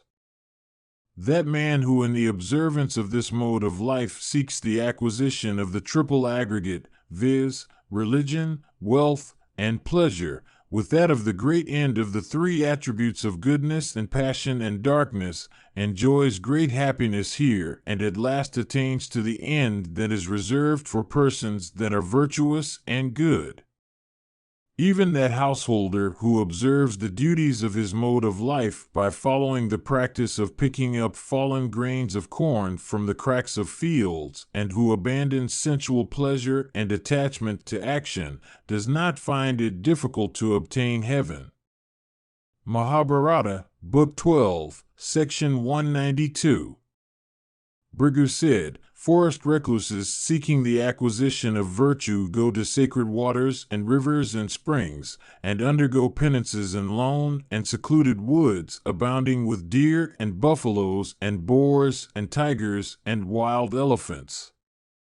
They forsake all kinds of robes and food and enjoyments for which people living in society have a taste. They subsist abstemiously upon wild herbs and fruits and roots and leaves of diverse kinds. The bare ground is their seat. They lie down on the bare earth or rocks or pebbles or gravel or sand or ashes. They cover their limbs with grass and animal skins and barks of trees. They never shave their heads and beards or pare their nails. They perform their ablutions at regular intervals. They pour libations on the ground, as also on the sacred fire at the proper time without fail. They never enjoy any rest till completion of their daily gathering of the sacred fuel, for their homofires, and sacred grass and flowers, for sacrifice and worship, until they have swept and rubbed clean their sacrificial altars. They bear without the least regard cold and heat, and rain and wind, and, therefore, the skin of their bodies is cracked all over, and in consequence of observing and laying down for themselves various kinds of rites and vows and acts, their flesh and blood and skin and bones become emaciated. Endued with great patience and fortitude, they live, always practicing the quality of goodness. That person who, with restrained soul, observes such a course of duties originally ordained by regenerate rishis, burns all his sins like fire and obtains regions of felicity difficult of attainment. I shall now describe the conduct of those called parivrjakas. That is as follows: freeing themselves from attachment to the sacred fire, wealth, spouse, and children, and robes, seats, beds, and such other objects of enjoyment, and breaking the bonds of affection, they roam about, regarding with an equal eye the clump of earth or rock in gold. They never set their hearts on the acquisition or enjoyment of the triple aggregate. They cast an equal eye on foes and friends and neutrals or strangers. They never injure, in thought, word, or deed, immobile things or creatures that are viviparous or oviparous or born of filth or called vegetables. They have no homes. They roam over hills and mountains, upon shores of rivers or seas, under shades of trees, and among temples of deities. They may go to towns or villages for residence. In a town, however, they should not live for more than 5 nights, while in a village their residence should never exceed 1 night. Entering a town or a village, they should, for the support of life, repair to the abodes of only brahmanas of liberal deeds. They should never ask for any alms except what is thrown into the wooden bowls they carry. They should free themselves from lust, wrath, pride, cupidity, delusion, miserliness, deceit, slander, vanity, and injury to living creatures. On this subject there are some verses. That person who, observing the vow of taciturnity, roveth without giving any creature cause of fear, is never inspired with any fear himself by any creature.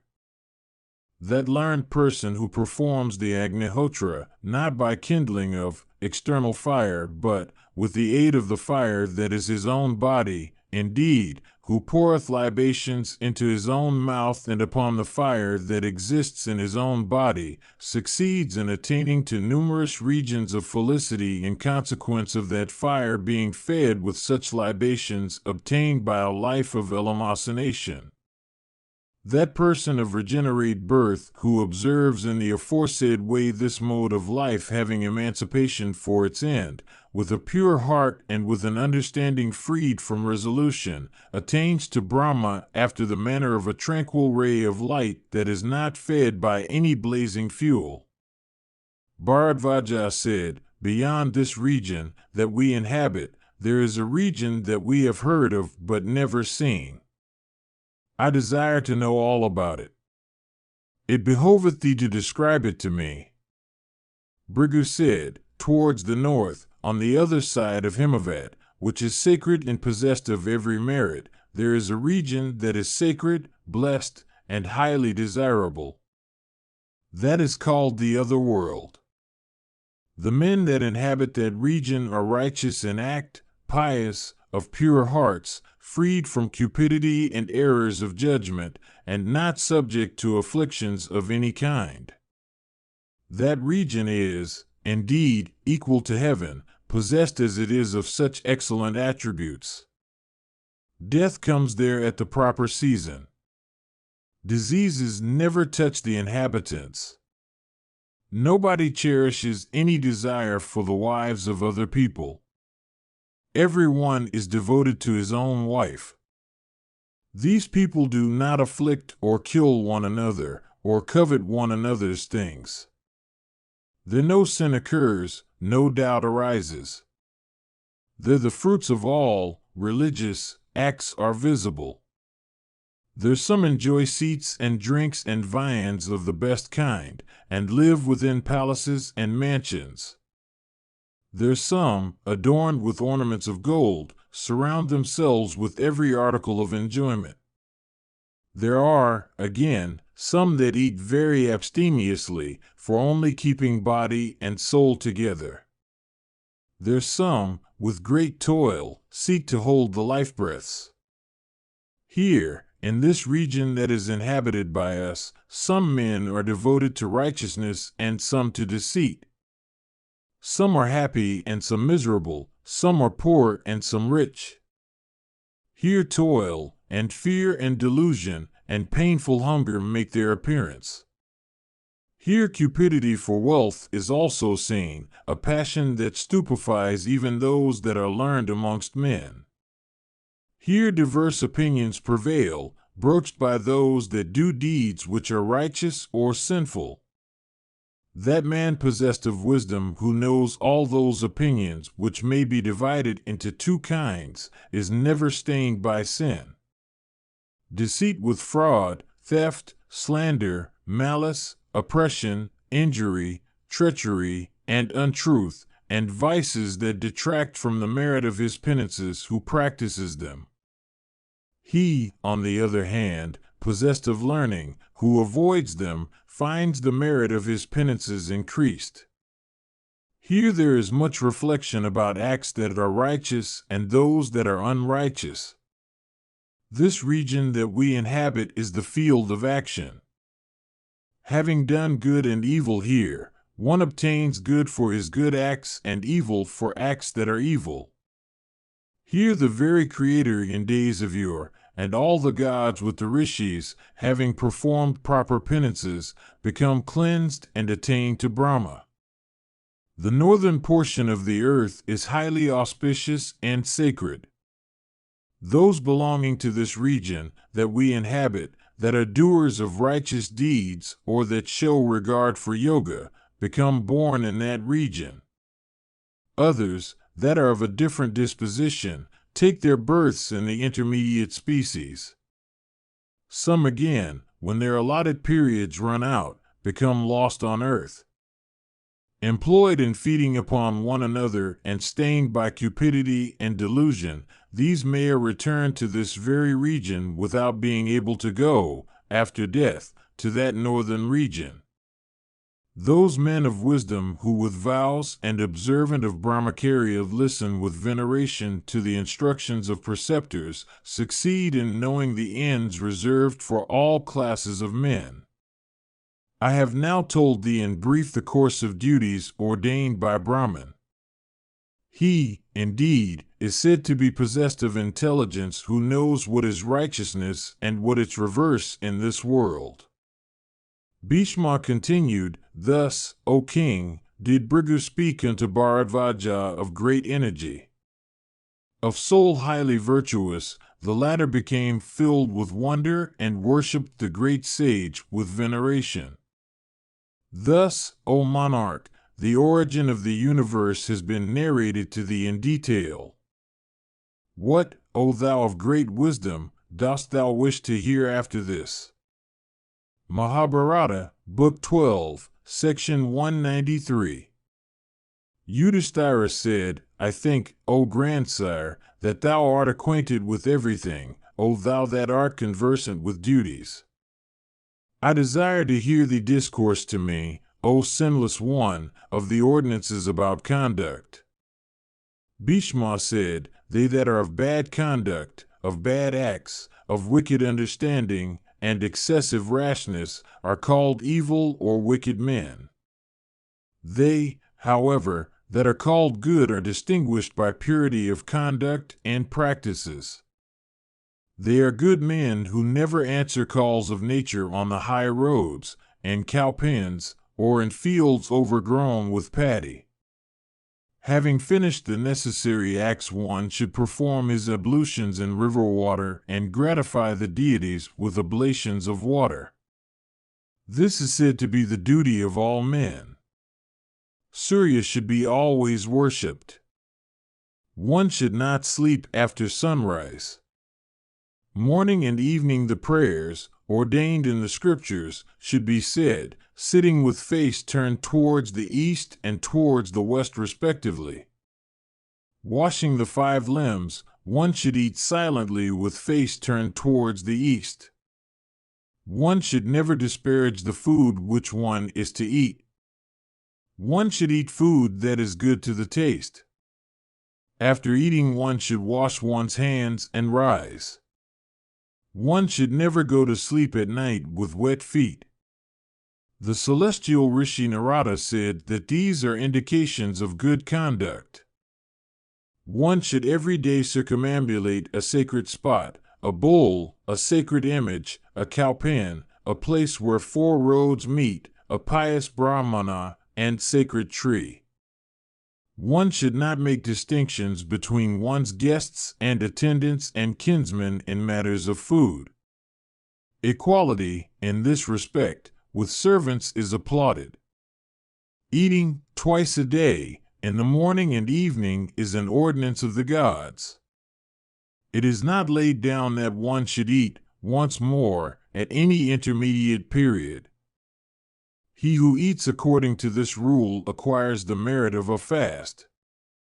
At the hours ordained for Homa, one should pour libations on the sacred fire. Without seeking the companionship of other people's wives, the man of wisdom who seeks his own wife in her season acquires the merit of brahmacharya. The remnants of a brahmana's dish are like ambrosia. They are like the lacteal sustenance that is yielded by the mother's breast. People highly prize those remnants. The good, by eating them, attain to Brahma. He who pounds turf to clay, for making sacrificial altars, or he who cuts grass, for making sacrificial fuel, or he who uses his nails only, and not weapons of any kind, for eating sanctified meat, or he who always subsists on the remnants of Brahmana's dishes, or he who acts, induced by desire for reward, has not to live long in the world. One who has abstained from meat, under any vow, should not take meat even if it be sanctified with mantras from the Yajurveda. One should also avoid the flesh about the vertebral column of any animal, and the flesh of animals not slain in sacrifices. Whether at one's own place or in a strange land, one should never cause one's guest to fast. Having obtained alms and other fruits of optional acts, one should offer them to one's seniors. One should offer seats to one's seniors and salute them with respect. By worshiping one's seniors, one obtains long life, fame, and prosperity. One should never behold the sun at the moment of rising, nor should one turn one's gaze towards a naked woman that is another man's spouse. Congress with one's wife, in her season, is not sinful, but it is an act that should always be done in privacy. The heart of all sacred spots and shrines is the preceptor. The heart of all pure and cleansing things is fire. All acts done by a good and pious person are good and laudable, including even the touching of the hair of a cow's tail. Every time one meets with another, one should make polite inquiries. The saluting of brahmanas every morning and evening is ordained. In temples of gods, amid cows, and performing the rites of religion laid down for brahmanas, and reading the Vedas, and in eating, the right hand should be raised.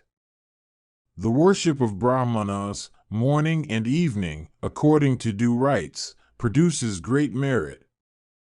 In consequence of such worship, the stock and trade of the merchant become abundant, and the produce of the agriculturist. Great also becomes the yield of all kinds of corn, and the supply of all articles that the senses can enjoy becomes copious. When giving eatables to another, seated at his dish, one should say, "Is it sufficient?" When presenting drink, one should ask, "Will it gratify?" And when giving sweetened milk and rice, or sugared gruel of barley, or milk with sesame or peas, one should ask, "Has it fallen?" After shaving, after spitting, after bathing, and after eating, people should worship brahmanas with reverence. Such worship is sure to bestow longevity on sickly men. One should not pass urine with face turned towards the sun, nor should one see one's own excreta. One should not lie on the same bed with a woman, nor eat with her. In addressing seniors, one should never apply the pronoun you to them or take their names. Thouing or the taking of names is not censurable in addressing inferiors or equals in age. The hearts of sinful men betray the sins committed by them.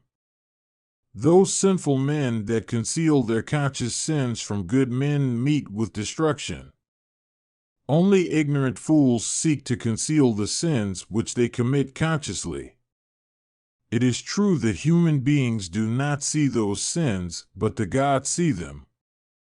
A sin concealed by another's sin leads to fresh sins.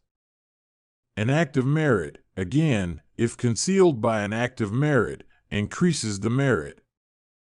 The acts of a virtuous man always follow in the wake of virtue.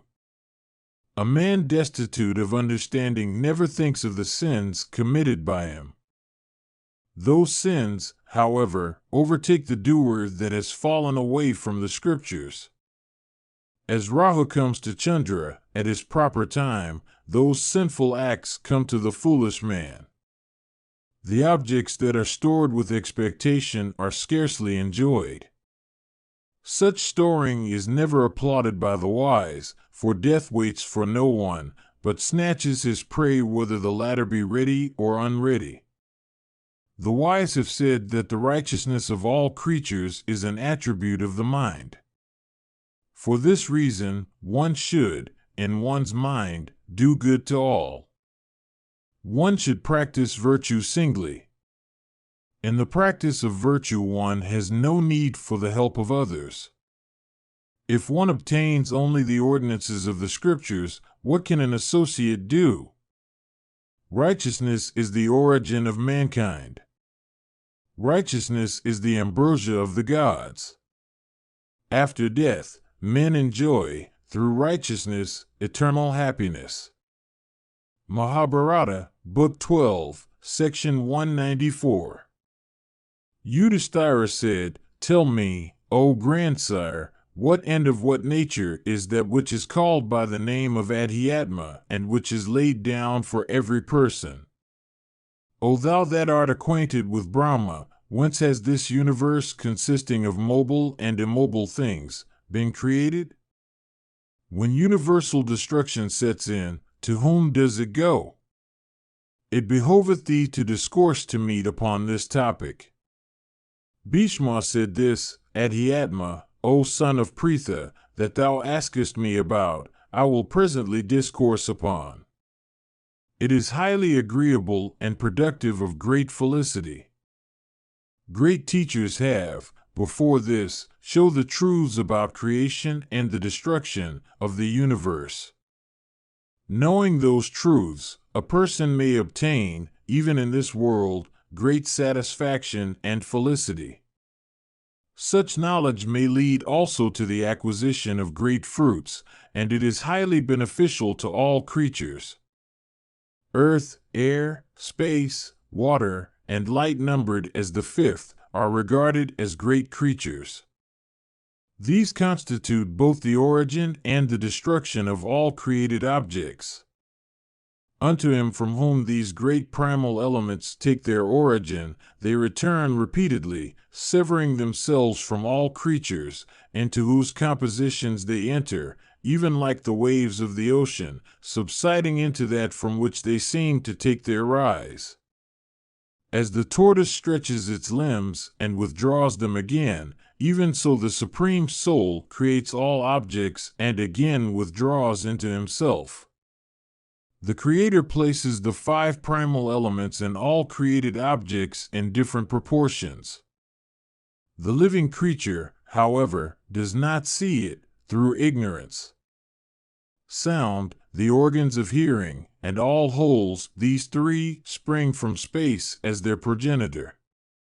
Touch, action, and skin are the triple attributes of the wind.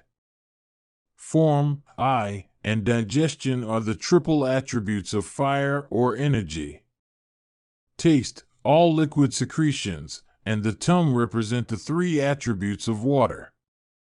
Sense, the nose, and the body are the triple properties of earth. The great, primal, elements are five. The mind is the sixth. The senses and the mind, O Bharata, are the sources of all the perceptions of a living creature.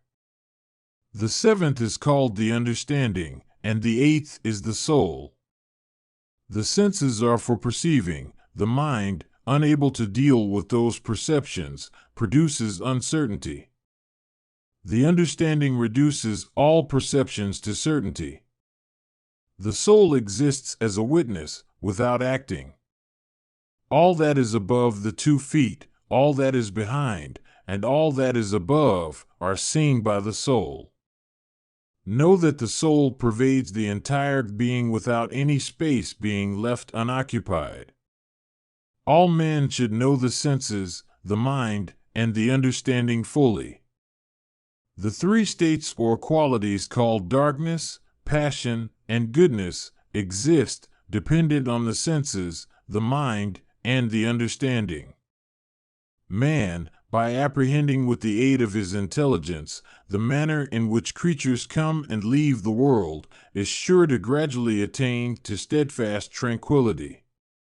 The 3 qualities, already mentioned, viz., darkness, passion, and goodness, lead the understanding to worldly attachments. In this respect, the understanding, or intelligence, is identical with the senses and the mind. The understanding, therefore, is identical with the 6, the 5 senses and the mind, and also with the objects comprehended by it.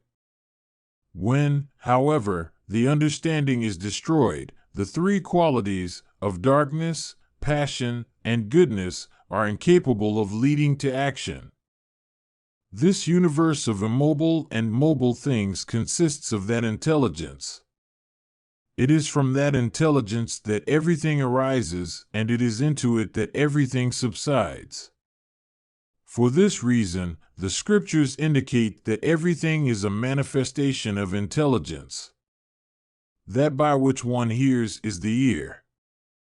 That by which one smells is called the organ of smell, and that by which one distinguishes the tastes is called the tongue. By the coat that covers the body one acquires perception of touch. That which is called the intelligence undergoes modifications. When the intelligence desires anything, it comes to be called mind. The foundations upon which the intelligence rests are 5 in number, each serving a different purpose. They are called the senses. The invisible principle, viz., intelligence, rests on them. The intelligence that exists in a living creature concerns itself with the 3 states, called passion, darkness, and goodness. Sometimes it obtains joy and sometimes misery. Sometimes it becomes divested of both joy and misery. Even thus, the intelligence exists in the minds of all men. Sometimes the intelligence, which is made up of the triple states already mentioned, transcends those 3 states by yoga, like the Lord of Rivers, viz., the ocean, with his surges, transgressing his high continents. That intelligence which transcends the 3 qualities exists in the mind in a pure state of unmodified existence alone. The quality of darkness, however, that impels to action, soon pursues it. At that time, the intelligence sets all the senses to action. The properties of the 3 are even thus: joy dwells in goodness, sorrow in passion, delusion in darkness. All the states that exist of the mind are included in the 3 that have been named. I have now, O Bharata, told thee about the course of the understanding. An intelligent man should subdue all his senses. The 3 qualities of goodness, passion, and darkness are always attached to living creatures. 3 kinds of intelligence also are noticeable in every creature, viz., that which depends upon goodness, that upon passion, and that upon darkness, O Bharata. The quality of goodness brings happiness, the quality of passion produces sorrow, and if these 2 combine with the quality of darkness, then neither happiness nor sorrow is produced, but, instead, only delusion or error. Every state of happiness that appears in the body or the mind is said to be due to the quality of goodness. A state of sorrow, disagreeable to oneself, that comes, is due to nothing but the quality of passion. One should never think of it with fear. That state, again, which is allied with delusion and error, and in consequence of which one knows not what to do, which is unascertainable and unknown, should be regarded as belonging to the quality of darkness. Gladness, satisfaction, delight, happiness, tranquility of heart, these are the properties of the state of goodness. Man sometimes obtains a measure of them. Discontent, heartburning, grief, cupidity, vindictiveness are all indications of the state of passion. They are seen with or without adequate causes for producing them. Disgrace, delusion, error, sleep, and stupefaction that overtake one through excess of ill luck are the various properties of the state of darkness. That person whose mind is far-reaching, capable of extending in all directions, mistrustful in respect of winning the objects it desires, and well-restrained, is happy both here and hereafter. Mark the distinction between these 2 subtle things, viz., intelligence and soul. One of these, viz., intelligence, puts forth the qualities. The other, viz., the soul, does nothing of the kind. A gnat and a fig may be seen to be united with each other. Though united, each, however, is distinct from the other. Similarly, intelligence and soul, though distinguished from each other by their respective natures, yet they may always be seen to exist in a state of union. A fish and water exist in a state of union, each, however, is different from the other. The same is the case with intelligence and soul. The qualities do not know the soul, but the soul knows them all. The soul is the spectator of the qualities and regards them all as proceeding from itself.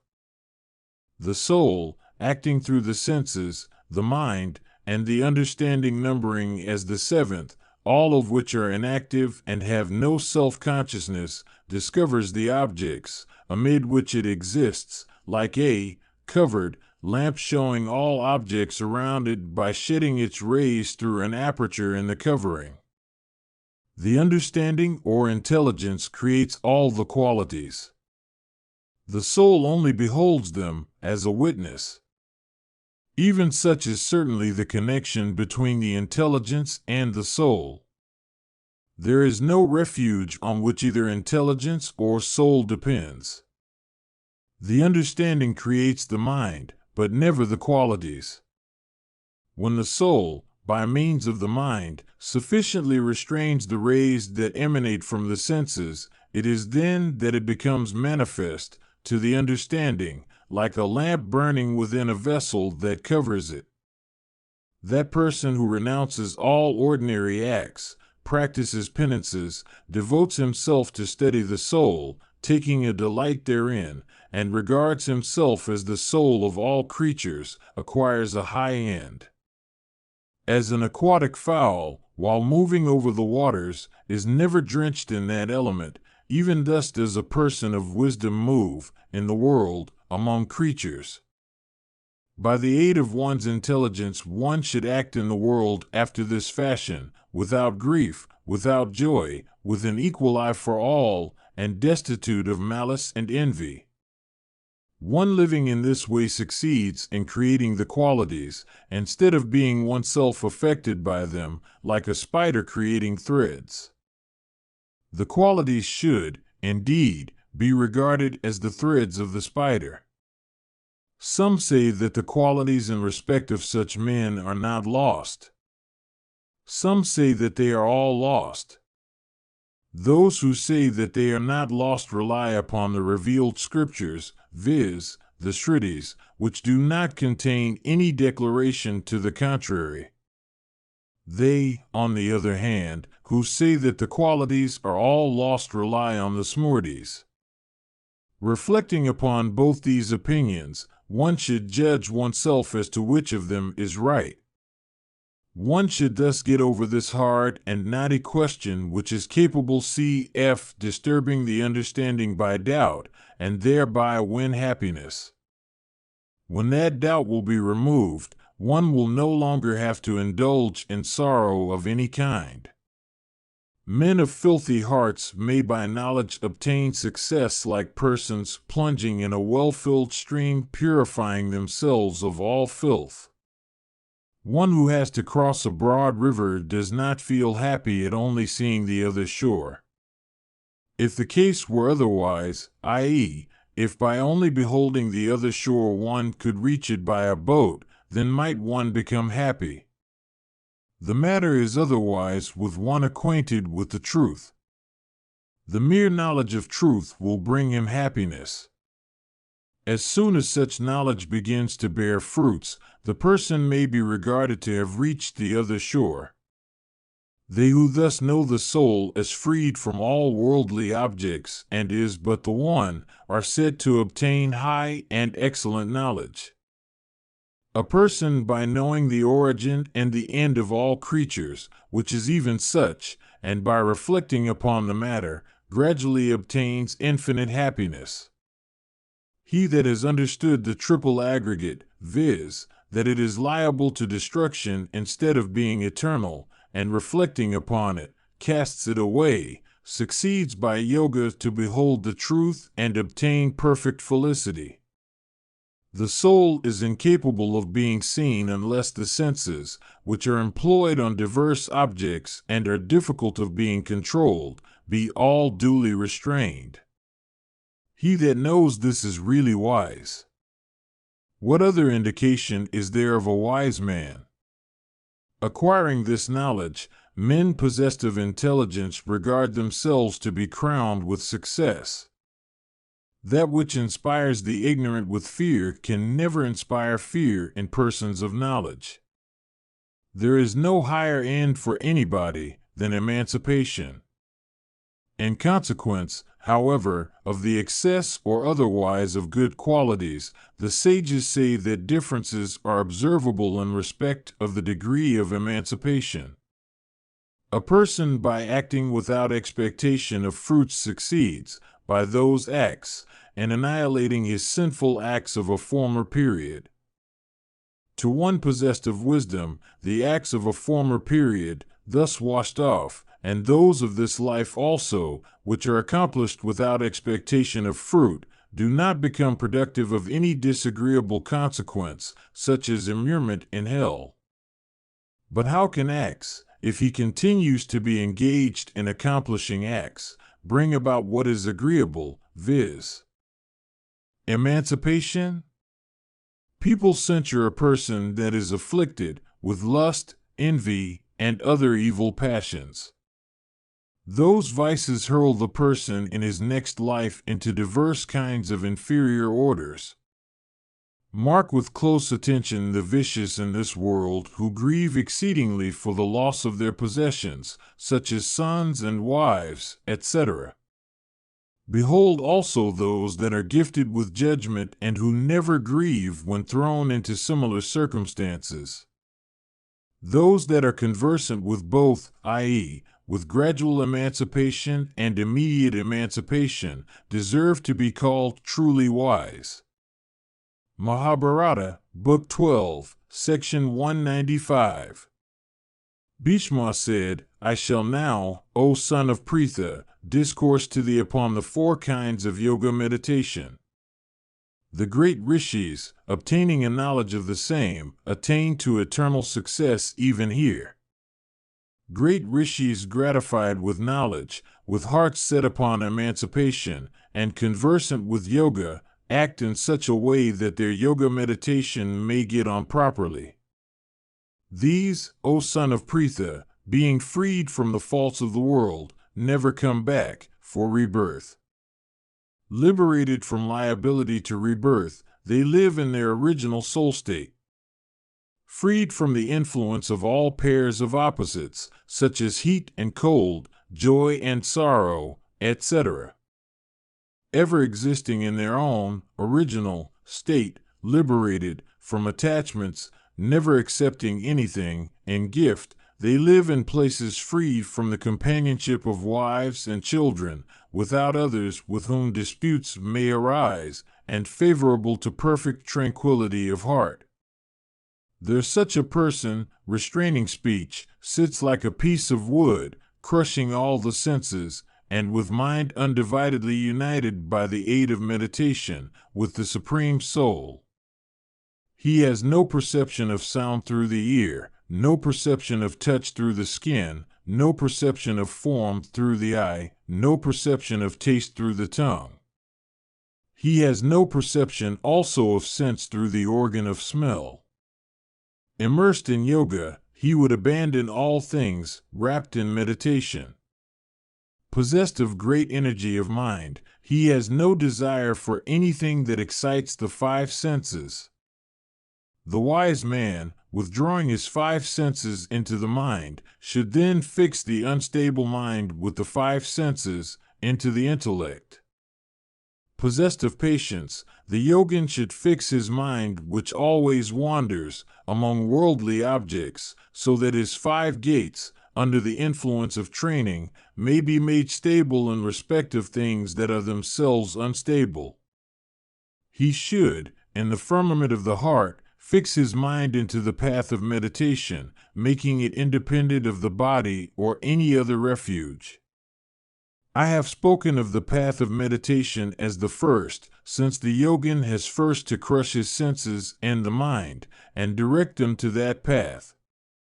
The mind, which constitutes the 6th, when thus restrained, seeks to flash out like the capricious and flighty lightning moving in frolic among the clouds.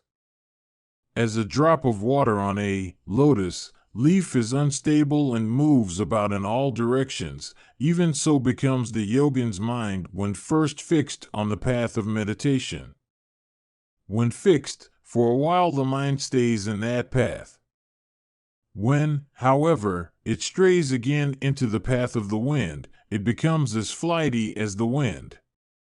The person conversant with the ways of yoga meditation, undiscouraged by this, never regarding the loss of the toil undergone, casting aside idleness and malice, should again direct his mind to meditation. Observing the vow of silence, when one begins to set his mind on yoga, then discrimination, knowledge, and power to avoid evil are gained by him. Though feeling annoyed in consequence of the flightiness of his mind, he should fix it in meditation. The yogin should never despair, but seek his own good. As a heap of dust or ashes, or of burnt cow dung, when drenched with water, does not seem to be soaked, indeed, as it continues dry if drenched partially, and requires incessant drenching before it becomes thoroughly soaked, even thus should the yogin gradually control all his senses. He should gradually withdraw them from all objects. The man that acts in this way succeeds in controlling them. 1. O Bharata, by oneself directing one's mind and senses to the path of meditation, succeeds in bringing them under perfect control by steadfast yoga. The felicity that he feels who has succeeded in controlling his mind and senses is such that its like can never be obtained through exertion or destiny. United with such felicity, he continues to take a pleasure in the act of meditation. Even in this way yogins attain to nirvana, which is highly blessed. Mahabharata, Book 12, Section 196. Yudhishthira said, "Thou hast discoursed on the four modes of life and their duties. Thou hast also spoken of the duties of kings. Thou hast recited many histories of diverse kinds and connected with diverse topics. I have also heard from thee, O thou of great intelligence, many discourses connected with morality. I have, however, one doubt. It behoveth thee to resolve it. I wish, O Bharata, to hear of the fruits that silent reciters of sacred mantras acquire by their practice. What are the fruits that have been indicated for such men? What is that region to which they go after death? It behoveth thee also, O sinless one, to tell me all the rules that have been laid down in respect of such silent recitation. When the word reciter is uttered, what shall I understand by it? Is such a man to be regarded as following the ordinances of Sankhya or Yoga or work? Or is such a man to be regarded as observing the ordinances about mental sacrifices? How is the path of the reciters to be called? Thou art, as I think, of universal knowledge. Tell me all this."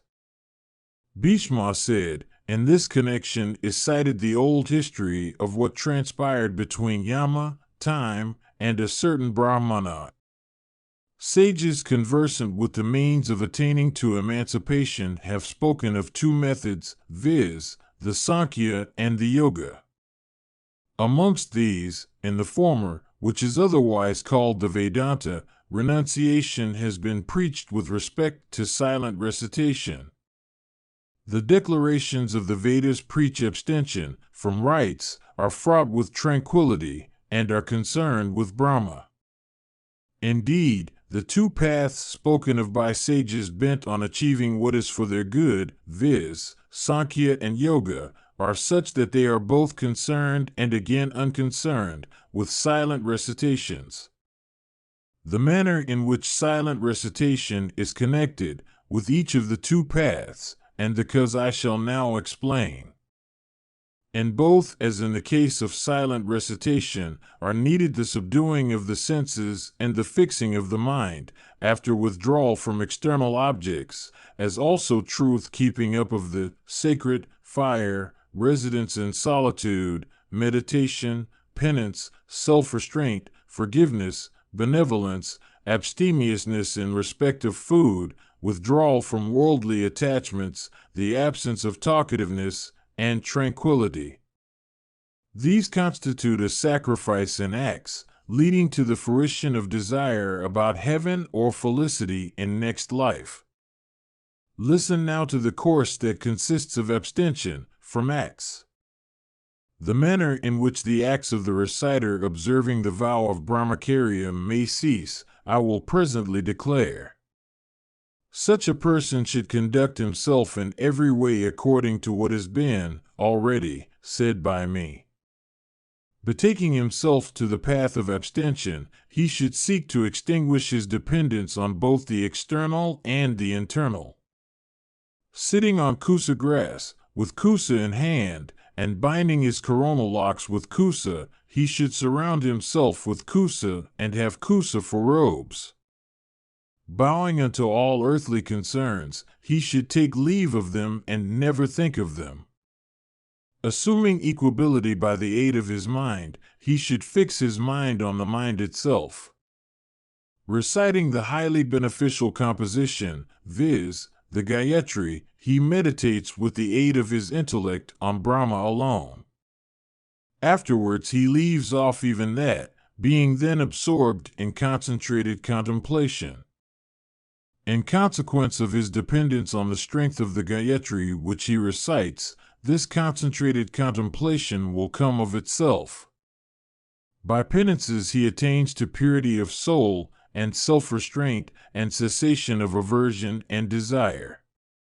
Freed from attachment and delusion, above the influence of all pairs of opposites, such as heat and cold, joy and sorrow, etc., he never grieves and never suffers himself to be drawn towards worldly objects. He does not regard himself as the actor nor as the enjoyer or sufferer of the consequences of his acts. He never, through selfishness, fixes his mind on anything. Without being employed in the acquisition of wealth, he abstains also from disregarding or insulting others, but not from work. The work in which he is employed is that of meditation. He is devoted to meditation and seeks meditation unalterably. By meditation he succeeds in bringing about concentrated contemplation, and then gradually leaves off meditation itself.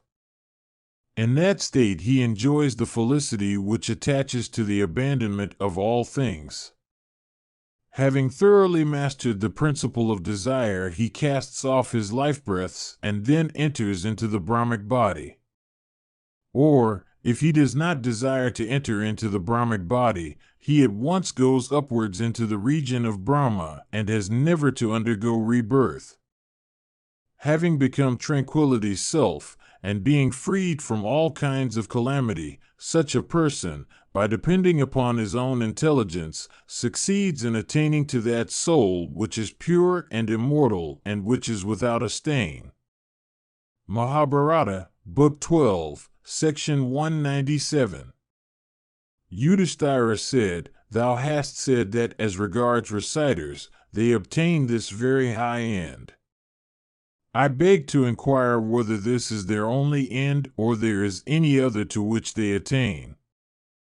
Bhishma said, "Listen with concentrated attention, O puissant monarch, to the end that silent reciters attain, and to the diverse kinds of hell into which they sink, O bull among men. That reciter who does not at first conduct himself according to the method that has been laid down, and who cannot complete the ritual or course of discipline laid down, has to go to hell. That reciter who goes on without faith, who is not contented with his work, and who takes no pleasure in it, goes to hell, without doubt. They who follow the ritual with pride in their hearts, all go to hell. That reciter who insults and disregards others has to go to hell. That man who betakes himself to silent recitation under the influence of stupefaction and from desire of fruit, obtains all those things upon which his heart becomes set. That reciter whose heart becomes set upon the attributes that go by the name of divinity has to incur hell and never becomes freed from it. That reciter who betakes himself to recitation under the influence of attachments to earthly objects such as wealth, wives, etc., obtain those objects upon which their hearts are set. That reciter of wicked understanding and uncleansed soul who sets himself to his work with an unstable mind obtains an unstable end or goes into hell.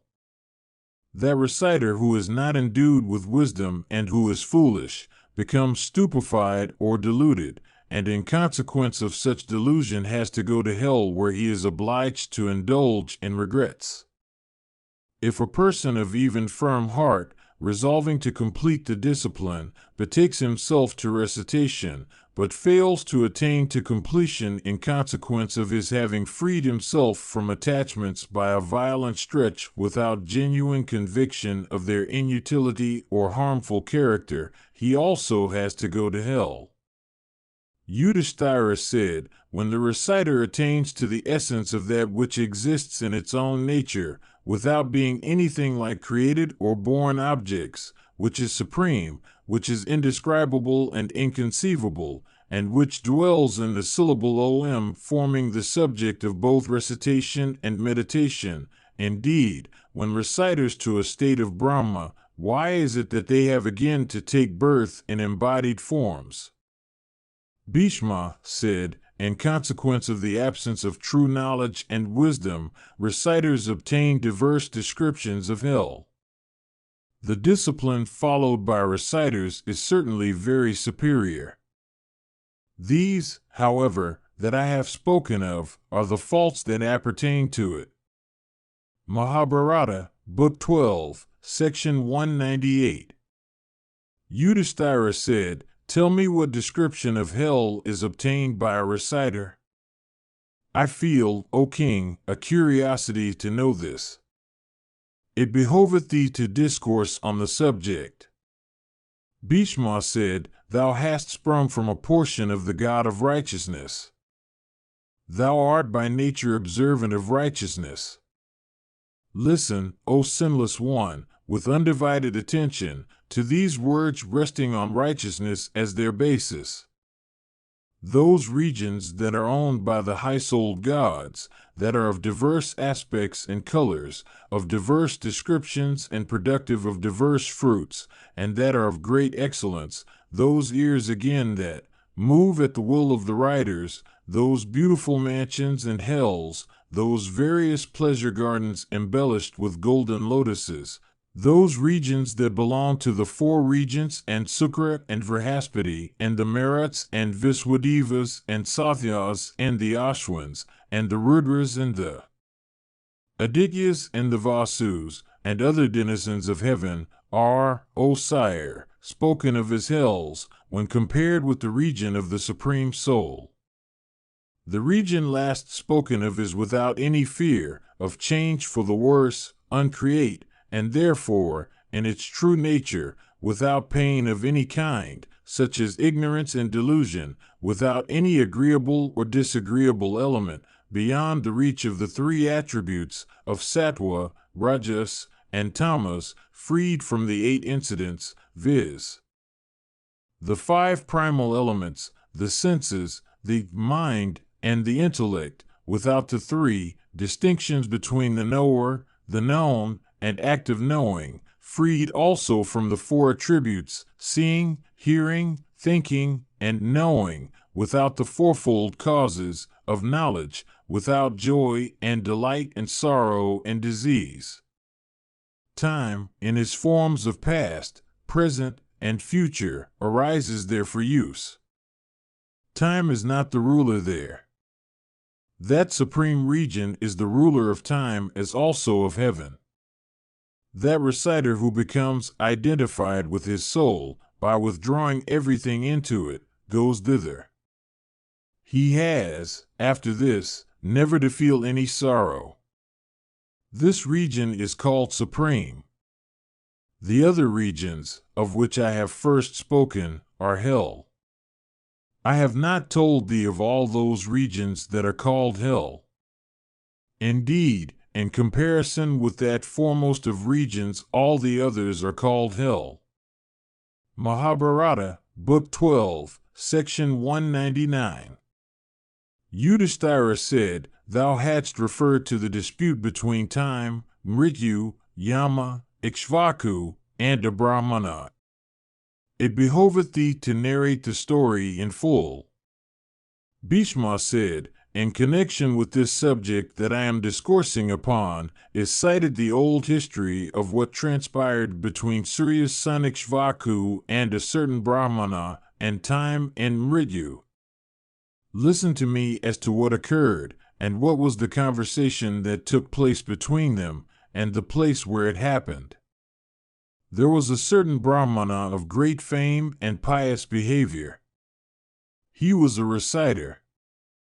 Possessed of great wisdom, he was conversant with the 6 Angas of the Vedas. He was of the Kusika race and son of Pipalada.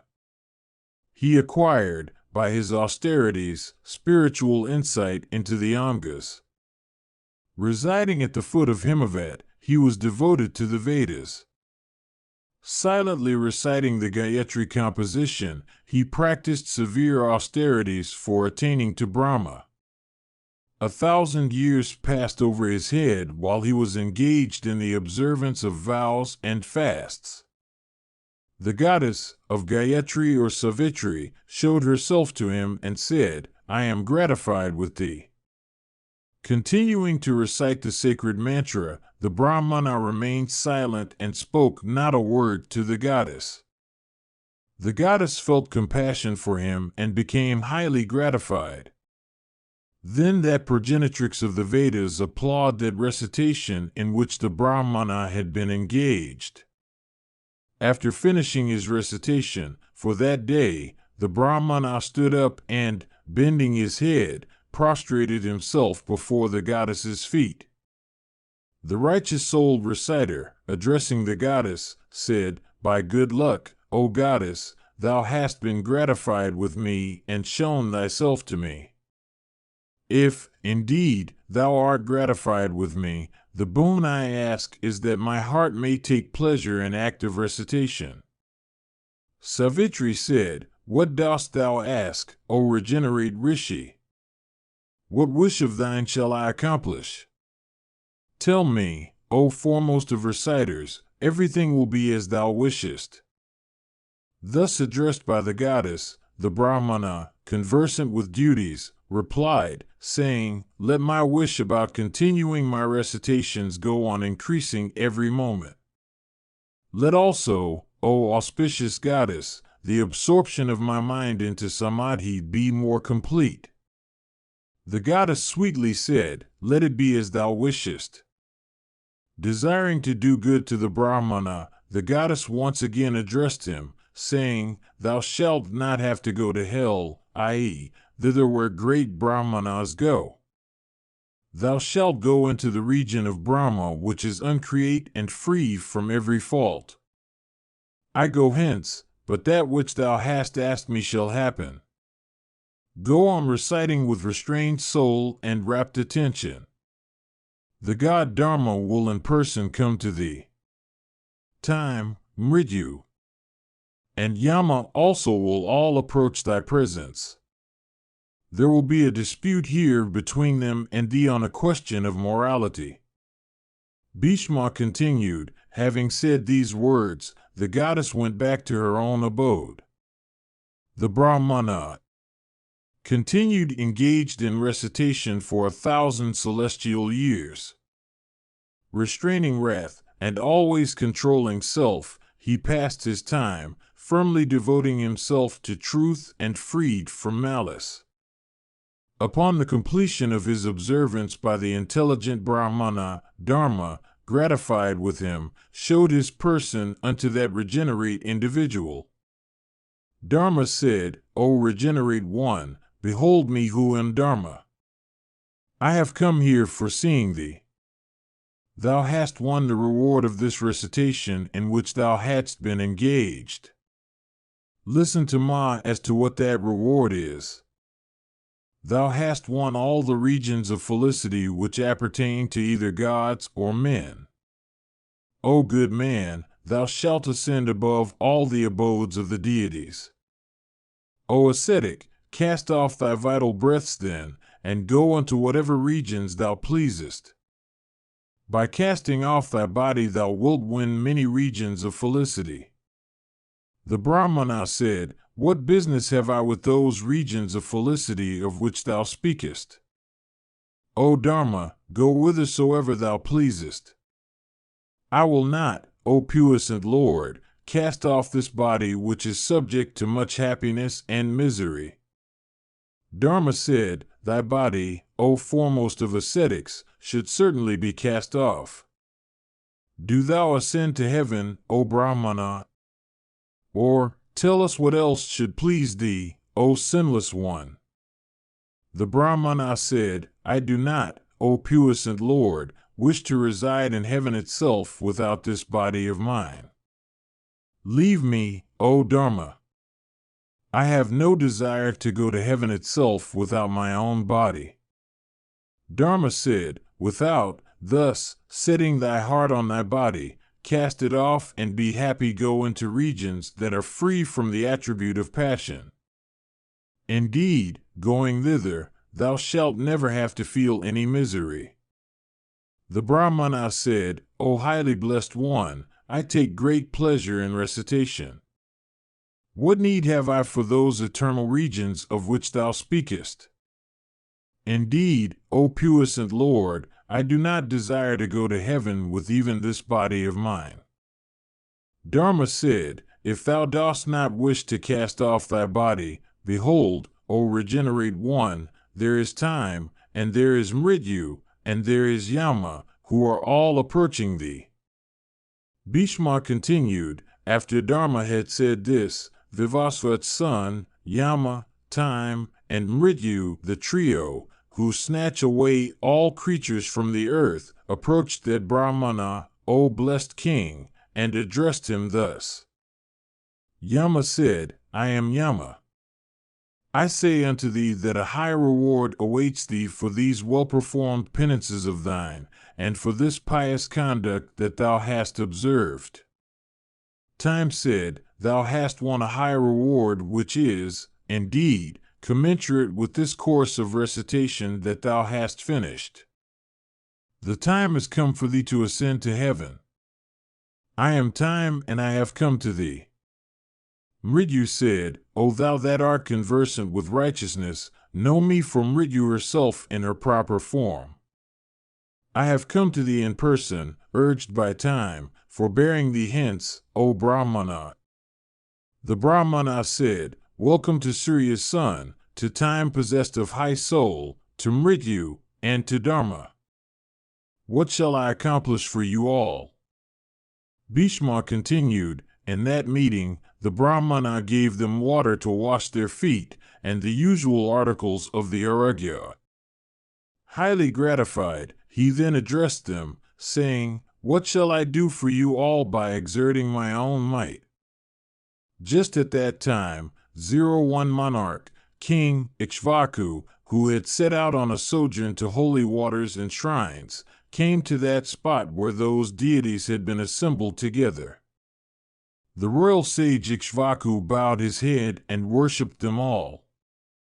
That best of kings then inquired after the welfare of all of them. The Brahmana gave the king a seat, as also water to wash his feet, and the usual aragya. Having next made the usual inquiries of courtesy, he said, Thou art welcome, O great monarch. Tell me all this thy wishes. Let thy noble self tell me what I shall have to accomplish for thee by putting forth my might. The king said, I am a king. Thou art a Brahmana in the observance of the 6 well-known duties. One cannot ask, I will give thee some wealth. That is well known. Tell me how much I shall give thee. The Brahmana said, There are 2 kinds of Brahmanas, O monarch. Morality of righteousness also is of 2 kinds, addiction to work and abstention from work. As regards myself, I have abstained from acceptance of gifts. Give presents unto them, O king, that are addicted to the duty of work and acceptance. I shall not, therefore, accept anything in gift. On the other hand, I ask thee, what is for thy good? What, indeed, shall I give thee? Tell me, O foremost of kings, and I shall accomplish it with the aid of my penances. The king said, I am a Kshatriya. I do not know how to say the word give. The only thing, O best of regenerate persons, that we can say, by way of asking, is give us battle. The Brahmana said, Thou art content with the observance of the duties of thy order. Similarly, I am content with the duties of mine, O king. There is, therefore, little difference between us. Do as thou pleasest. The king said, Thou saidst these words first, viz., I shall give thee according to my might. I, therefore, solicit thee, O regenerate one. Give me the fruits of this recitation, which thou hast gone through. The Brahmana said, Thou wert boasting that thy utterances always solicit battle. Why then dost thou not solicit battle with me? The king said, It has been said that Brahmanas are armed with the thunder of speech, and that Kshatriyas have might of arms. Hence, learned Brahmana, this wordy warfare has set in between thee and me. The Brahmana said, As regards myself, even that is my resolution today. What shall I give thee according to my might? Tell me, O King of Kings, and I shall give thee, having wealth of my own. Do not tarry. The king said, If, indeed, thou desirest to give me anything, then give me the fruits thou hast earned by practicing recitation for these 1,000 years. The Brahmana said, Take the highest fruit of the recitations I have gone through. Indeed, take half, without any scruple, of that fruit. Or, O king, if thou wishest, take without any scruple the entire fruits of my recitations. The king said, Blessed be thou, I have no need for the fruits of thy recitations which I solicited. Blessings on thy head. I am about to leave thee. Tell me, however, what those fruits are of thy recitations. The Brahmana said, I have no knowledge of the fruits I have won. I have, however, given thee those fruits that I have acquired by recitation. These, viz., dharma and time, and yama, and mrityu, are witnesses of the act of gift. The king said, What will the fruits, that are unknown, of these thy observances, do for me? If thou dost not tell me what the fruits are of thy recitations, let those fruits be thine, for without doubt I do not wish for them. The Brahmana said, I will not accept any other utterance from thee. I have given thee the fruits of my recitations. Let, O royal sage, both thy words and mine become true. As regards my recitations, I never cherished any specific desire to accomplish. How then, O tiger among kings, should I have any knowledge of what the fruits are of those recitations? Thou saidst, Give. I said, I give. I shall not falsify these words. Keep the truth. Be calm. If thou request to keep my word, O king, great will be thy sin due to falsehood. O chastiser of foes, it does not become thee to utter what is untrue. Similarly, I dare not falsify what I have uttered. I have, before this, unhesitatingly said, I give. If, therefore, thou art firm in truth, accept my gift. Coming here, O king, thou didst solicit of me the fruits of my recitations. Therefore, take what I have given away, if, indeed, thou art firm in truth. He who is addicted to falsehood had neither this world nor the next. Such a person fails to rescue his deceased ancestors. How again shall he succeed in doing good to his unborn progeny? The rewards of sacrifices and gifts, as also of fasts and religious observances, are not so efficacious in rescuing a person from evil and hell as truth, O bull among men, in both this and the next world. All the penances that have been undergone by thee, and all those that thou wilt undergo in the future for hundreds and thousands of years, do not possess efficacy greater than that of truth. Truth is one undeteriorating Brahma. Truth is the one undeteriorating penance.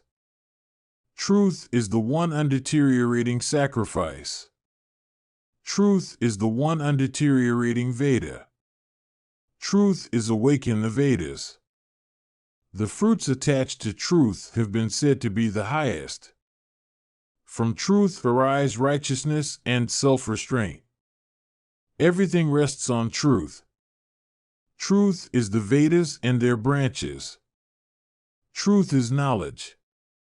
Truth is the ordinance. Truth is the observance of vows and fasts.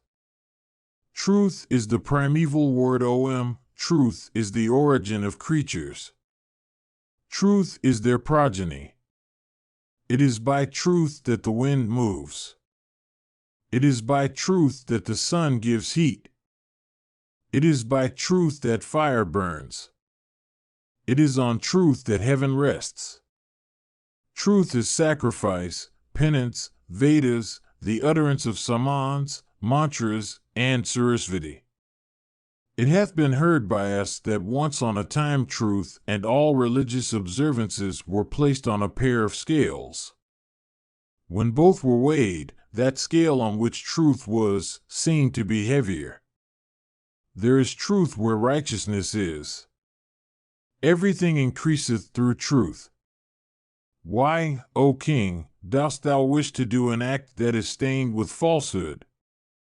Be firm in truth. Do not act falsely, O monarch. Why wouldst thou falsify thy words? Give me, which thou hast uttered. If thou refusest, O monarch, to accept the fruits that I have given thee of my recitations, thou shalt then have to wander over the world, fallen away from righteousness. That person who does not give after having promised, and he also that does not accept after having solicited, are both stained with falsehood. It behoveth thee, therefore, not to falsify thy own words. The king said, to fight and protect subjects are the duties of Kshatriyas. It is said that Kshatriyas are givers of presents. How then shall I take anything from thee in gift? The Brahmana said, I never insisted on thee, O king, for accepting anything from me in the first instance. I did not seek thy house. Thyself, coming here, didst solicit me. Why then dost thou not take? Dharma said, Know ye both that I am Dharma himself. Let there be no dispute between you. Let the Brahmana become endued with the reward attaching to gift, and let the monarch also obtain the merit of truth. Heaven said, Know, O great king, that I am heaven's self in my embodied form, come hither in person. Let this dispute between you cease. You are both equal in respect of the merit or rewards earned. The king said, I have no use with heaven. Go, O heaven, to the place you have come from. If this learned Brahmana desires to repair to thee, let him take the rewards that I have won by my acts in life. The Brahmana said, In my younger days I had, through ignorance, stretched my hand for acceptance of gifts. At present, however, I recite the Gayatri, observing the duty of abstention. Why dost thou, O king, tempt me thus, me who have for a long time observed the duty of abstention. I shall myself do what my duty is. I do not wish to have any share of the rewards won by thee, O monarch. I am devoted to penances and to study of the Vedas, and I have abstained from acceptance. The king said, If, O Brahmana, thou art really to give me the excellent reward of thy recitation, then let half that reward be mine, thyself taking at the same time half the reward that I myself have won by my acts. Brahmanas are engaged in the duty of acceptance. Persons born in the royal order are engaged in the duty of giving. If thou art not unaware of the duties laid down for both the orders, let our fruits be equal, according to the suggestion I have made. Or, if thou dost not wish to be my equal in respect of our rewards, take then the whole of the rewards that I may have won. Do take the merit I have won, if thou wishest to show me grace. Bhishma continued, At this time, 2 individuals of very ungainly aspect came there. Each had his arm upon the other's shoulder, both were ill-dressed. They said these words, Thou owest me nothing. I really owe thee. If we dispute in this way, here is the king who ruleth individuals. I say truly, thou owest me nothing. Thou speakest falsely. I do owe thee a debt. Both of them, waxing very hot in dispute, then addressed the king, saying, See, O monarch, that none of us may become stained with sin. Virupa said, I will my companion, Vikrita, O monarch, the merits of the gift of a cow. I am willing to pay off that debt. This Vikrita, however, refuses to take repayment. Vikrita said, This Virupa, O monarch, oweth me nothing. He speaks a falsehood with the appearance of truth, O king. The king said, Tell me, O Virupa, what is that which thou owest thy friend here? It is my resolution to hear thee, and then do what is proper. Virupa said, Hear attentively, O king, all the circumstances in detail about how I owe my companion, viz., this Vikrita, O ruler of men. This Vikrita had, in bygone days, for the sake of winning merit, O sinless one, given away an auspicious cow, O royal sage, unto a Brahmana devoted to penances as the study of the Vedas. Going unto him, O king, I begged of him the reward of that act. With a pure heart, Vikrita made a gift to me of that reward. I then, for my purification, did some good acts. I also purchased 2 Kapila cows with calves, both of which used to yield large quantities of milk. I then made a present, according to due rites and with proper devotion, of those 2 cows unto a poor Brahmana living by the Uncha method. Having formally accepted the gift from my companion, I desire, O Lord, even here, to give him return twice the reward. The circumstances being such, O tiger among men, who amongst us 2 shall be innocent and who guilty, according to your judgment. Disputing with each other about this, we have both come to thee, O monarch. Whether thou judgest rightly or wrongly, establish both of us in peace. If this my companion does not wish to take from me in return a gift equal to what he gave me, thou shalt have to judge patiently and set us both on the right track. The king said, Why do you not accept payment that is sought to be made of the debt that is owing to thee? Do not delay, but accept payment of what thou knowest is thy due. Vikrita said, This one says that he owes me. I say unto him that what I gave away. He doth not, therefore, owe me anything. Let him go whithersoever he wishes. The king said, He is ready to give thee. Thou, however, art unwilling to take. This does not seem proper to me. I think that thou deservest punishment for this. There is little doubt in this. Vikrita said, I made a gift to him, O royal sage. How can I take it back? If I am guilty in this, do thou pronounce the punishment, O puissant one. Virupa said, if thou refusest to take what I am ready to give, this king will certainly punish thee, for he is an upholder of justice. Vikrita said, solicited by him I gave him what was my own. How shall I now retake that? Thou mayst go away. Thou hast my leave. The Brahmana said, thou hast heard, O king, the words of these two. Do thou take without scruple that which I have pledged myself to give thee.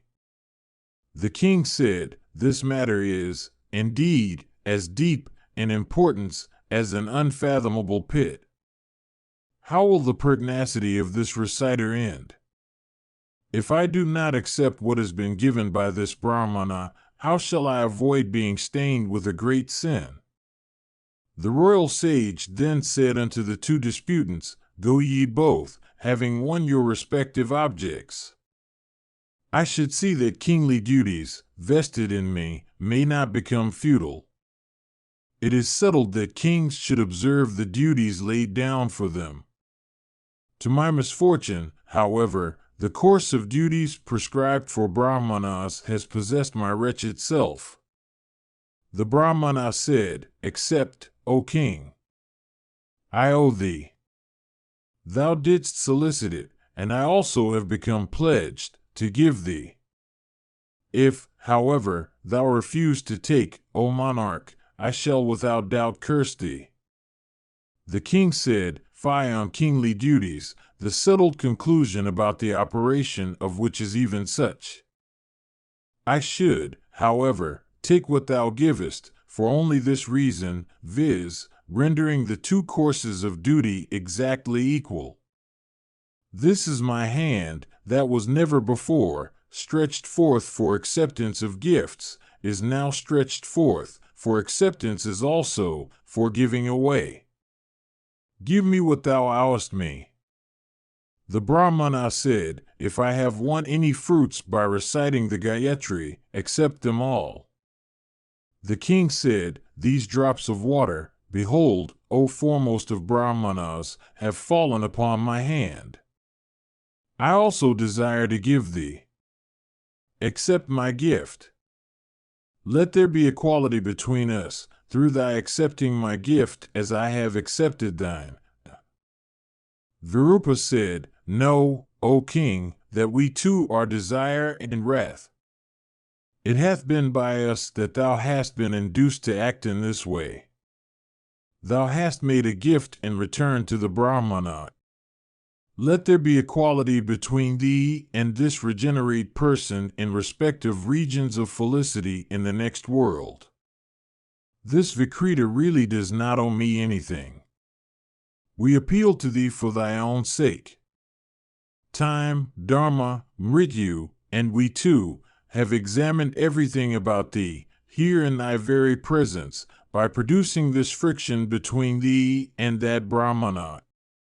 Go now, as thou choosest, to those regions of felicity which thou hast won by means of thy deeds. Bhishma continued, I have now told thee how reciters obtain the fruits of their recitation, and what, indeed, is their end, what the spot, and what the regions, that a reciter may win. A reciter of Gayatri goes to the supreme god Brahman, or repairs to Agni or enters the region of Surya. If he sports there in his new, energetic form, then stupefied by such attachment, he catches the attributes of those particular regions. The same becomes the case with him if he goes to Soma, or Vayu, or earth, or space. The fact is, he dwells in all these, with attachment, and displays the attributes peculiar to those regions. If, however, he goes to those regions after having freed himself from attachments and feels a mistrust respecting the felicity he enjoys and wishes for that which is supreme and immutable. He then enters even that. In that case, he attains to the ambrosia of ambrosia, to a state free from desire and destitute of separate consciousness. He becomes Brahma's self, freed from the influence of opposites, happy, tranquil, and without pain.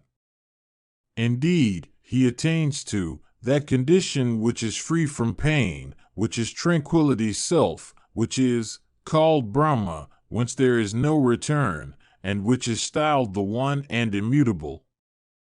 He becomes freed from the four means of apprehension, the 6 conditions, and also the other 6 and 10 attributes. Transcending the Creator, Brahman, he attains to absorption into the One Supreme Soul. Or, if under the influence of attachments, he wishes not for such absorption, but desires to have a separate existence as dependent on that supreme cause of everything, then obtains the fruition of everything for which he cherishes a wish. Or, if he looks, with aversion, upon all regions of felicity, which have been, as previously stated, called hells, he then, driving off desire and freed from everything, enjoys supreme felicity even in those very regions. Thus, O monarch, I have discoursed to thee about the end attained by reciters.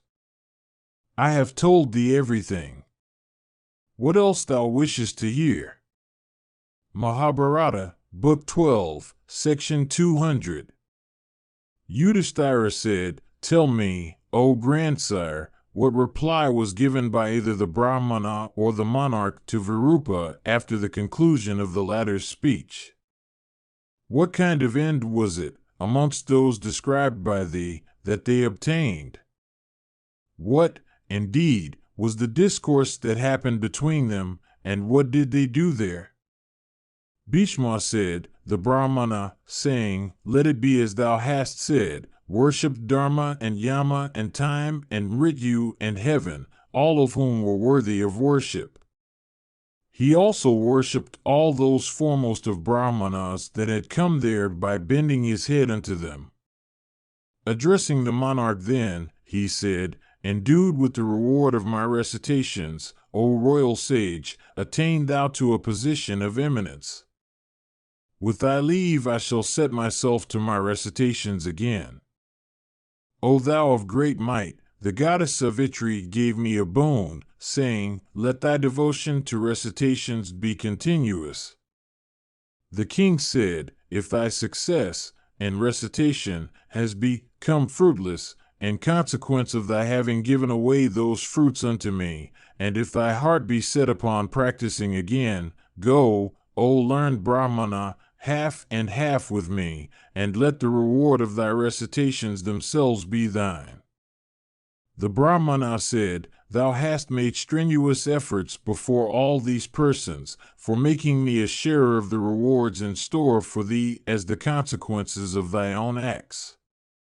Let us then become equal in respect of our rewards, in next life, and let us go to receive that end which is ours.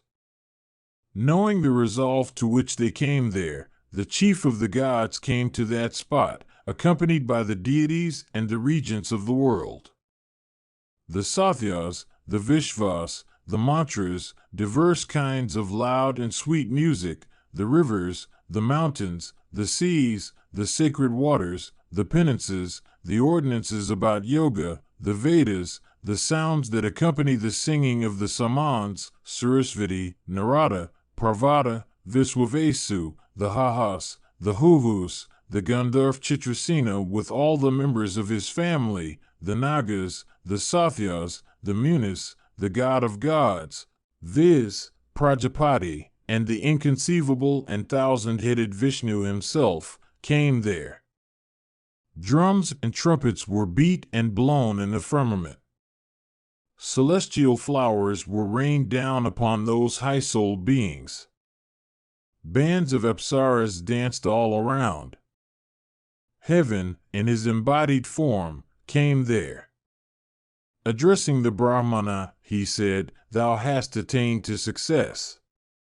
Thou art highly blessed."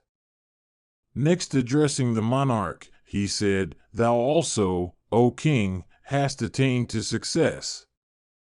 Those two persons then, O monarch, viz., the Brahmana and the king, having done good to each other, withdrew their senses from the objects of the world. Fixing the vital breaths prana, apana, samama, udana, and vyana in the heart, they concentrated the mind in prana and apana united together. They then placed the two united breaths in the abdomen and directed their gaze to the tip of the nose and then immediately below the two eyebrows. They next held the two breaths, with the aid of the mind, and the spot that intervenes between the two eyebrows, bringing them there very gradually. With bodies perfectly inactive, they were absorbed with fixed gaze. Having control over their souls, they then placed the soul within the brain. Then, piercing the crown of the high-souled Brahmana, a fiery flame of great splendor ascended to heaven. Loud exclamations of woe, uttered by all creatures, were then heard on all sides. Its praises hymned by all, that splendor then entered Brahman's self. The great-grandsire, advancing forward, addressed that splendor which had assumed a form of the tallness of a span, saying, "Welcome." And once more he uttered these words, "Verily, reciters attain to the same end with the yogins." The attainment by the yogin of his end is an object of direct vision unto all these, here assembled. As regards reciters, there is this distinction, that the honor is ordained for them of Brahmins advancing forward to receive them, after their departure from earth. "Dwell thou in me." Thus spoke Brahman, and once more imparted consciousness into that splendor. Indeed, the Brahmana then, freed from all anxieties, entered the mouth of the Creator. The monarch, Ikshvaku, also, after the same manner, entered the divine grandsire like that foremost of Brahmanas. The assembled deities saluted the self-born and said, "A very superior end is, indeed, ordained for reciters. This exertion, that we have seen thee put forth, is for reciters. As regards ourselves, we came hither for beholding it. Thou hast made these two equal, rendered them equal honor, and bestowed upon them an equal end. The high end that is reserved for both yogins and reciters has been seen by us today. Transcending all regions of felicity, these two are capable of going whithersoever they wish." Brahman said, he also that would read the great Smriti, viz., the Veda, and he too, who would read the other auspicious Smritis that follow the former, viz., Manus and the rest, would, in this way, attain to the same region with me. He also who is devoted to yoga will, without doubt, acquire in this manner, after death, the regions that are mine. I go hence. Go ye all to your respective places for the accomplishment of your ends." Bhishma continued, having said these words, that foremost of gods disappeared there and then. The assembled deities, having previously taken his leave, returned to their respective abodes. All those high-souled beings, having honored Dharma, proceeded with well-pleased hearts, O monarch, walking behind that great deity. These are the rewards of reciters, and this their end. I have described them to thee as I myself had heard of them. What else, O monarch, dost thou wish to hear of? Present you by HinduMonastery.com